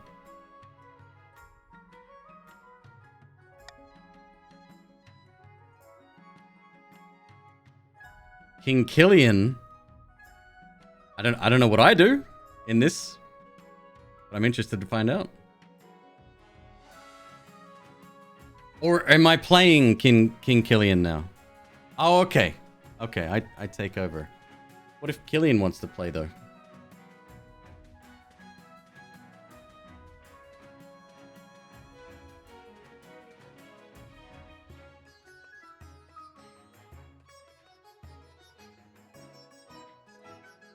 Killian the second. Oh! Killian wasn't a real person last game. Oh! Okay, understood.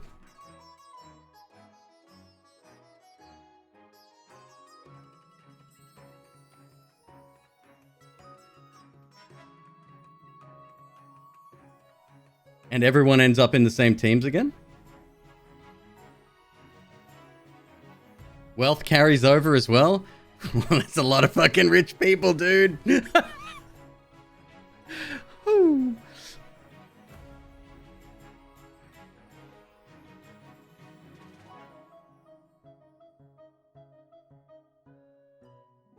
This is very clever. This is very clever. Didn't get much wealth, if at all. That probably means you haven't spent much either. Lost a couple of people from Red Team. Perhaps they thought it wasn't looking good for Red for a while there. I thought honestly that Red had the scheme win, to be honest. So the king is a Red Team? No. This control comes back to me again.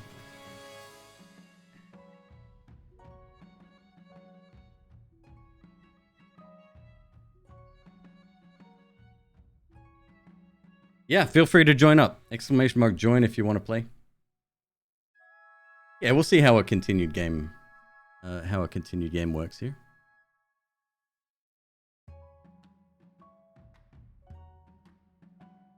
Didn't think the flamethrowers was going to bump them up to military.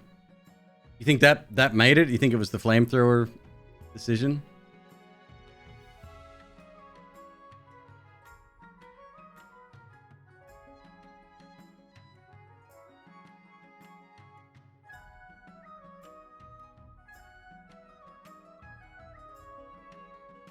Yeah, some of it's without knowing. Well, if you knew what exactly was going to change, the votes would be a little different. But I think there were a few mistakes made on the voting. I can stay on the screen and we can kind of work it out a little bit more.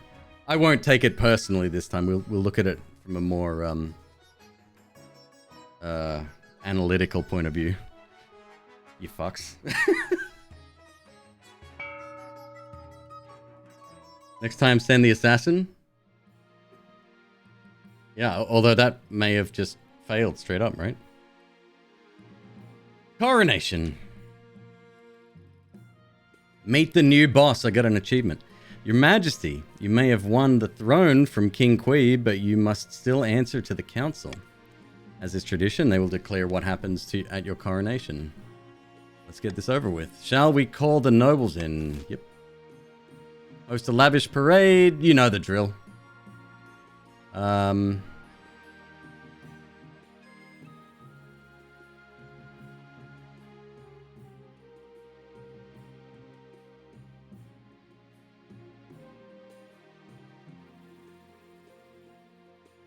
These are different than last time.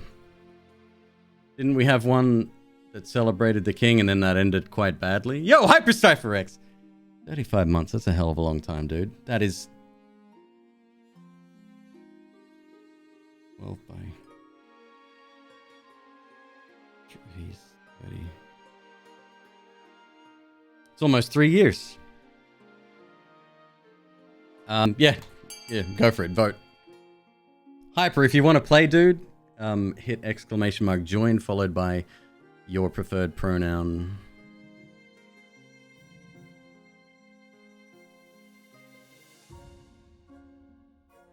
You get sorted into a house. Sorry. You join a faction randomly.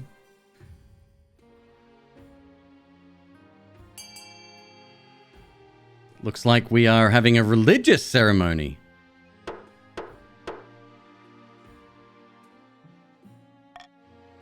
What kind of coronation should be held for the new king? 8 nobles voted for proceed with a religious ceremony that honors the 9th god. In the hallowed halls of St. Bertrand's Cathedral, an archbishop places the crown upon your head before launching into a sermon. Faith is steadfast, devout, and steadfast. Military still at 10! The fuck? Bro. If the assembled nobles were plotting against you, perhaps the threat of eternal damnation was given them a second thought. Probably not.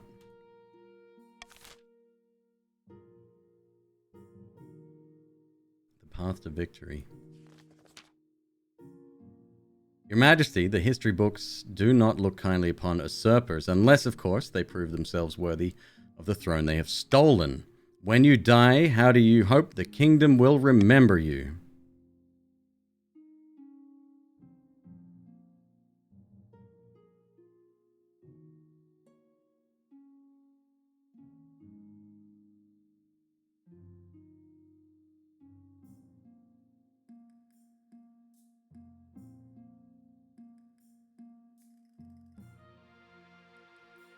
Military seems like a good thing.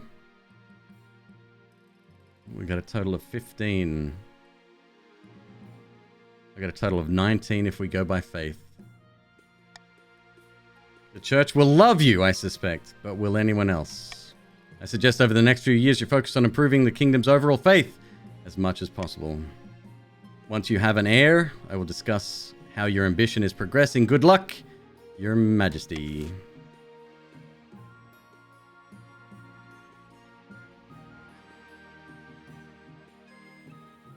Actually, trade would have been a good one as well.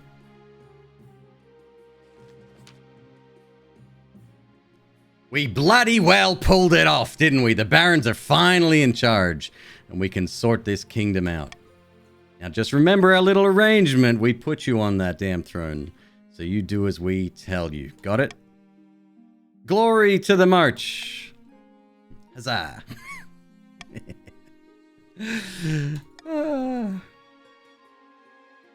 A pleasure, Your August Majesty. I hope to see our kingdom prosper and grow wealthy under your reign.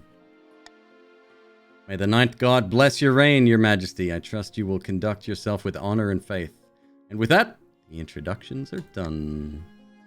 The council hall immediately fills with raised voices. Meanwhile, what do you think? Will he be a good king and do as he's told? Too early to tell. We should have a backup plan just in case. And thus the plotting commences. I knew it! A few months into the luxury of the palace, and King Killian has gone soft. We don't deserve a real don't we deserve a real baron on the throne?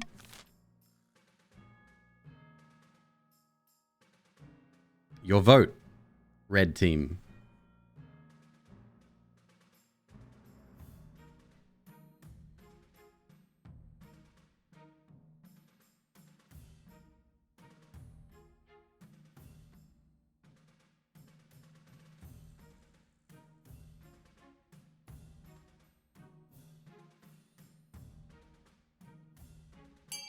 Lowest defiance. Interesting.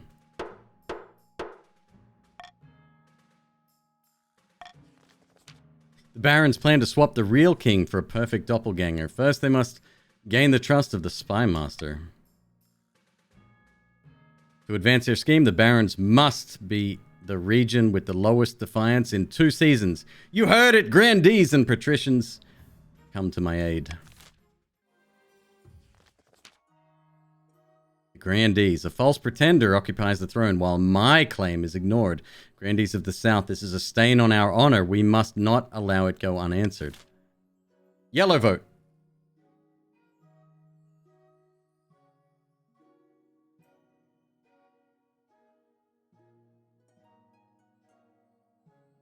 Raising others' defiance. That sounds like a common goal right there.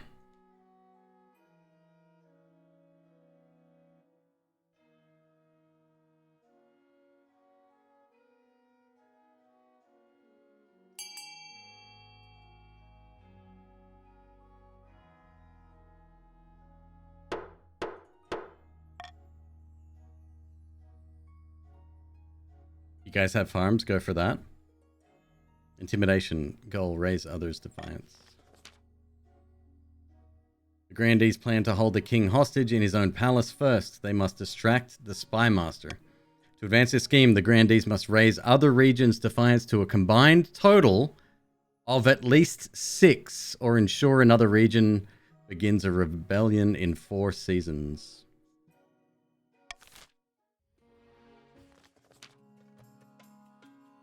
Lucius. Fellow patricians of the coast, my claim to the throne is far more legitimate than that of King Killian. Something must be done. Raise own trade. Lower treasury. Lower authority.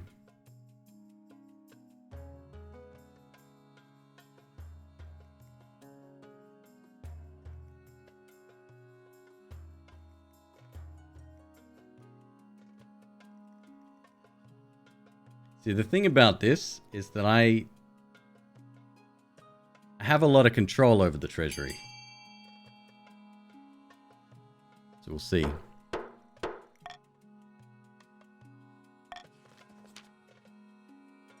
The patricians plan to sink the king under an ocean of debt.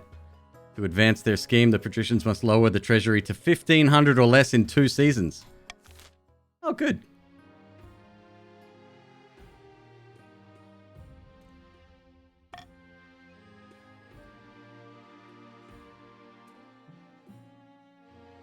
Okay. A new baby! Always a pleasure, Your August Majesty. Some fine news from my citizens in the coast. A baby has been born on your birthday, bearing a birthmark in the shape of the number 9. A fantastic omen. Perhaps we should mark the occasion. The king will send his blessings.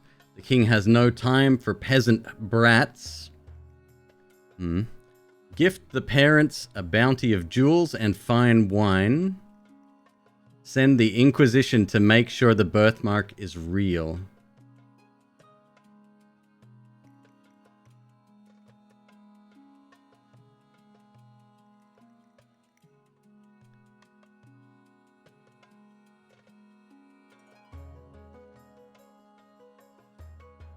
There's a lot of competing ideals here.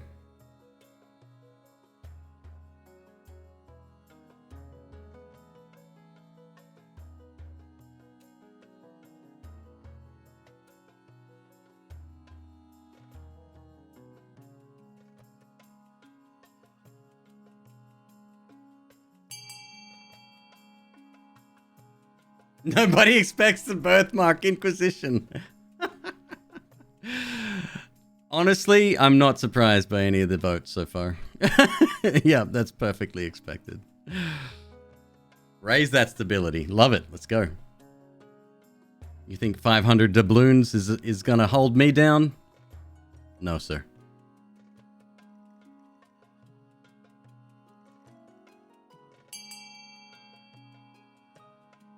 Don't forget who's fucking getting taxed. It ain't me. Oh, most excellent. Treasury is now 1,000. My humblest thanks, Your Serene Highness. The common folk will appreciate your generosity. Stability is now civil. There is another matter. They asked permission to name the baby after you. What do you think? Hell yeah. No, I'm the only Killian around here.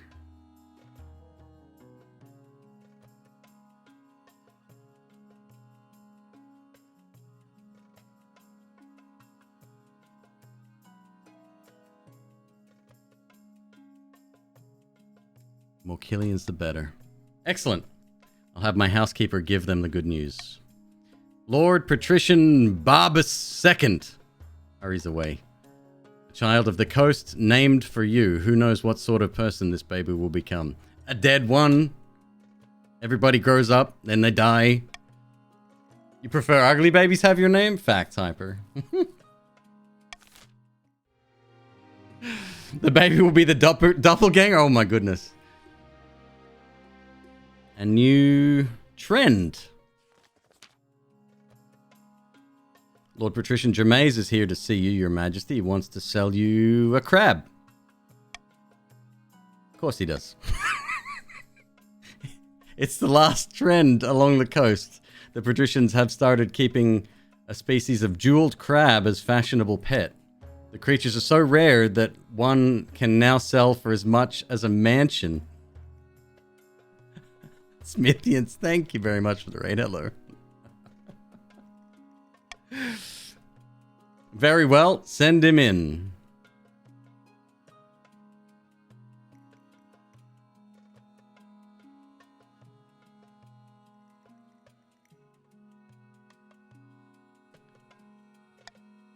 Thank you for seeing me, Your Majesty. I know the price is steep, but I assure you these crabs will only go up in value.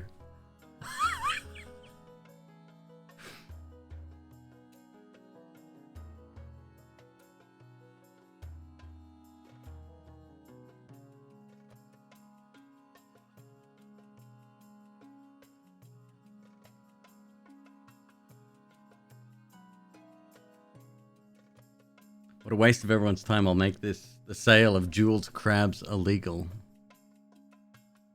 What can go wrong? Counting out your gold, Lord Patrician Germaise assures you that you will not regret your purchase. We will see.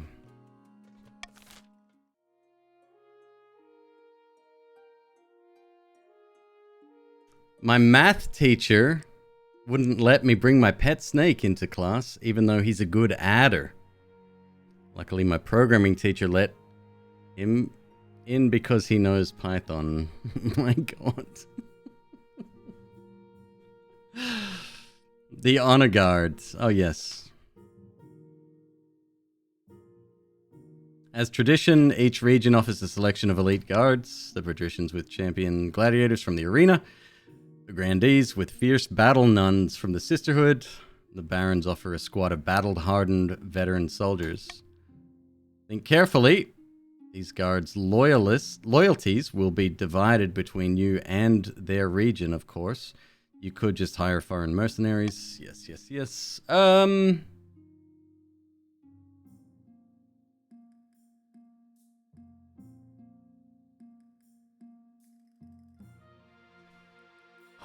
shit.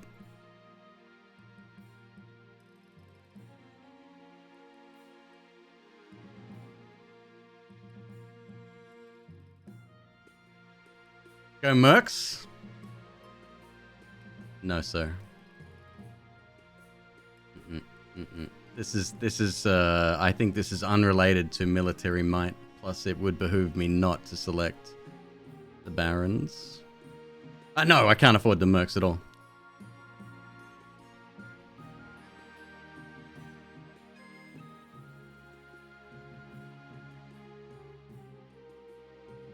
Military 1 and battle nuns. That makes sense. Well, I'm gonna delete that message if that's okay with you.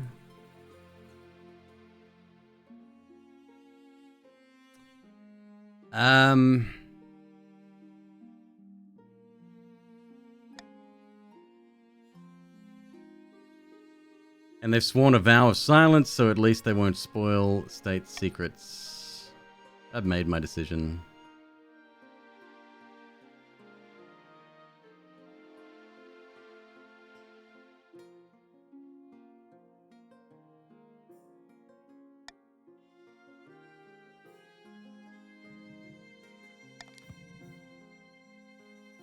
Okay.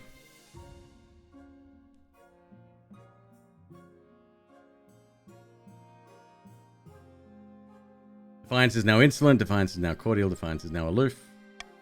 I gotta keep a balance, is what I gotta do. The battle nuns arrive in the palace a few weeks later. They nod to you silently, their solemn steel masks betraying nothing before filing into formation behind your throne. End season. Yet I gave away all the money? When the price of jeweled crabs goes sky, like, to the moon, baby.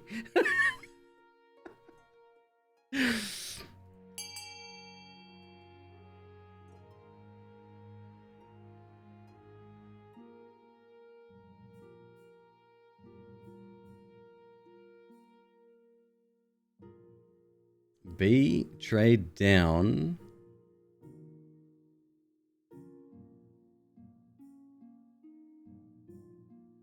Thieves Guild. D, military up.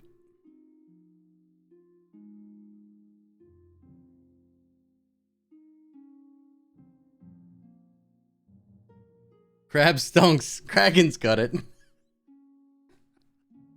Uh,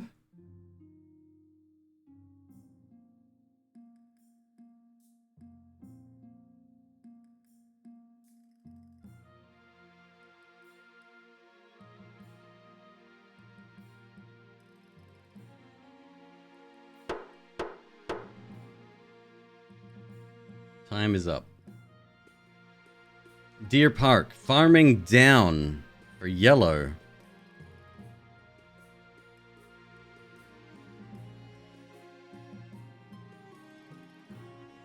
Trade down for red.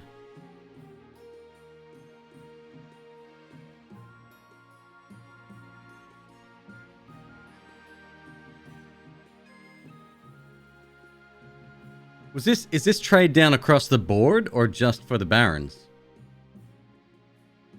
I'm not exactly sure how that works. Bankrupt. Oh, wait. Game over? Here it is. She holds up a single gleaming coin. What's that? The treasury. It's in its entirety. There's nothing left. You're broke. Oh. Is that where all the servants have gone? Yes, but it's not the servants you should worry about. Outside the palace, something rumbles like thunder. What now? Soldiers in your armies and even the city watch. None of them... But look at the... I've got crabs! You ride out atop a pure white stallion to face your rebellious soldiers. They're spilling through the streets like a tide, shouting for your head on a pike. They don't resemble a trained army at all. More like a mob decked out in armor. Deliver a grandiose speech. Crabs for everybody! Don't have the loyalty of their king to the kingdom. Yes, times are hard. But if they could see it in their hearts too, your words are cut off by an arrow to the sternum. You topple off the horse and are trampled by 1,000 sturdy boots. As the soldiers rush forth to loot the palace. Good luck, fuckers, there's nothing in there! Having left no heir, it's up to the nobles to vote for your successor from among the claimants. You only hope they will keep the kingdom more stable than you did.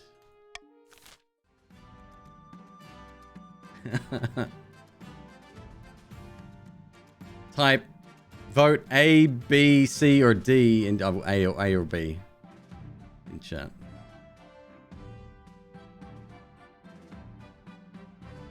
Wow!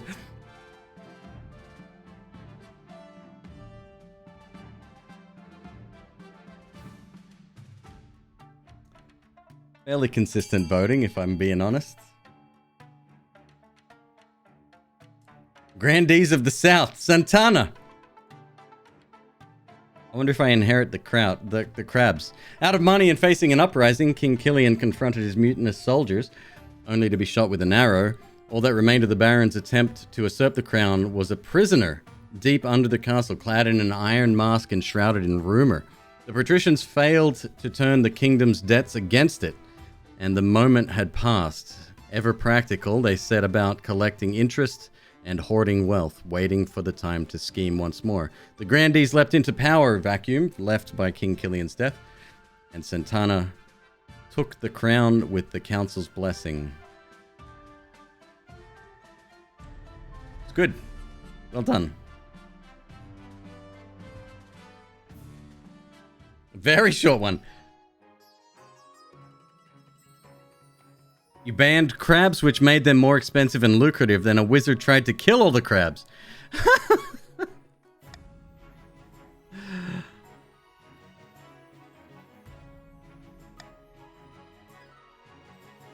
All right, join up. I mean, the treasurer did hold up a coin, right? I wasn't broke.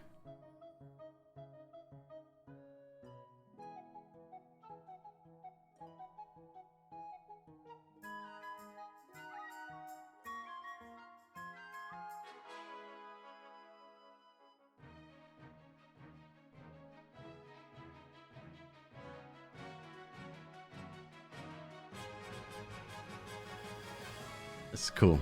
I like it.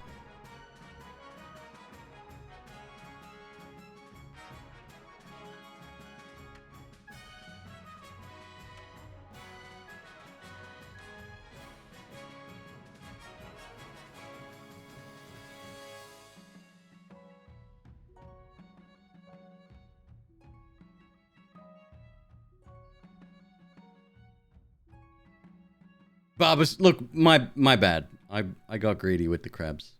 That's fair.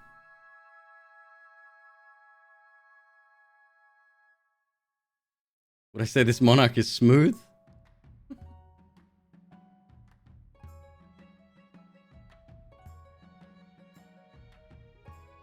All right, we start. You can join up as you're coming in if you like. It's fine. Oh god, I gotta do this again.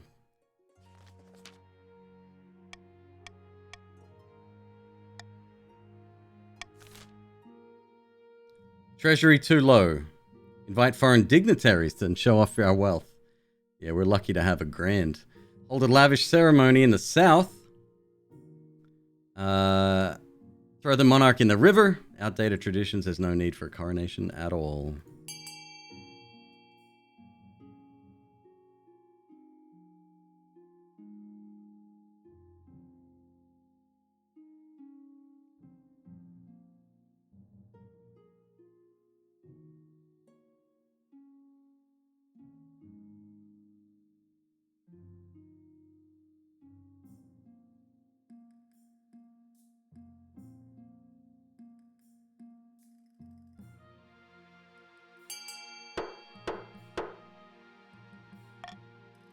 "12 nobles voted for throw the monarch into the river. It is decided the monarch will be thrown in the river." What kind of coronation is that? Very traditional. Dating back to Queen Alma the Wise, it's meant to represent you being reborn as a true monarch. The nobles pick you up and carry you out to Treadwater River, hurling you into the shallow water with a cheer. When you climb back up to the bank soaking wet, the Chancellor steps forward and places the crown upon your head. Is it your imagination or some of the nobles' stifling giggles? Fair.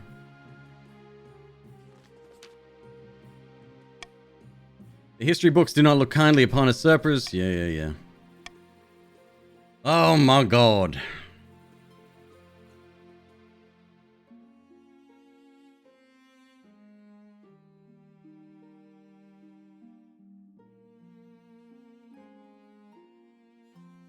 The architect of a new golden age. Trade. A lofty goal indeed. I suggest over the next few years you focus on improving the kingdom's overall trade as much as possible. Once you have an heir, I will return to discuss how your ambition is progressing. Good luck! Council introduction. Grandee Ceramic, the ninth has smiled upon us, and our plans have come to fruition. Verily, there is much to celebrate. Remember your duty. You must ensure that the Grandee's interests are enforced throughout the kingdom. Hey, Big Mike. Ninth, bless the South. Indeed, ninth, bless us all. Now introduce yourself to the rest of the council. A pleasure, your esteemed highness. I hope to see our kingdom prosper and grow wealthy under your reign. Hail and well met, your majesty. Under your leadership will whip this kingdom into shape. The council hall immediately fills with raised voices. Meanwhile, what do you think? Will they be a good little monarch and do as they're told? Too early to tell. We should have a backup plan just in case. Get ready to vote.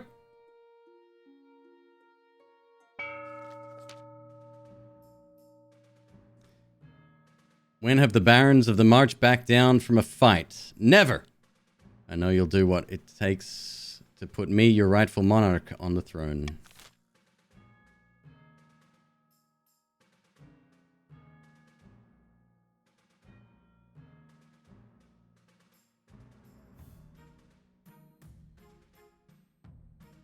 Lower others' military. That's a tough call when you're on the top of the pile. I wouldn't choose that.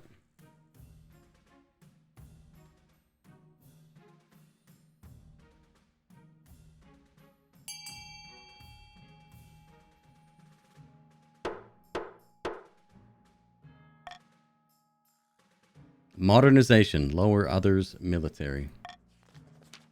The barons plan to modernize the kingdom's army in such a way that it's totally under their control. First, they must prove the military is in need of reform.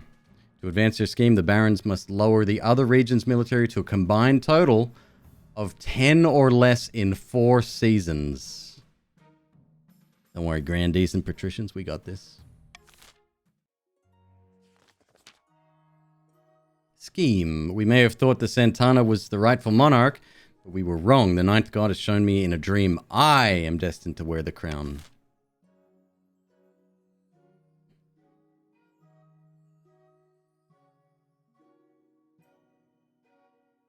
Lower stability. It's there again, twice. Subterfuge and excommunication. That's not the first time that's shown. Witch hunt is plausible. It's weird. That could be a bug.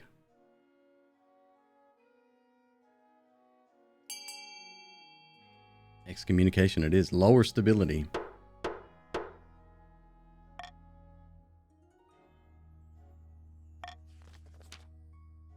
The grandees plan to persuade the archbishop to excommunicate the monarch. First, they must lower royal credibility. To advance their scheme, the grandees must lower the stability to 4 in less in 2 seasons. Fellow patricians of the coast, my claim to the throne is far more legitimate than that of monarch Santana. Something must be done.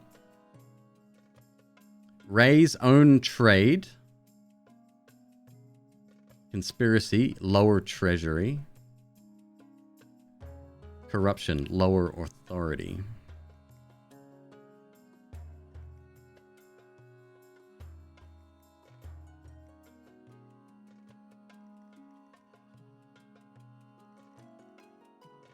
Germain's voting B, yeah, Mr. Crab himself.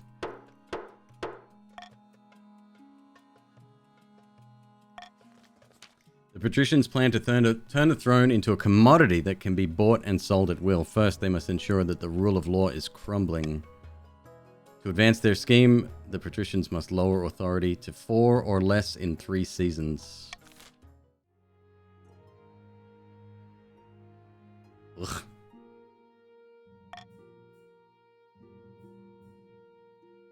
Counterfeit currency. Again? Years ago, I fixed this problem. As is tradition, each region offers blah, blah, blah, blah, blah, blah.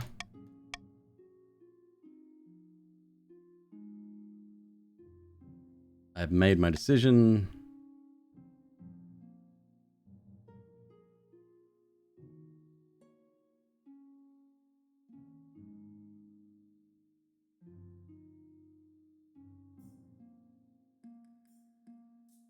Southern nuns.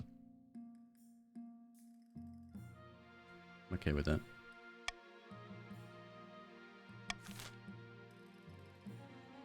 Okay.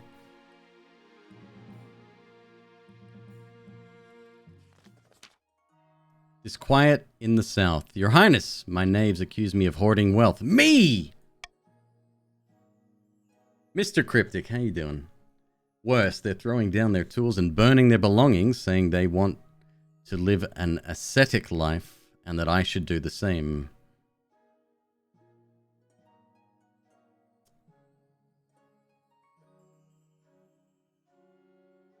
They want to have more exercise? Not athletic, ascetic. They don't want to be pinned down by worldly possessions, but burning them is quite the overreaction. The ringleader of this movement is a philosopher called Ortega. She calls herself a voice of the ninth god, and the peasants hang on her every word. They'll be at my door any moment. Send someone to infiltrate their cult.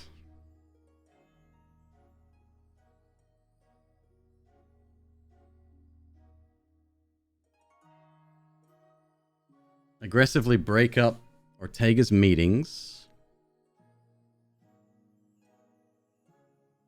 Fire the troublemakers and hire new servants for the march.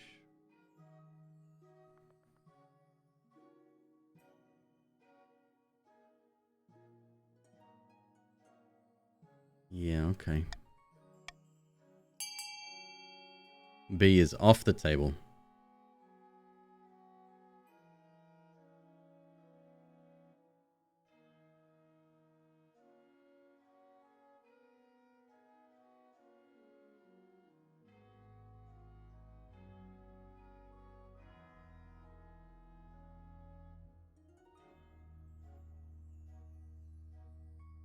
Yeah, this when the screen is a specific color, only that team can vote. This is the what do you call it? The council meeting.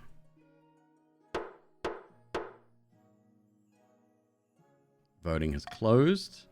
Fire the troublemakers and hire new servants from the march. The barons welcome the extra cash for the use of their peasants. Defiance is now grumbling, down to 3. Some barons' wealth has increased. Some grandees' wealth has decreased. But meanwhile, more and more southern servants discard their possessions to follow Ortega's teachings. That's not done yet. Counterfeit currency. The South has been prosperous of late, but tax collectors are reporting suspicious coins. The whole region is awash with fake money. Tell everyone in the South to examine their coins and return any duds. Offer a substantial reward if the counterfeit is caught. Order your artificers to invent a new coin that's harder to counterfeit.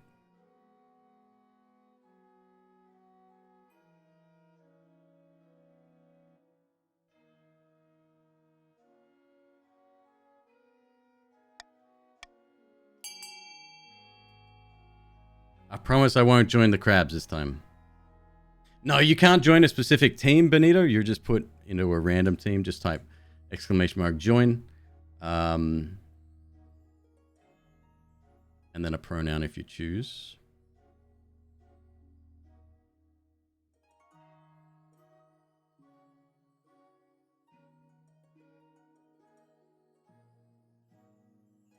Big surprise. Big surprise from the grandees. Thought we had a good thing going. Tell everyone in the South to examine their coins and return any duds. What could go wrong? Town criers across the South ring their bells and order townsfolk to beware of forged coins. Unfortunately, the result is a complete loss of trust in the monarch's coinage. Southern townsfolk barter goods instead, while the merchants ask for foreign currencies. Fantastic. Trade down.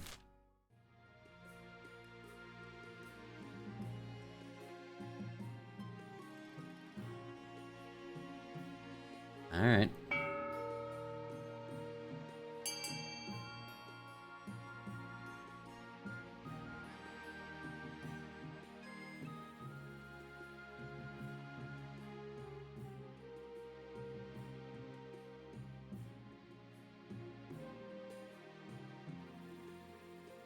Voting for E, military reduction? It's mean.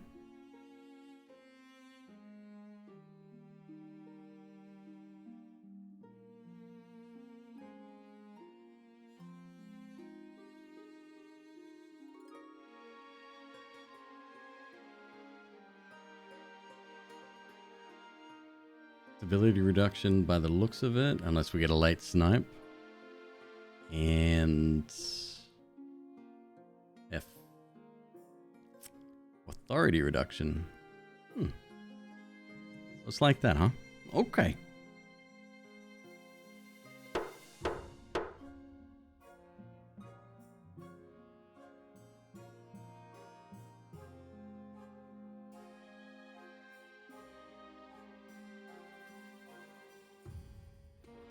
Interesting. Why lower the coast military? Because in order to get to stage 2 of the Baron's schemes, yeah,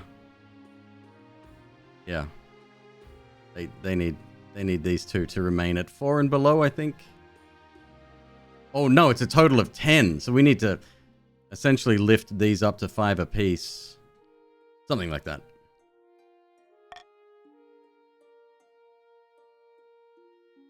The cult spreads. Oh, God. Finding a spouse. A namesake returns. Dynasty event. Oh, shit. All right, we'll leave that one to last. Find a spouse. Yeah. I am not interested in love. I suppose it would do no harm. I would like a man. Let's see what they have to offer. Easy enough decision. You'll marry into the grandees, as we agreed before you took the throne, right? Right? Oh, that's my decision made for me. The cult spreads. Here's a problem with the followers of that southerner, Ortega. Her teachings are spread to the march. Worse, she's getting stronger. She's performing miracles, healing a woman's broken arm with a single touch, curing an old man's blindness. All over the march, the commoners are throwing away their goods and cursing the barons for their greed. They're clashing with priests, even starting brawls in the streets. Every day we lose more workers to this cult. Join with the church to officially denounce Ortega. 50% roll of success. If Ortega is performing miracles, she must be recognized as an official member of the church.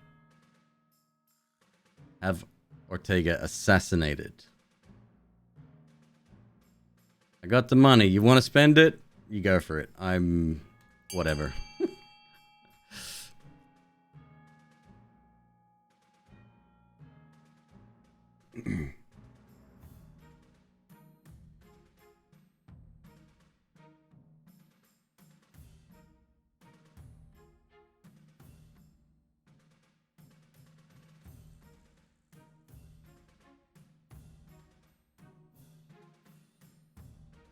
Interesting choices.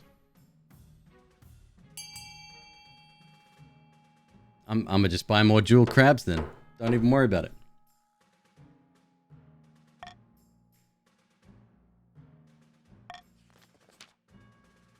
Authority challenge failed. Eventually, the Archbishop issues a lukewarm proclamation stating that Ortega and her followers are a legitimate branch of the Church of the Ninth God. But a few people listen, and unrest rises. Ortega goes missing, and the church refuses to comment. Okay. A namesake returns.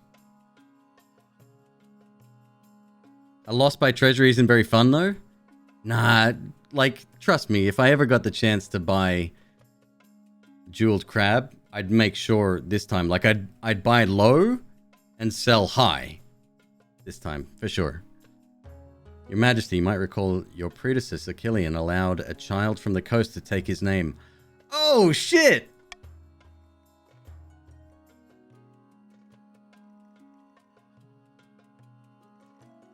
What a sentimental old fool. Well, it wouldn't be my place to comment on royalty. In any case, we've had word from the coast that this child has reached adulthood. What are they up to? Young Killian has become quite a notorious gambler in the coast. A bad gambler. They owe Lord Patrician Babus II a great deal of money. I wonder if it would be wise to step in, but I suppose it's no bad thing if your predecessor's name is tainted by association. The monarch will pay off Killian's debts.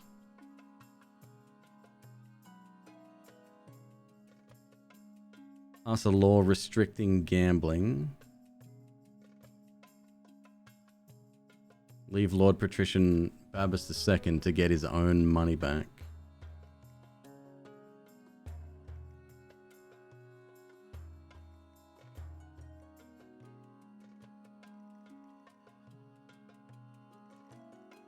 Kind of want to see what this kid's capable of.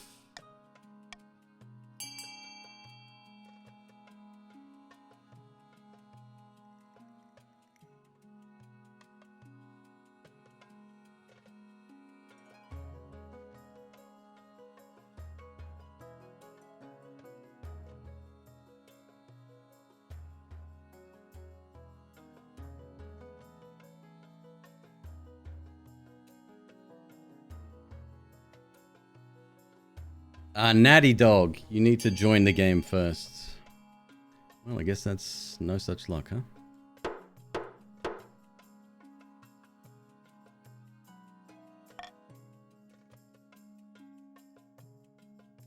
Another L from no money. 500 is not no money. And again, she held up a coin in the last one, right? I spent $14.99 or $1,500 and I had $1,501. Either way, I had $1 to my name. I'm a contest that. Lord Patrician Babas wealth can't go lower.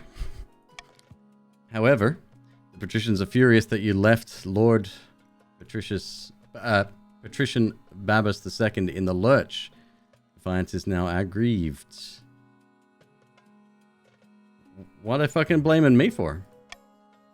As for Killian, they continue their outrageous gambling. Big deal. Okay, cool. Shame. I really did want to see where that story went, but that's fine. We move on. End of season. Far to the south, a pair of grandees are conniving, and the Archbishop agreed to meet with us yet. I sent him 4 letters last week. No such luck. Hardly surprising, the old coot won't move against the monarch unless he knows he's on the winning side. The grandee's aim is to lower the kingdom's stability to 4 or less.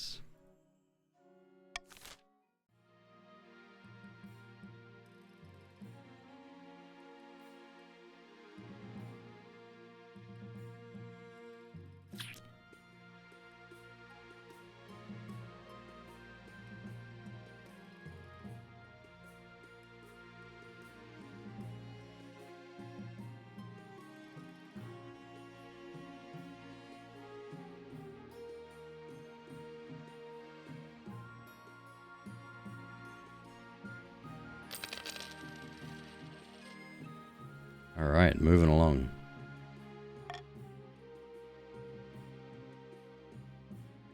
Losing trust, furious followers. Eligible options. The Barons shall remember. The Barons will burn in hell. I have found 3 potential matches for you. 1 eligible young man from each of the kingdom's 3 regions. Choose wisely. You'll be securing a powerful alliance. Alright, let's see them bachelors.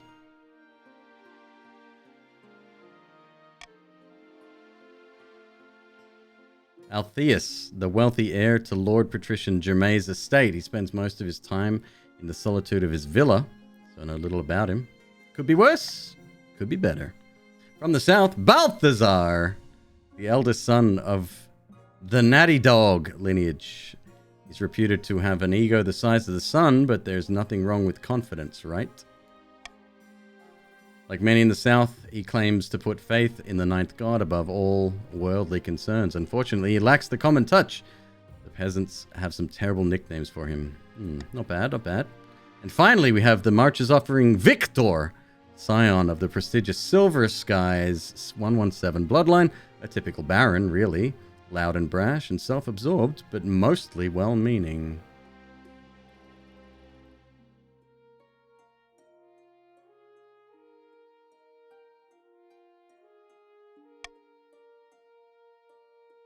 Like most barons, his great passion is hunting. No beast is safe from his crossbow. He was high up in the army training the troops, but he was dishonorably discharged for some reason. Hello, Soap! Fancy seeing you on the Twitch side of things. How you doing? Great to see you. Thanks for the raid.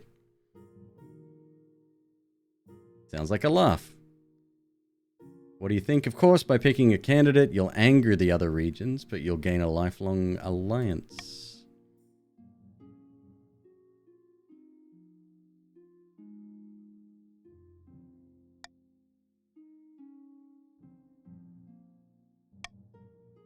I have made my decision. 'Tis Altheus of the coast.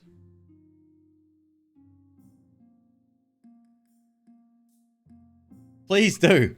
Yes, yeah, go right ahead. Thank you for the bits, brother. Don't forget your promise to the grandees.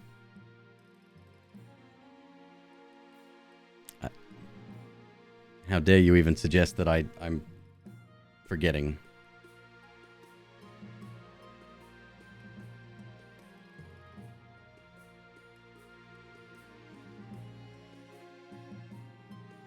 A cookie was the suggestion?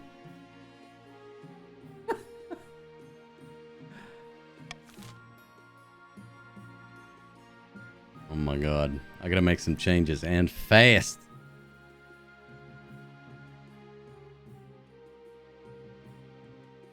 Uh-oh.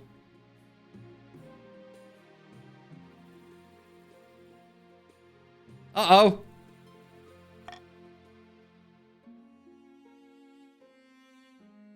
Is it thinking? I hope not. Oh no.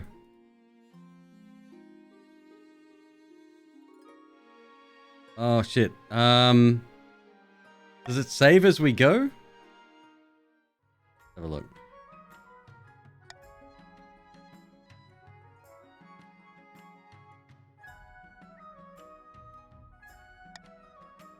Ah, fuck off.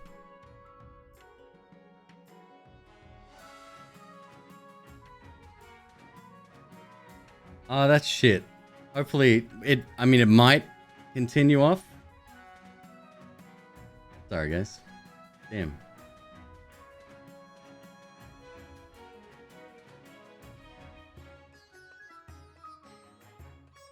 You think it does continue? All right, we can try.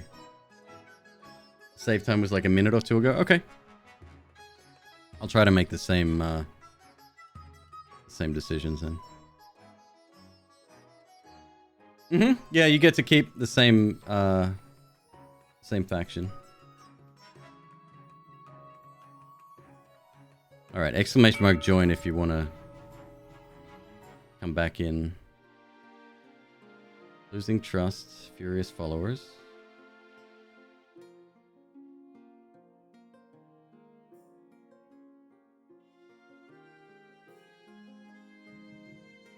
It saved it, right? We had a third option that we've already done. Okay, losing trust.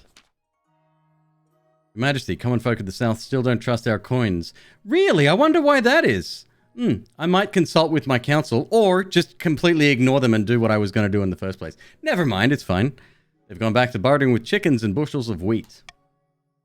If we don't do something to win back their trust soon, their economy will completely implode. Treasury too low. Forcibly buy up all the chickens and wheat and other barter goods. Where's the logic in that? The South should adopt a foreign currency instead.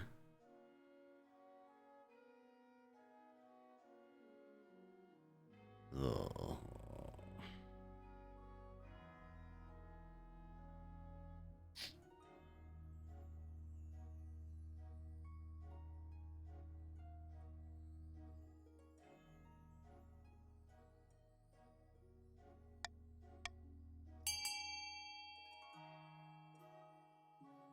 This is kind of bad, but B is the best option. Oh, shame I vetoed it.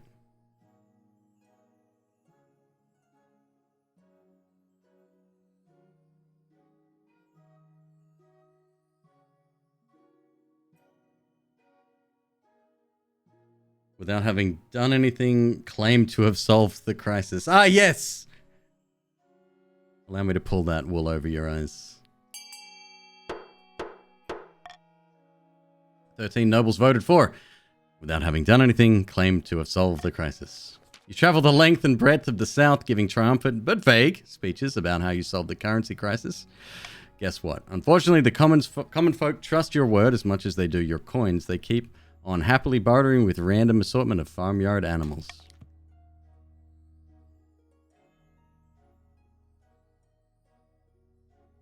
Farming is now a cornucopia. Trading is modest. Stability is teetering.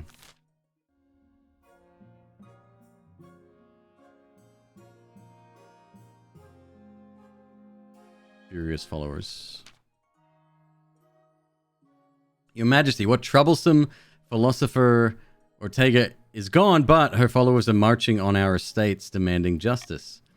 It's the same in the march. They're making her into a martyr. Send the royal army to put a stop to this. Ask the church to preach forgiveness on all sides. Pay the grandees to give amnesty to Ortega's former followers.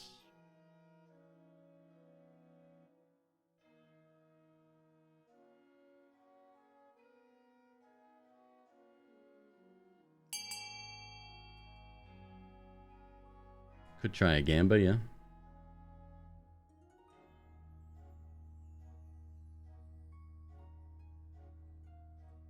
%, and it's not horrible.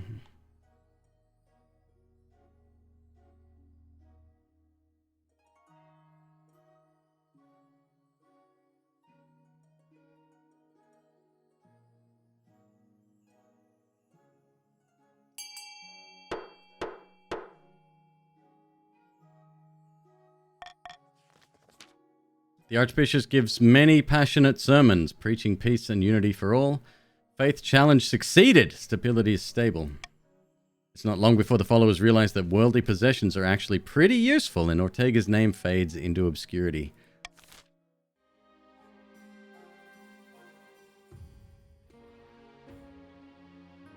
End season. In a dingy seaside tavern, two patricians on the coast meet to plot their latest scheme. Good news! Palace officials have been accepting my bribes. They're becoming more and more open to corruption. What are you getting in return? Oh, not much. A better seat at the council chamber, access to monarchs' rooms when they're out, that sort of thing. And coastal tax collectors will be more easygoing in the future. But the important thing is that the monarch's staff are getting used to selling their principles to the highest bidder. So what next? Palace staff are one thing, but the true prize would be the loyalty of the Chancellor and the rest of the monarch's inner circle. To do that, we need to demolish their respect for the monarch. The kingdom's in chaos. They will see the monarch as an incompetent fool and be much more open to our bribes. To advance their scheme, the patricians must lower stability to 4 or less in 3 seasons.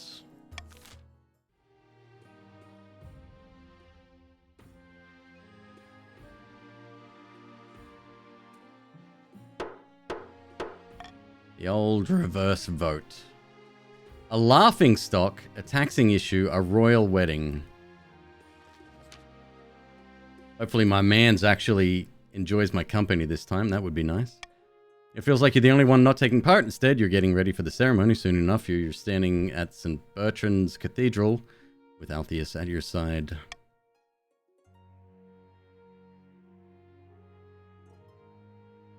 Do you take this man as your lawfully wedded husband? Fuck yes, I do. You kidding? Then I pronounce you married in the eyes of the kingdom. After the wedding, of course, there's a feast.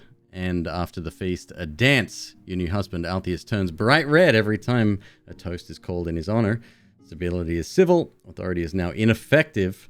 Defiance is aloof. Defiance is loyal. Defiance is insolent. By the time you find yourself alone with Altheus, it's past midnight, but you've never felt more tired. Hello? I hope you had a good time, as good a time as I did. You too. You both lapse into a strange silence. Altheus gulps back his wine. Tell me about yourself. Not much to tell, really. I like to make money wherever I can. Money talks. I got $1,900. Even if I don't. He lapses into silence again. All attempts to get him to talk more prove fruitless, and eventually he makes his excuses and heads to his spare bedchamber. Alright. Fair. I'll give you space. Taxing issue. Peasant. Your Majesty. Help us, Baron Smithians of the March. Has been bleeding us dry, he has. Oh, not me cows. 10 times higher than they've ever been. I can't afford to feed me cows. It's true, Your Majesty. Baron Smithians has been taxing his peasants at least twice as much as the next highest noble. It's been a hard year, Your Highness. I have barely any gold in my vault. I'm just doing what I can to stay afloat.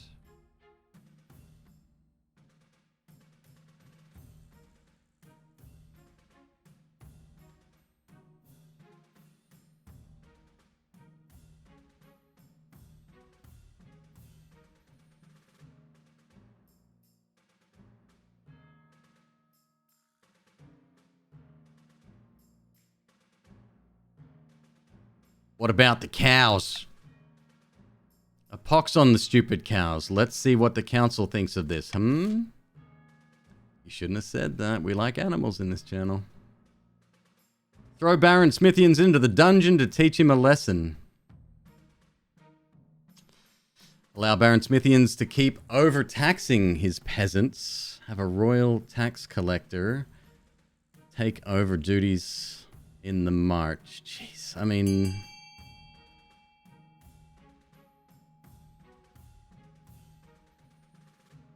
Overtaxing is just a perspective?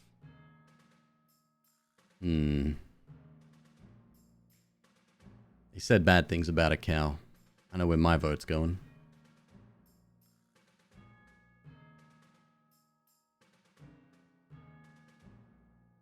Tons of cows where I live.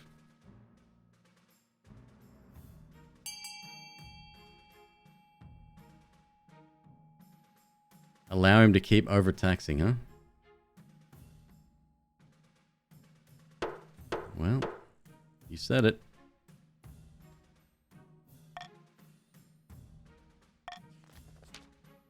But think of me cows, your honors. Think of me cows. Over the next few months, Baron Smithians becomes rich once again by jacking up taxes. Defiance has dropped to the floor. Some barons' wealth has increased. Farming to 0. You are now starving. Only the barons are fat and wealthy.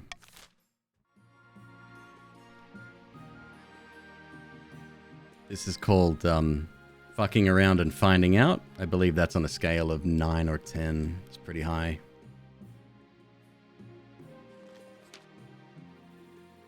Your Majesty, the acclaimed playwright Chauncey Blinwood has written another smash hit. All the theaters in the capital are showing it nightly. Oh, this one again? Yeah, no problem. What's the problem? How am I portrayed? Clown named Biffo. I'll attend the play myself. The show must go on.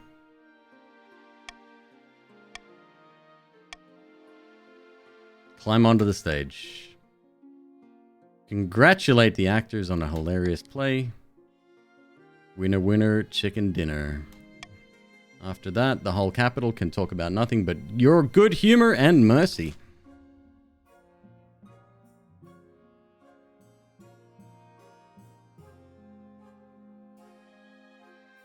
That's an obvious one. They shouldn't. They should maybe mix up the results of that one from time to time. Amidst dark and foreboding forests, a small, squat castle stands watch over the Marcher border. There, at the end of the kingdom, a plot is hatching. Great news from the field. Not only have we sabotaged the other region's armies, we've salvaged a few defectors for our own forces. Military can't go higher. Huzzah! What a coup! I've drafted the reform proposals as planned. The council will be more than happy to follow our lead. Good, but we must ensure they don't get skittish. The kingdom must be stable for our proposal to work. Grand, a calm before the storm. The next stage, of the Baron scheme, they must raise stability to 5 or more in the next 2 seasons? Fuck off!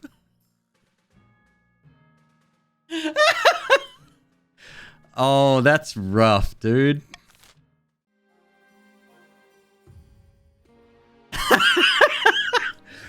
Oh.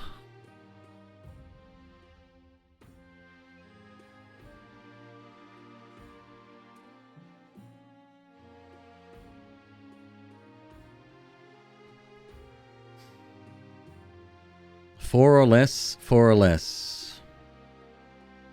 2 seasons. I see what you mean. So this one has passed, but it's still a goal, right?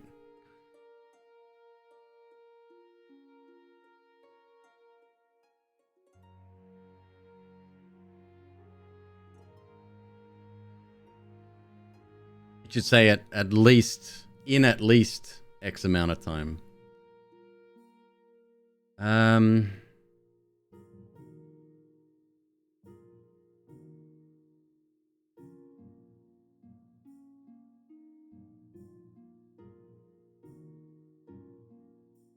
Fuck! I don't know what to do.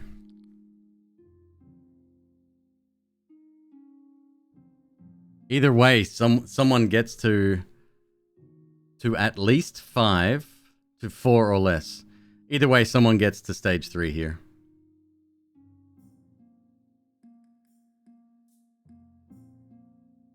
Shit.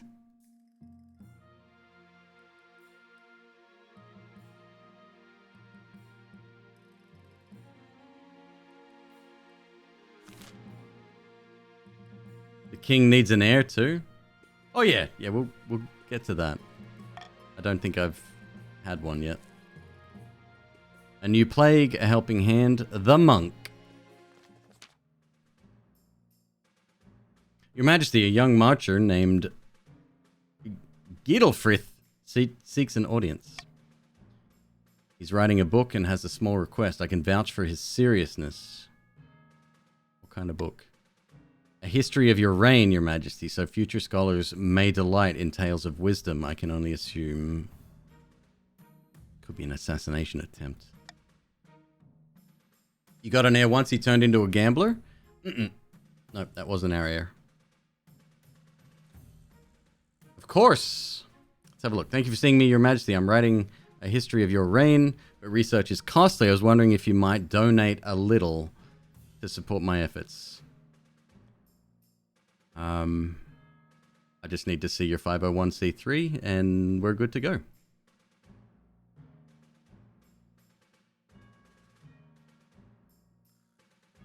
Of course, my good monk. Minus 300 bucks. Portray me as a living god.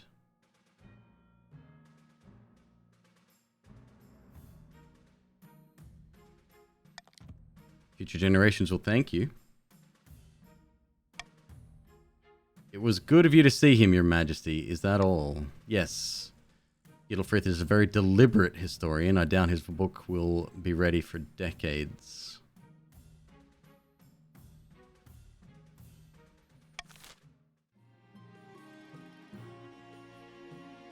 It is not working.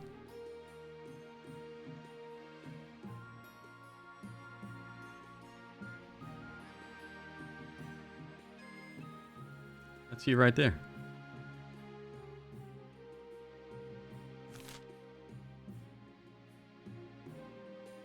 All right. A helping hand. Santana, I had something I wanted to ask of you. What can I do for you? As you know, I run a very successful jewelers guild back home on the coast. But the current laws are a little restrictive for my trade. Lots of tariffs and regulations. You know how it is.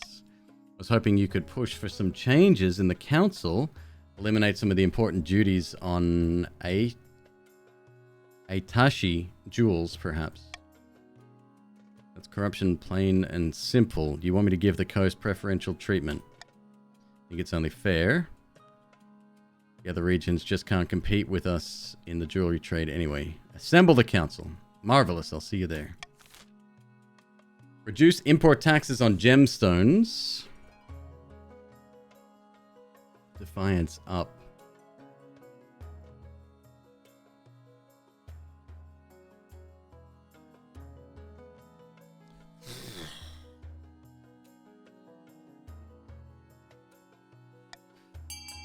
All right, I'm going to go get a drink. I'll be right back.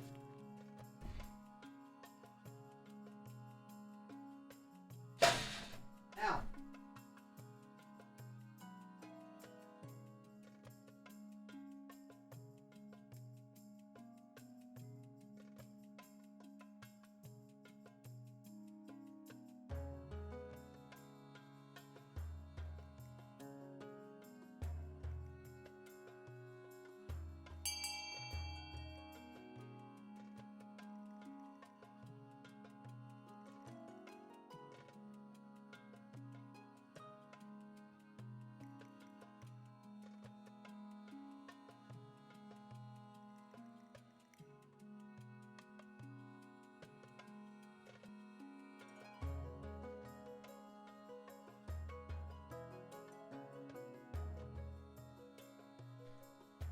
Okay.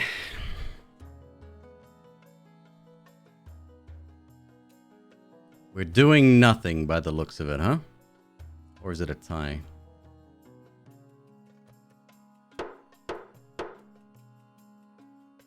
Voting tied. Ban the import or do nothing.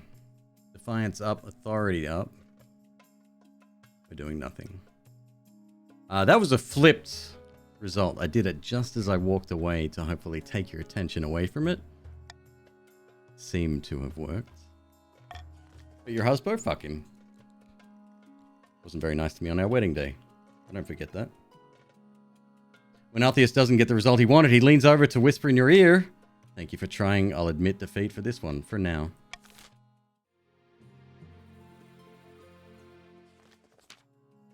A new plague. Your esteemed highness, the coast has been struck with plague. And not just any plague, a dancing plague. Why aren't you dancing then? I haven't been infected yet, of course. Otherwise I would not be here to risk it spreading to your serene highness. It affects everyone, even dogs and cats. We don't know how it started, but it's spreading quickly. Whole villages are dancing themselves half to death.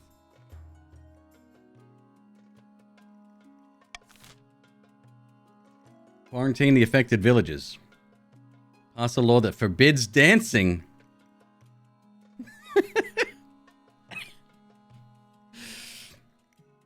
Let it be. How bad is dancing anyway?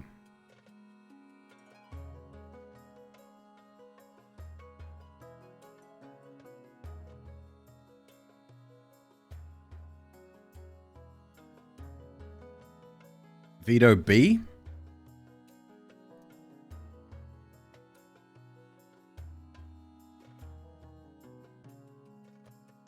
Silver Skies and Arcado.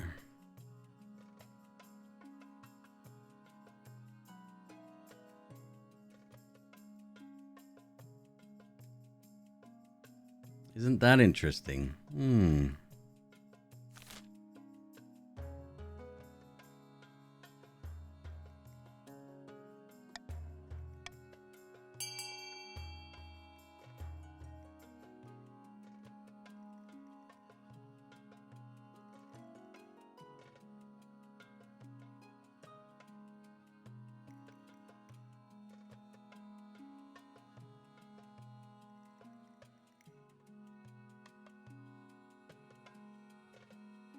You show your hand too much.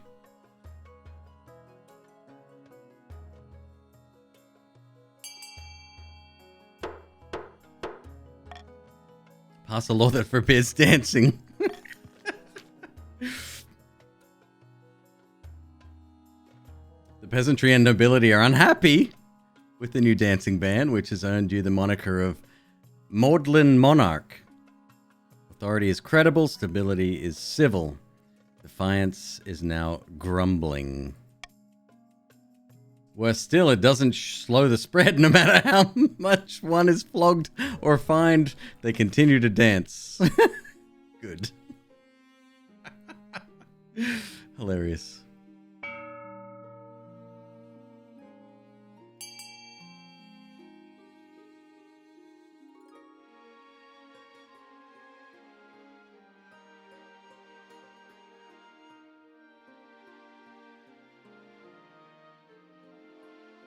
Ever had one of these? It's a Boost. Balanced nutritional drink. 360 calories, 14 grams of protein. 26 vitamins and mineral. It's a tiny little bottle, but it tastes good. It's a chocolate flavor. Boost.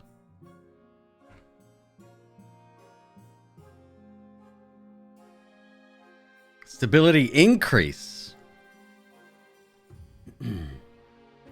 Big surprise again. D. Stability decrease. You got to invest more cash. Dump it in. Dump it in.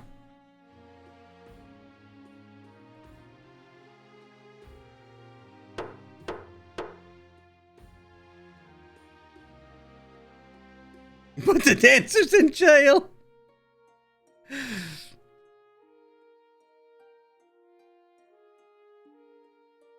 The funny thing is both buildings get built, so it doesn't change.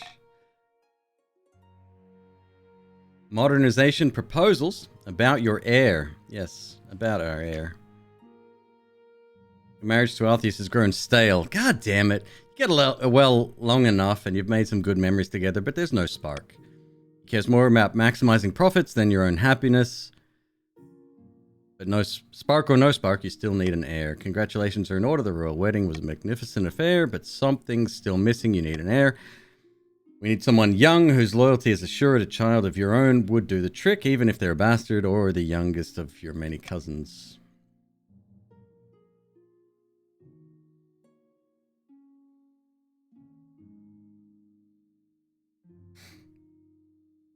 My husband and I will have a child together.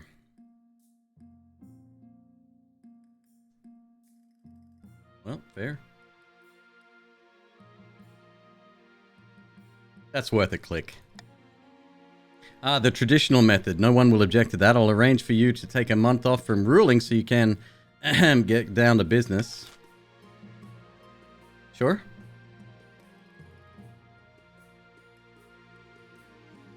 Modernization proposals. Your Highness, the Barons of the March plan to have the council push through a number of military reforms. For the good of the kingdom, they say, but the reforms are designed to consolidate Marcher control over our ranks. You have to stop them. In this situation, I can only give you advice. The Barons are waiting for a period of stability that will allow them to pass the necessary amendments while everyone's guard is down. It looks as though the Barons will soon have the opportunity they need to put forth the military reforms, but things could change. You bring the revelations, which the Barons wholeheartedly deny to the council. Accuse the Barons of treason. Stability down. Defiance up. Authority up. Stall the military reforms with a host of legal quibbles. Delay scheme for 1 season. Allow the reforms to pass unhindered.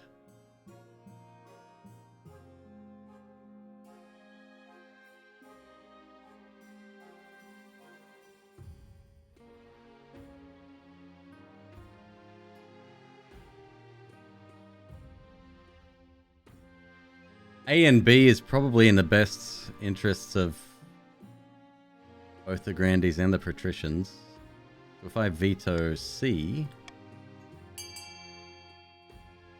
the rest of you can fight it out.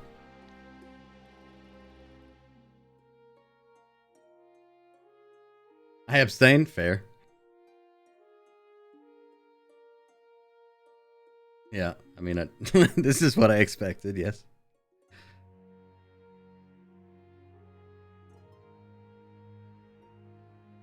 Treason it is.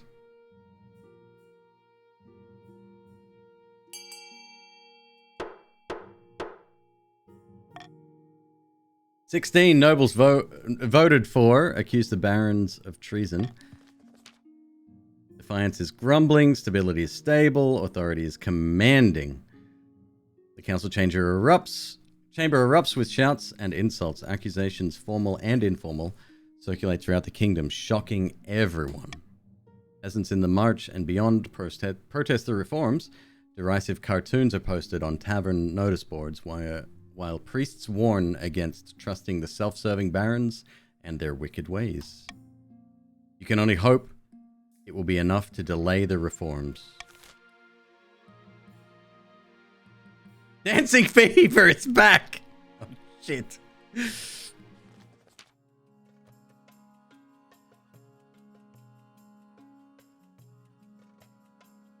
Lord Patrician Benito stands before you, hopping frantically from one foot to the other as he speaks.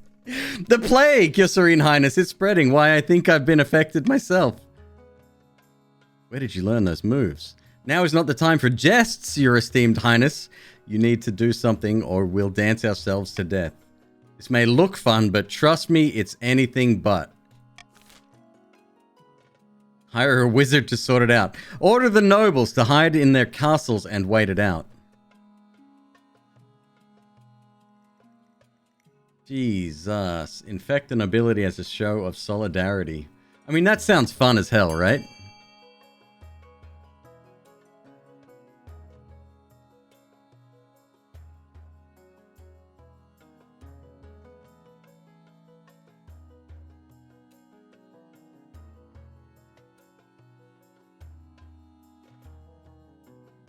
It's reverse voting.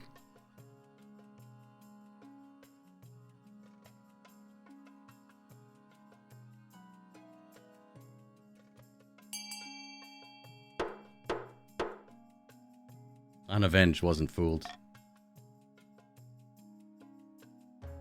Order the nobles to hide in their castles and wait it out. It's too late to contain the plague, and everyone knows it. As uncontrollable dancing spreads through every corner of the kingdom, a royal proclamation is issued ordering members of the council to stay indoors at all costs. Stability is teetering. Authority is now dubious. Trade is now modest. Trade is now dynamic. Trade is struggling.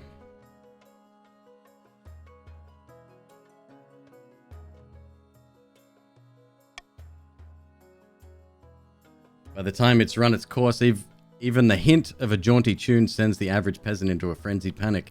Dancing at weddings and other social events sees a sharp decline, except among the nobility, who were shielded from the disease. Eventually, having good rhythm becomes a status symbol, and dance-offs are the new staple of the upper-class functions.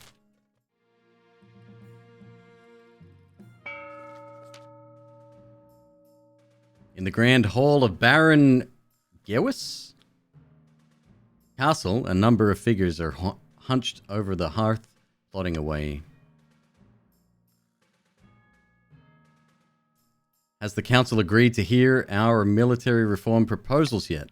No, not yet. The kingdom's too distracted with foolish business. If we can help calm things for a moment, we'll get our chance. The Baron's aim is to raise stability to at least 5.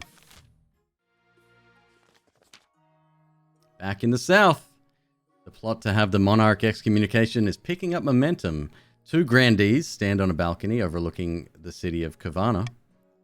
The city may look peaceful, but underneath it's nothing but discontent. All across the kingdom, peasants are sharpening their cutlery and barricading their shacks. They know a storm is coming, and who better to blame but the monarch themselves? Exactly, the commoners are afraid, and it's time for them to find their faith. The next stage of their scheme, the grandees must raise all regions' faith to a combined total of 12 in 4 seasons. Wow, that should be very difficult. Sitting on a bench outside a sun-bleached villa, 2 patricians of the coast meet to plot their latest scheme. Greetings, Lady Patrician. I would like to introduce you to some friends of mine. Pleasure as always. Is this the place? Oh, smells like fish. Take you found my colleague's arguments most persuasive. Indeed. Patrician Sigrinshard made some excellent points about the monarch's incompetence. The most persuasive part is the giant bag of gold. Unfortunately, Spymaster and the Chancellor still remain beyond our grasp. But with these 2 in our pocket, we can do great things. We just need to decide our approach. Green vote. Bankrupt the kingdom and buy the throne. Bring down the monarch in a bribery scandal. Raise others' defiance.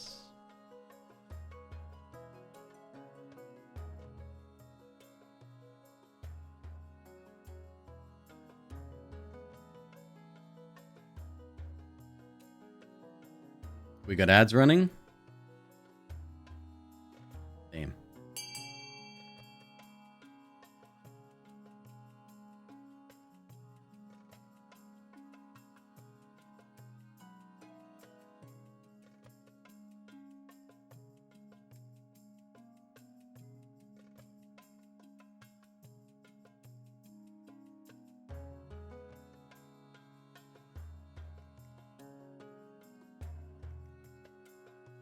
Have they finished?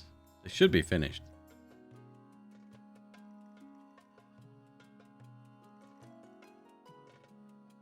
I think we're good.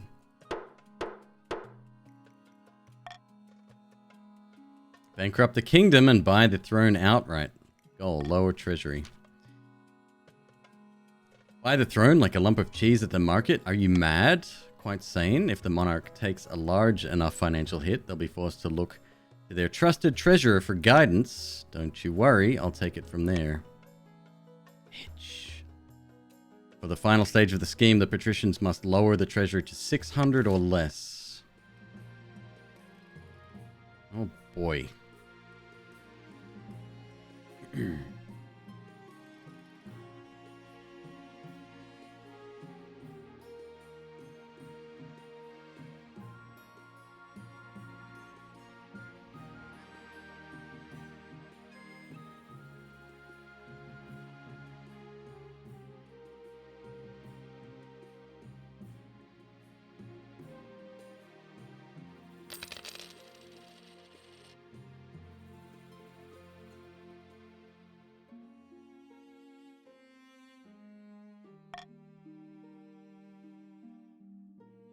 Okay. What do we got going on here? Food riots, winter chill, and a refugee crisis. Not looking good.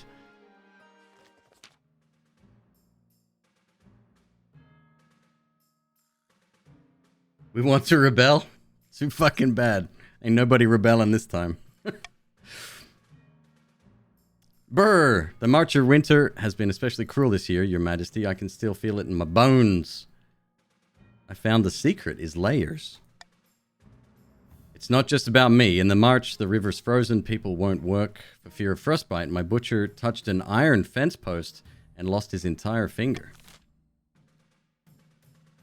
Send food to build Marcher stockpiles. Farming up. Send southern troops to clear snow and ice. Order the grandees to send any food, surplus food. That's 100% roll. Leave the barons to deal with it.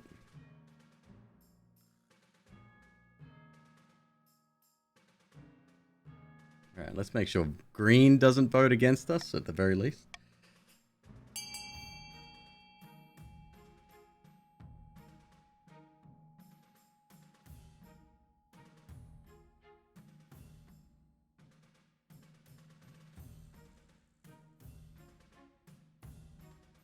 I gotta go see there if I was voting.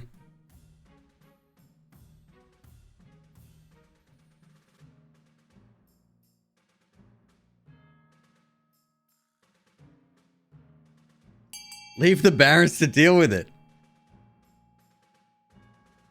Okay.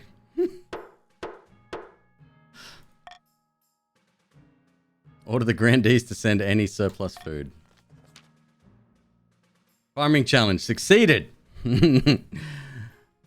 Defiance is now aloof.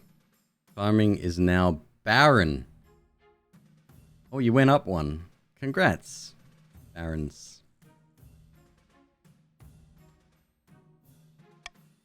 Barons and peasants alike hole up in their homes, comfortable until the winter passes.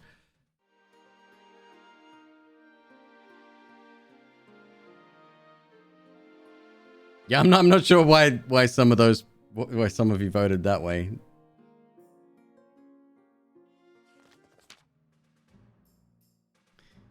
Baron Torment, my liege. The famine in the March grows worse by the day. Riots are breaking out in all the major townships, from Kellenberg to Zerbemar. Starving mobs are pillaging bakeries, granaries, and merchant houses. What are we to do? Send in the army to control the riots. 100% military. I like the look of that shit. Import mass amounts of food from Tavlin and Kurth. The barons should buy up surplus grain from the grandees. Order grain supplies to be diverted from the south.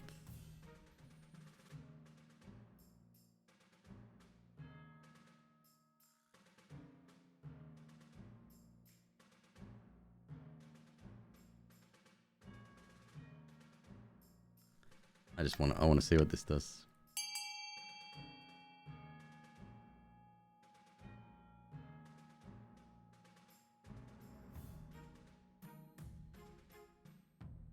This is going to be fairly split, I would say.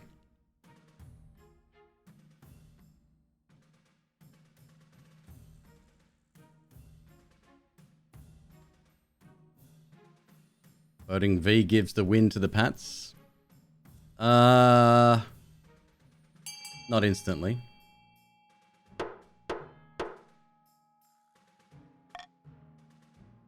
Send in the army. Challenge succeeded. Trade is now prosperous. Grim-faced marcher soldiers break up the riots in brutal fashion, driving the starving peasants away and leaving dozens dead. Barricades are set up on major thoroughfares. Martial law has effectively been declared.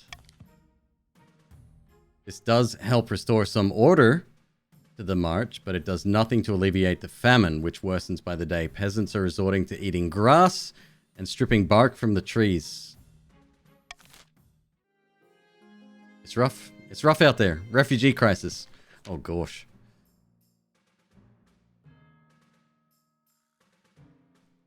Stability is now teetering. The march is experiencing a terrible famine, Your Majesty, and a steady trickle of refugees has been pouring into the south.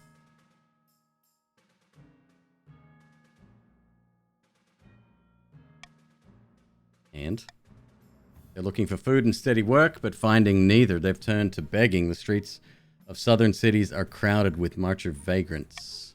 Well, I'm sorry that my suffering people are clogging up the precious southern streets.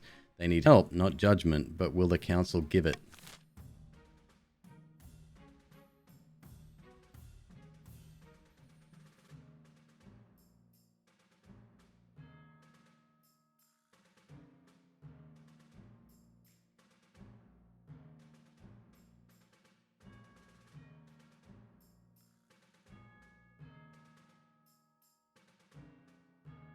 Distribute grain amongst the starving peasants. Fund the local city watch to deal with the beggars. Close the roads out of the march. The monarch will personally hand out bread to the refugees in the south.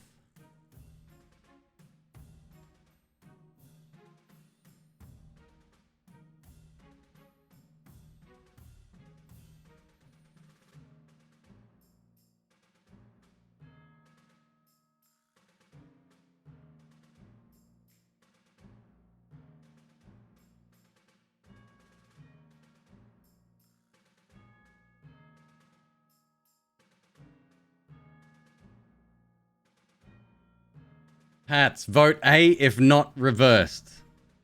Okay. I think everyone gets it, right? Like, I mean, oh no, what just... Oh, that's not supposed to happen. Weirdest thing.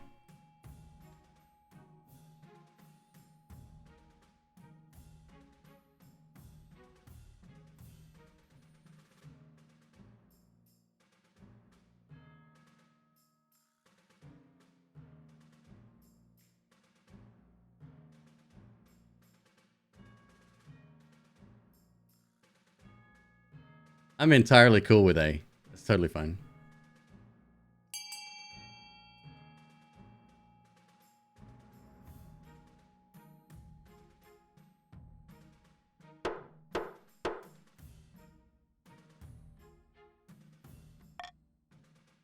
Yeah, you played each other there.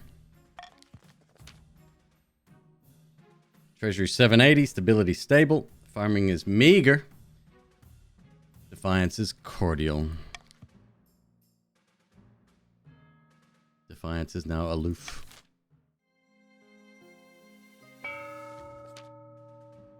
Military reforms. After several rounds of deliberations, the council approved wide-ranging reforms to the kingdom's standing armies. The barons of the march are set to be the major contributors to this new model army, having volunteered their expertise and manpower in these trying times.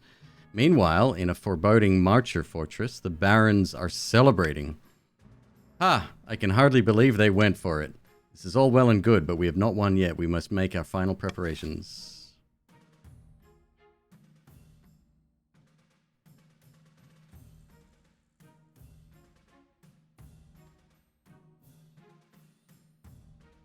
This is a very easy one for you guys. Yeah. Arcado, no! What are you doing? You cannot possibly lose this.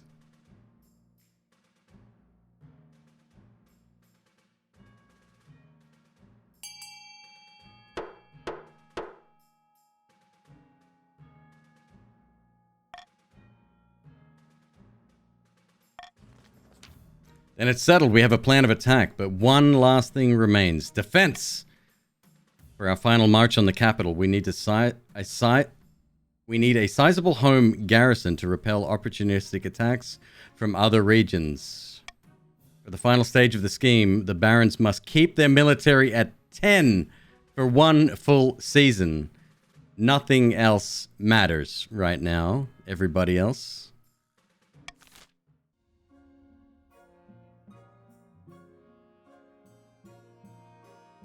Anonymous voting. How nobles choose to vote is hidden from the monarch's view. You're not hidden from chat, though. The timer is set to 15 seconds, and the vote will automatically close once the timer is over. Stop the count.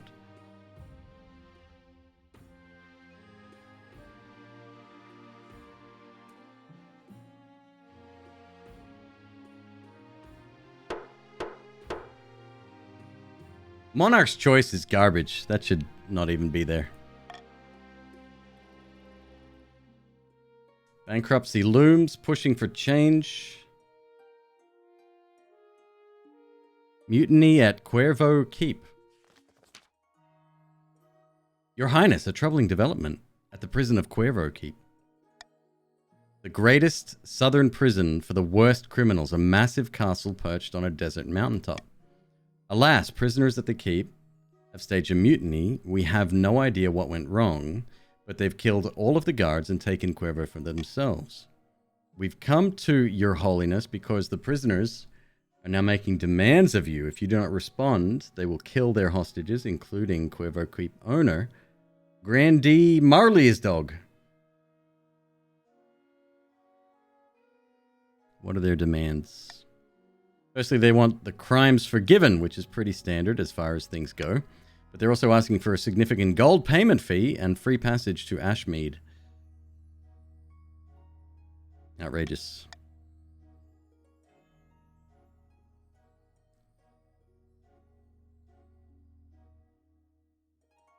Deal with it.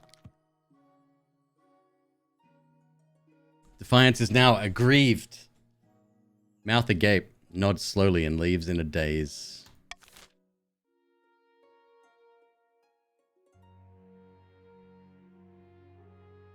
It would be horrible if someone were to stage a coup right now. Like, I'd be beside myself.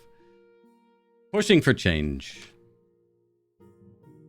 After a particularly long session at council, Altheus comes to find you in your chambers. I'd hate to stand up and talk to all those people the way you do. You're so brave. When they argue like that, my heart just sinks. I wish they'd pull together more. Well, what can you do? I was thinking, what if we did something to make things better? I want to teach peasants to read. Imagine what the kingdom would be like with schools for ordinary people.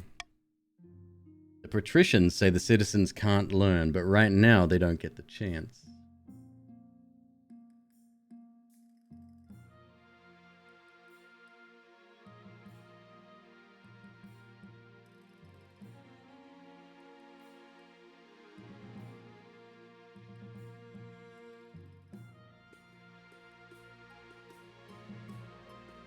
We'll need to be careful with the budget. We can do whatever we can. Thank you, Santana. With you at my back, the nobles surely won't argue against our plans. Trade is now dynamic.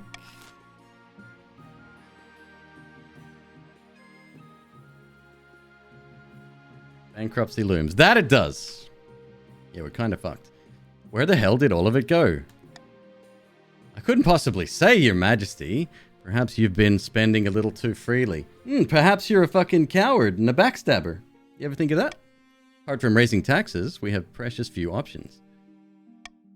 You could get a bank loan or sell off the crown jewels or perhaps crack open some of your predecessors' tombs, most buried with piles of gold, or so I've heard.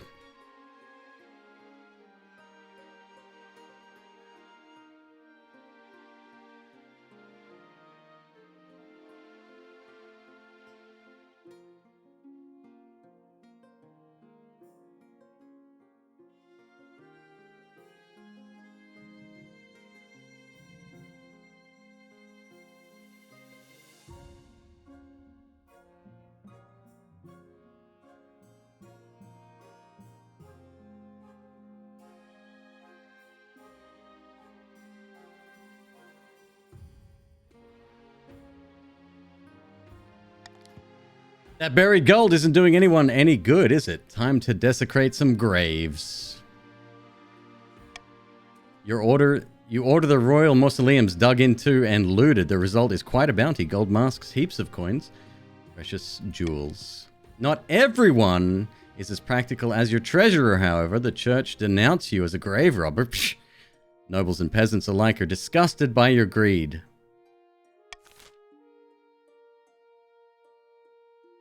Oh, is that a win?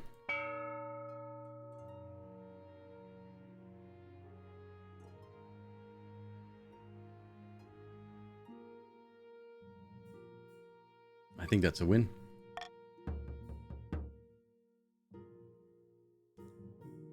On the verge of rebellion. So interesting. The grandees can start a rebellion. Possibly. Yeah. 5 votes needed, though. That's a tough one. Led by Marley his dog.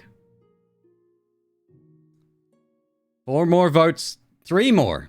It's like they're flowing like honey. Rebellion started. Oh Lord. Desertion. Nah, it might be game over anyway. I think that takes an entire season to take effect. And that is why we must ensure the taxes are collected at regular intervals. If we were to... Your Highness, I have urgent news. I hear that every day. Well, I'm aware, Your Majesty, but this is very important. And the new model army has deserted us. Not only have they marshaled without my orders, they refuse to stand down.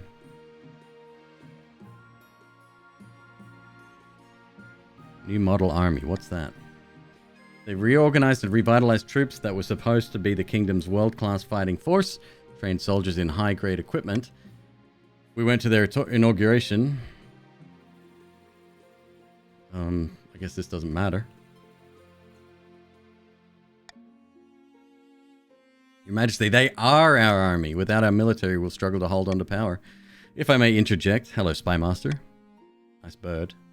This is almost certainly the work of the barons. If I were to offer any advice, it would just be to seek a treaty soon. This new model army, which I suspect takes orders directly from the March, cannot be beaten by any force on the continent. We made sure of that. Can't you do something sneaky, assassinating some important people? I want to fight! You look around the room at the uncomfortable faces of your advisors. What are you waiting for? Assemble the militia. They look to each other, uncertain. Yes, Your Majesty. By the time the new model army reaches the capital, a ragtag militia stands ready to fight. Fuck yeah. That's all we need. Peasants with pitchforks and scythes mostly, but at least they're angry. From atop the palace battlements, you give your final speech. Fight for me or you'll be sorry. Fight for me and I'll make you rich. Fight for your beloved monarch and you'll be my heroes. No matter what you think of me, the next one will be worse. This is a continued game. Oh, I can't select any of these. Oh, funny. After the rousing speech, your peasants are sent to their doom. The battle doesn't last long. Yeah, because the stats carry over, like there's no attrition at all between fights. It's kind of it's almost set up. If you win by like a substantial victory, then it's difficult to come back from that. Oh well, at least the view is nice. Down we go again. After losing their throne to the barons, Monarch Santana's head decorated a spike. Once the crows had done their grisly work, it became just one more anonymous skull staring down from the palace gates. In a sun-dappled vineyard, Gilliam and Grandee, Format C EVT, opened a bottle of their finest vintage. Their schemes had amounted to nothing. But there's always next time. The patricians succeeded in turning the palace into a hotbed of bribery and corruption, but what's new about that? They failed to gain the throne and lost money in the process. A bad investment. Not as bad as jeweled crabs, I tell you. Marching to the Baron's orders, the new model army effortlessly took the palace and installed Terrell as monarch, but the military reforms soon fell apart, destroyed by corruption and nepotism, while the new monarch would prove harder to control than the Barons hoped.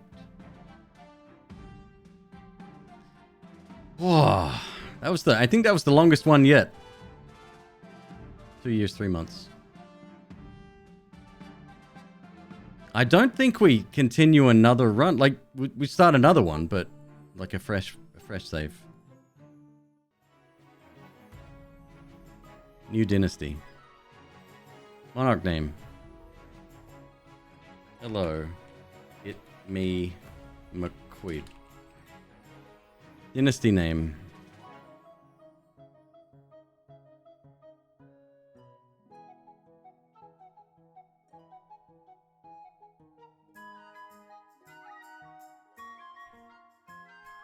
Green Chef.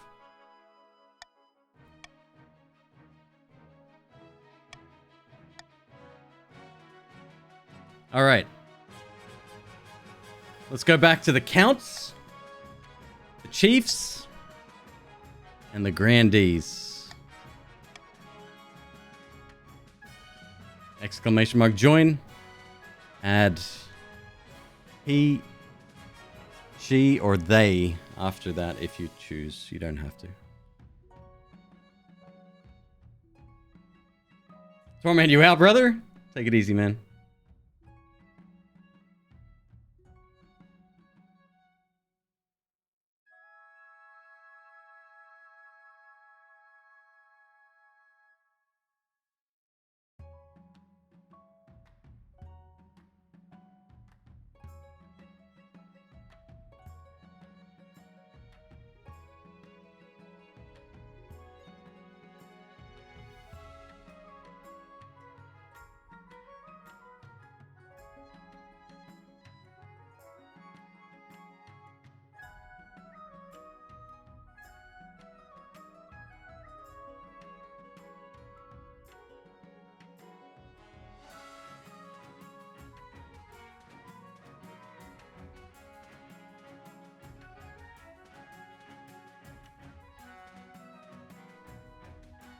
Oh, hell yeah.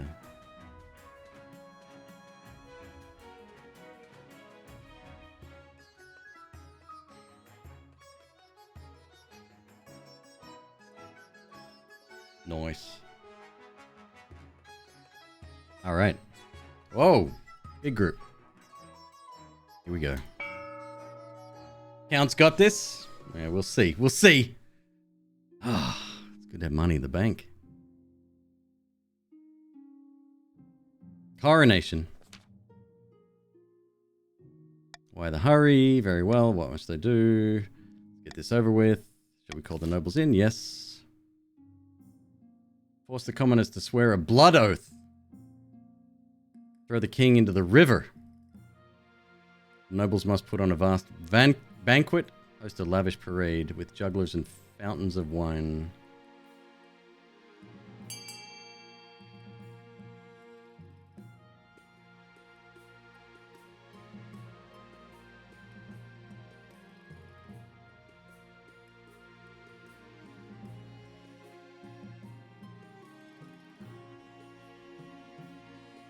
The blood oath.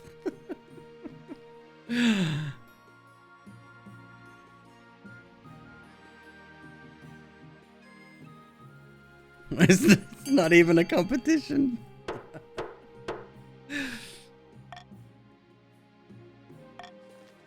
The common citizens of the capital are lined up in a winding queue that loops along a dozen streets. One by one, they are brought before your throne, bowing and scraping.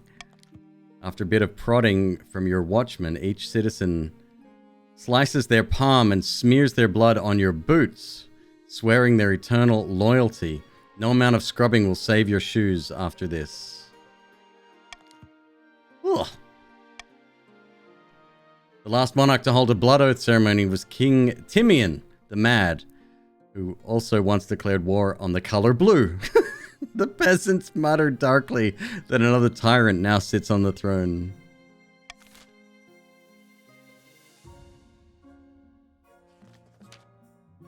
Council introduction.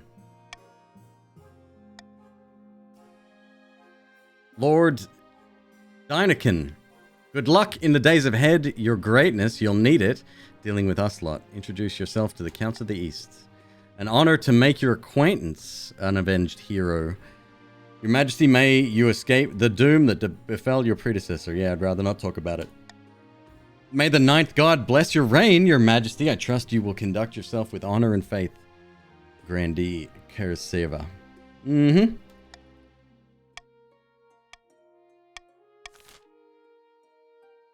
The path to victory. Your Majesty, the first few years of your reign are the most difficult.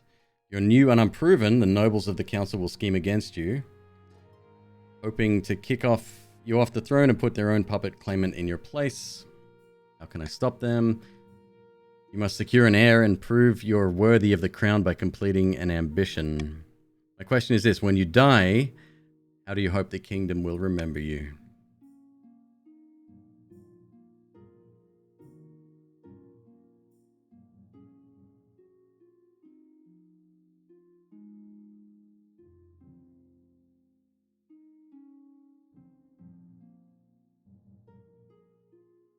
The greatest king who ever lived. The Mad, who declared war on the color green. I see. You're the type who likes to build lots of statues of yourself, aren't you? I suggest over the next few years you focus on improving your authority as much as possible. Once you have an heir, I will discuss how your ambition is progressing. Good luck.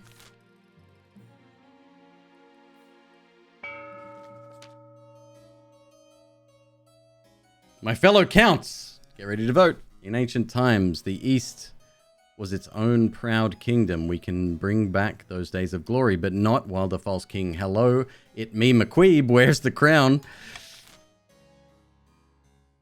Subterfuge. Lower stability. Intimidation. Raise others' defiance. Blood ritual. Highest farming. Which you already have.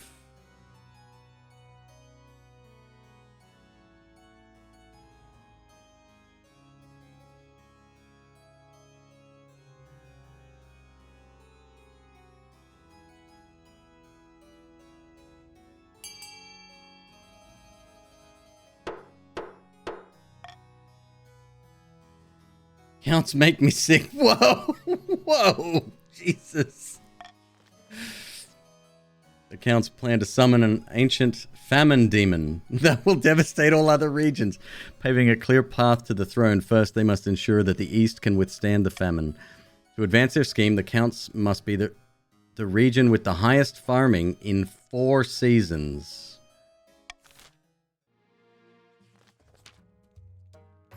Chiefs. Chiefs of the North. We know I should be on the throne, not this imposter king. Hello, it me, McQueeb. How do we make that happen? Lowest defiance. Raise authority. Raise own military.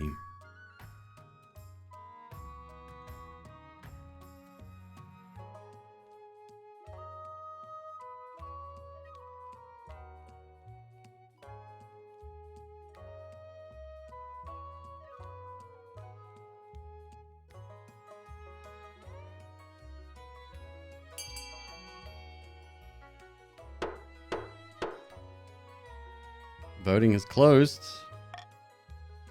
What scheme could the chiefs pursue to overthrow the new king? Raise authority. Okay. Weird. The chiefs plan to realize an ancient northern prophecy. Before the new king rises, the kingdom will be ruled by a mad tyrant. To advance their scheme, the chiefs must raise authority to 5 or more. Oh.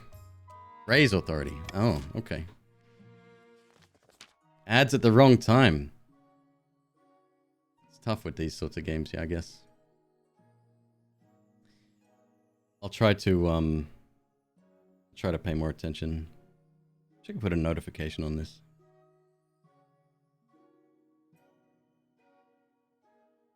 Arceta, a false pretender, occupies the throne. While my claim is ignored. What's up, Archers? Thank you very much. Thanks for the 500 bits. Ads should be banned. Alright, just Sub up. Easy. A false pretender occupies the throne while my claim is ignored. Grandees of the South, this is a stain on our honor. We must not allow it to go unanswered. You could always use ad block.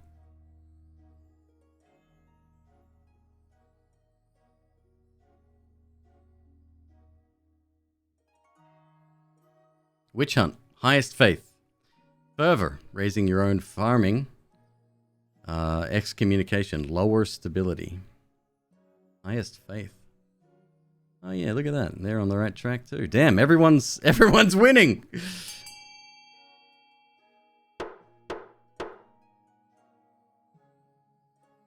What's up, Legacy? How you doing?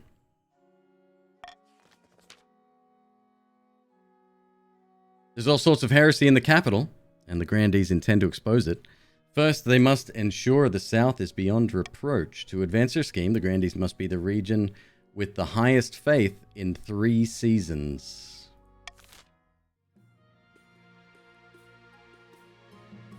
So there it is. There's your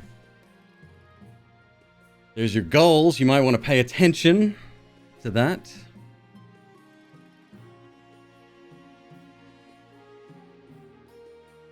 Have the highest farming in 4 seasons, have the highest faith in 3. Wow.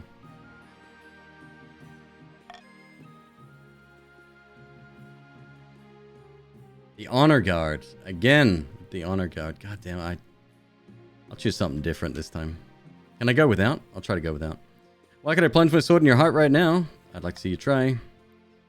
Does the marshal stifle a wry chuckle in any case? She quickly hides it. What are my options? Grandees, blah, blah, blah, blah, blah, blah. Ah.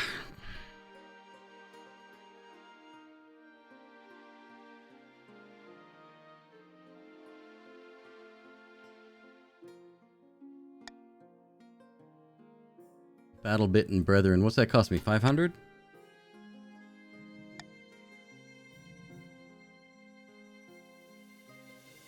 Defiance up. Across the board, huh? I think. I don't need an honor guard. I must protest! In the strongest possible terms, the nobles will consider this an insult to their warriors' prowess. I am willing to risk it. Authority is now imperious. Defiance aloof, aloof, aloof. Don't blame me when you wind up on the wrong end of an assassin's blade. Psh. Yeah, right, like that's ever gonna happen. I never lived that long. A prediction! Chief Crazy Mohawk 74 says, Your Greatness, excellent news from beyond the sky. As your greatness knows, I'm an amateur astronomer. I've seen that solar eclipse on its way. Visible from the north, we must encourage the kingdom to gather beneath the dark sun and experience this once-in-a-lifetime event. By the 9th, nay! An eclipse is a warning from the 9th god, a sign that the kingdom has fallen to shadow. All the nobles start talking at once. Some are excited, some horrified, but all are very loud. Focus on holy protection against this eclipse. Faith up. Defiance down.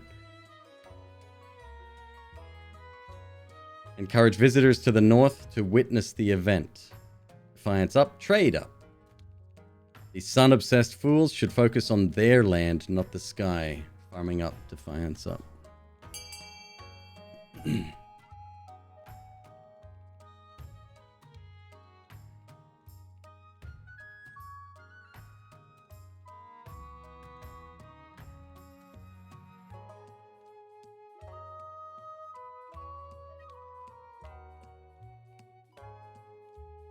No votes? Nobody's voting. Did I get disconnected? I think I got disconnected. Hilarious. Twitch, never change.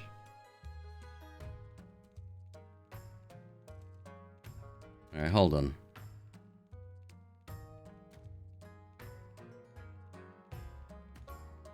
Yeah, stream died. God damn it.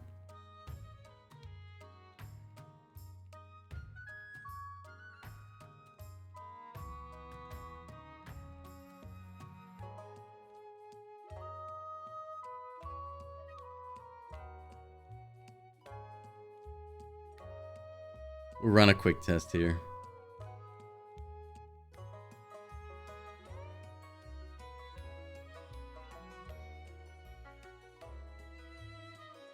I'm still getting great speeds. Could be Twitch again.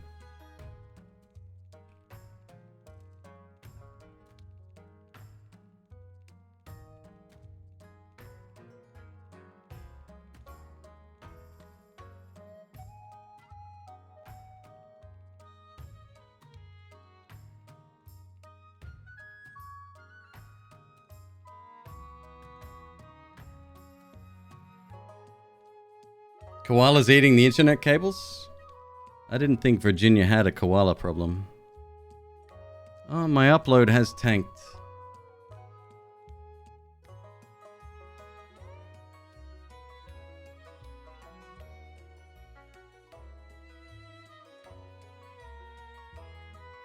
Once again, it's my upload problem, huh?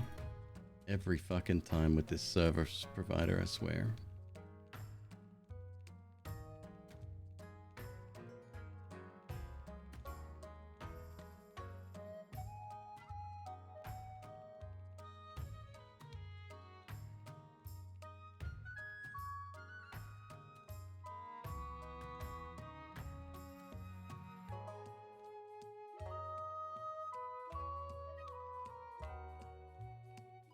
Back to speed? Yeah, upload's back. It's just a very minor dip, huh?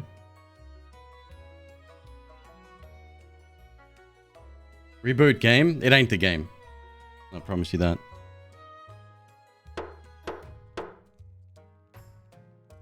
Yeah, it looks like I'm back, but I'll keep an eye on it. If it drops again, I'll probably just call it for the night. I prefer to raid out and, you know, keep the love going, but it's fine. 6 nobles voted for it. These sun-obsessed fools should focus on their land, not the sky. May need to exit and continue if no votes are coming in.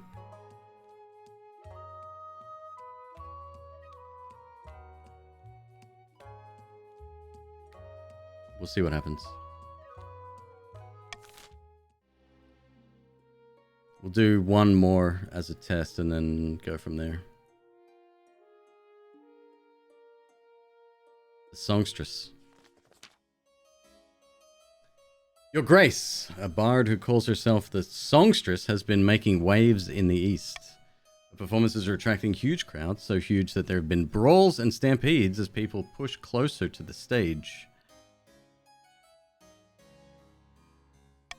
There have been no deaths yet, but it's only a matter of time. With every concert, the riots get worse. What can we do to nip this in the bud?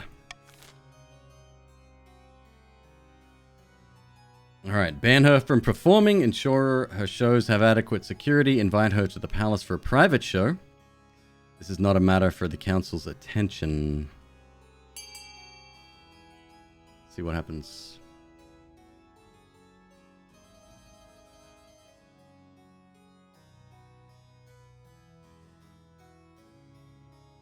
Format's vote came through.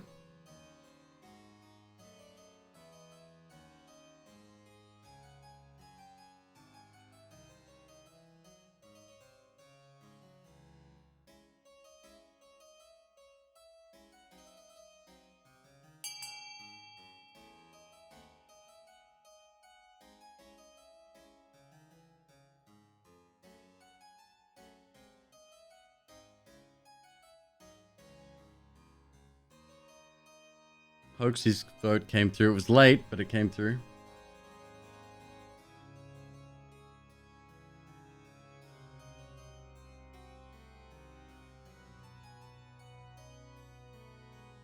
Alright, we'll have to restart it. That's fine.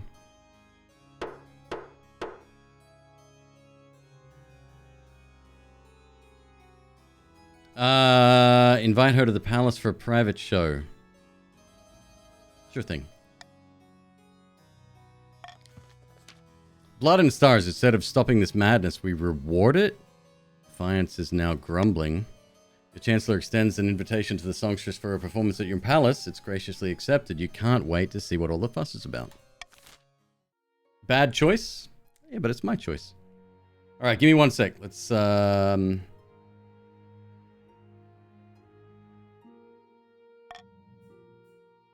quit here. That should work, right? Continue.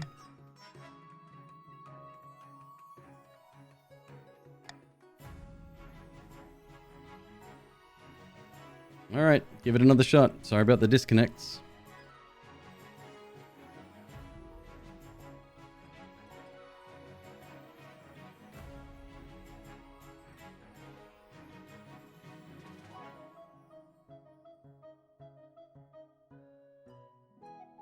King, hello, it me, McQueeb of the Green Chef Dynasty. Perfect.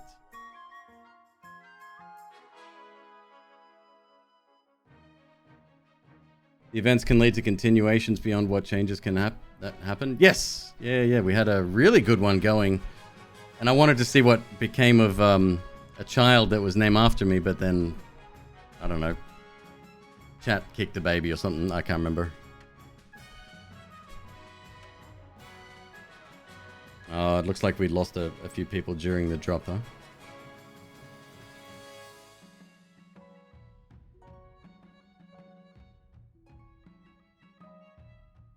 Oh no, he became a gambler and then we didn't help him out. He had to get out of his own gambling debts or something.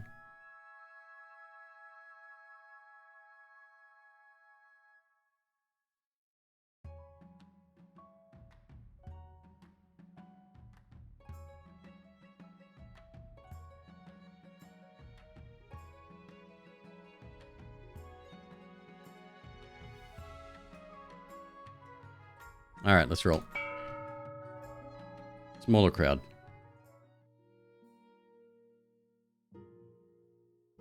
End season.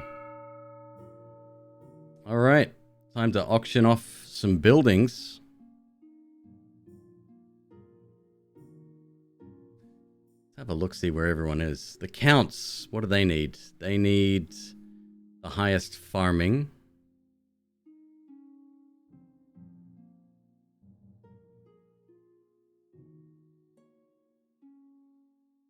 The grandees need the highest faith. And the chiefs need authority to be at the highest. It's going to be an interesting vote.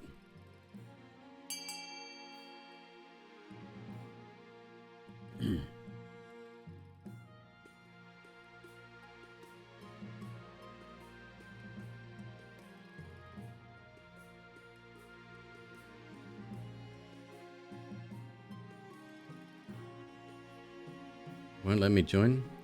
I think it's become unstable. Something's not right here. Damn it.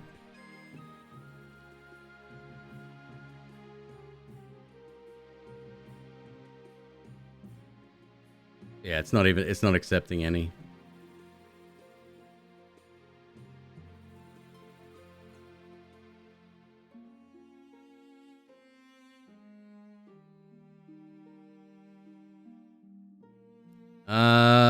All right. Well, don't stress too much. We can pick this game up tomorrow. Shit, that pisses me off.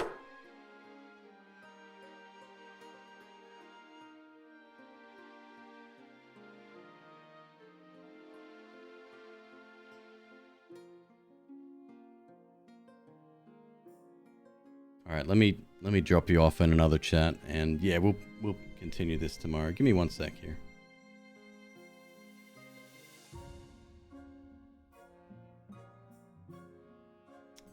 It's almost like an internet connection super important to the career of a Twitch streamer. Jesus Christ. Vale Chipper playing Dinkum. That's an Australian game. All right, thanks for sticking in there. And we dropped again. Perfect. Fuck. Yeah, we'll definitely be playing this again, though. It's dope. Yeah. All right. Have a good one. I'll see you soon.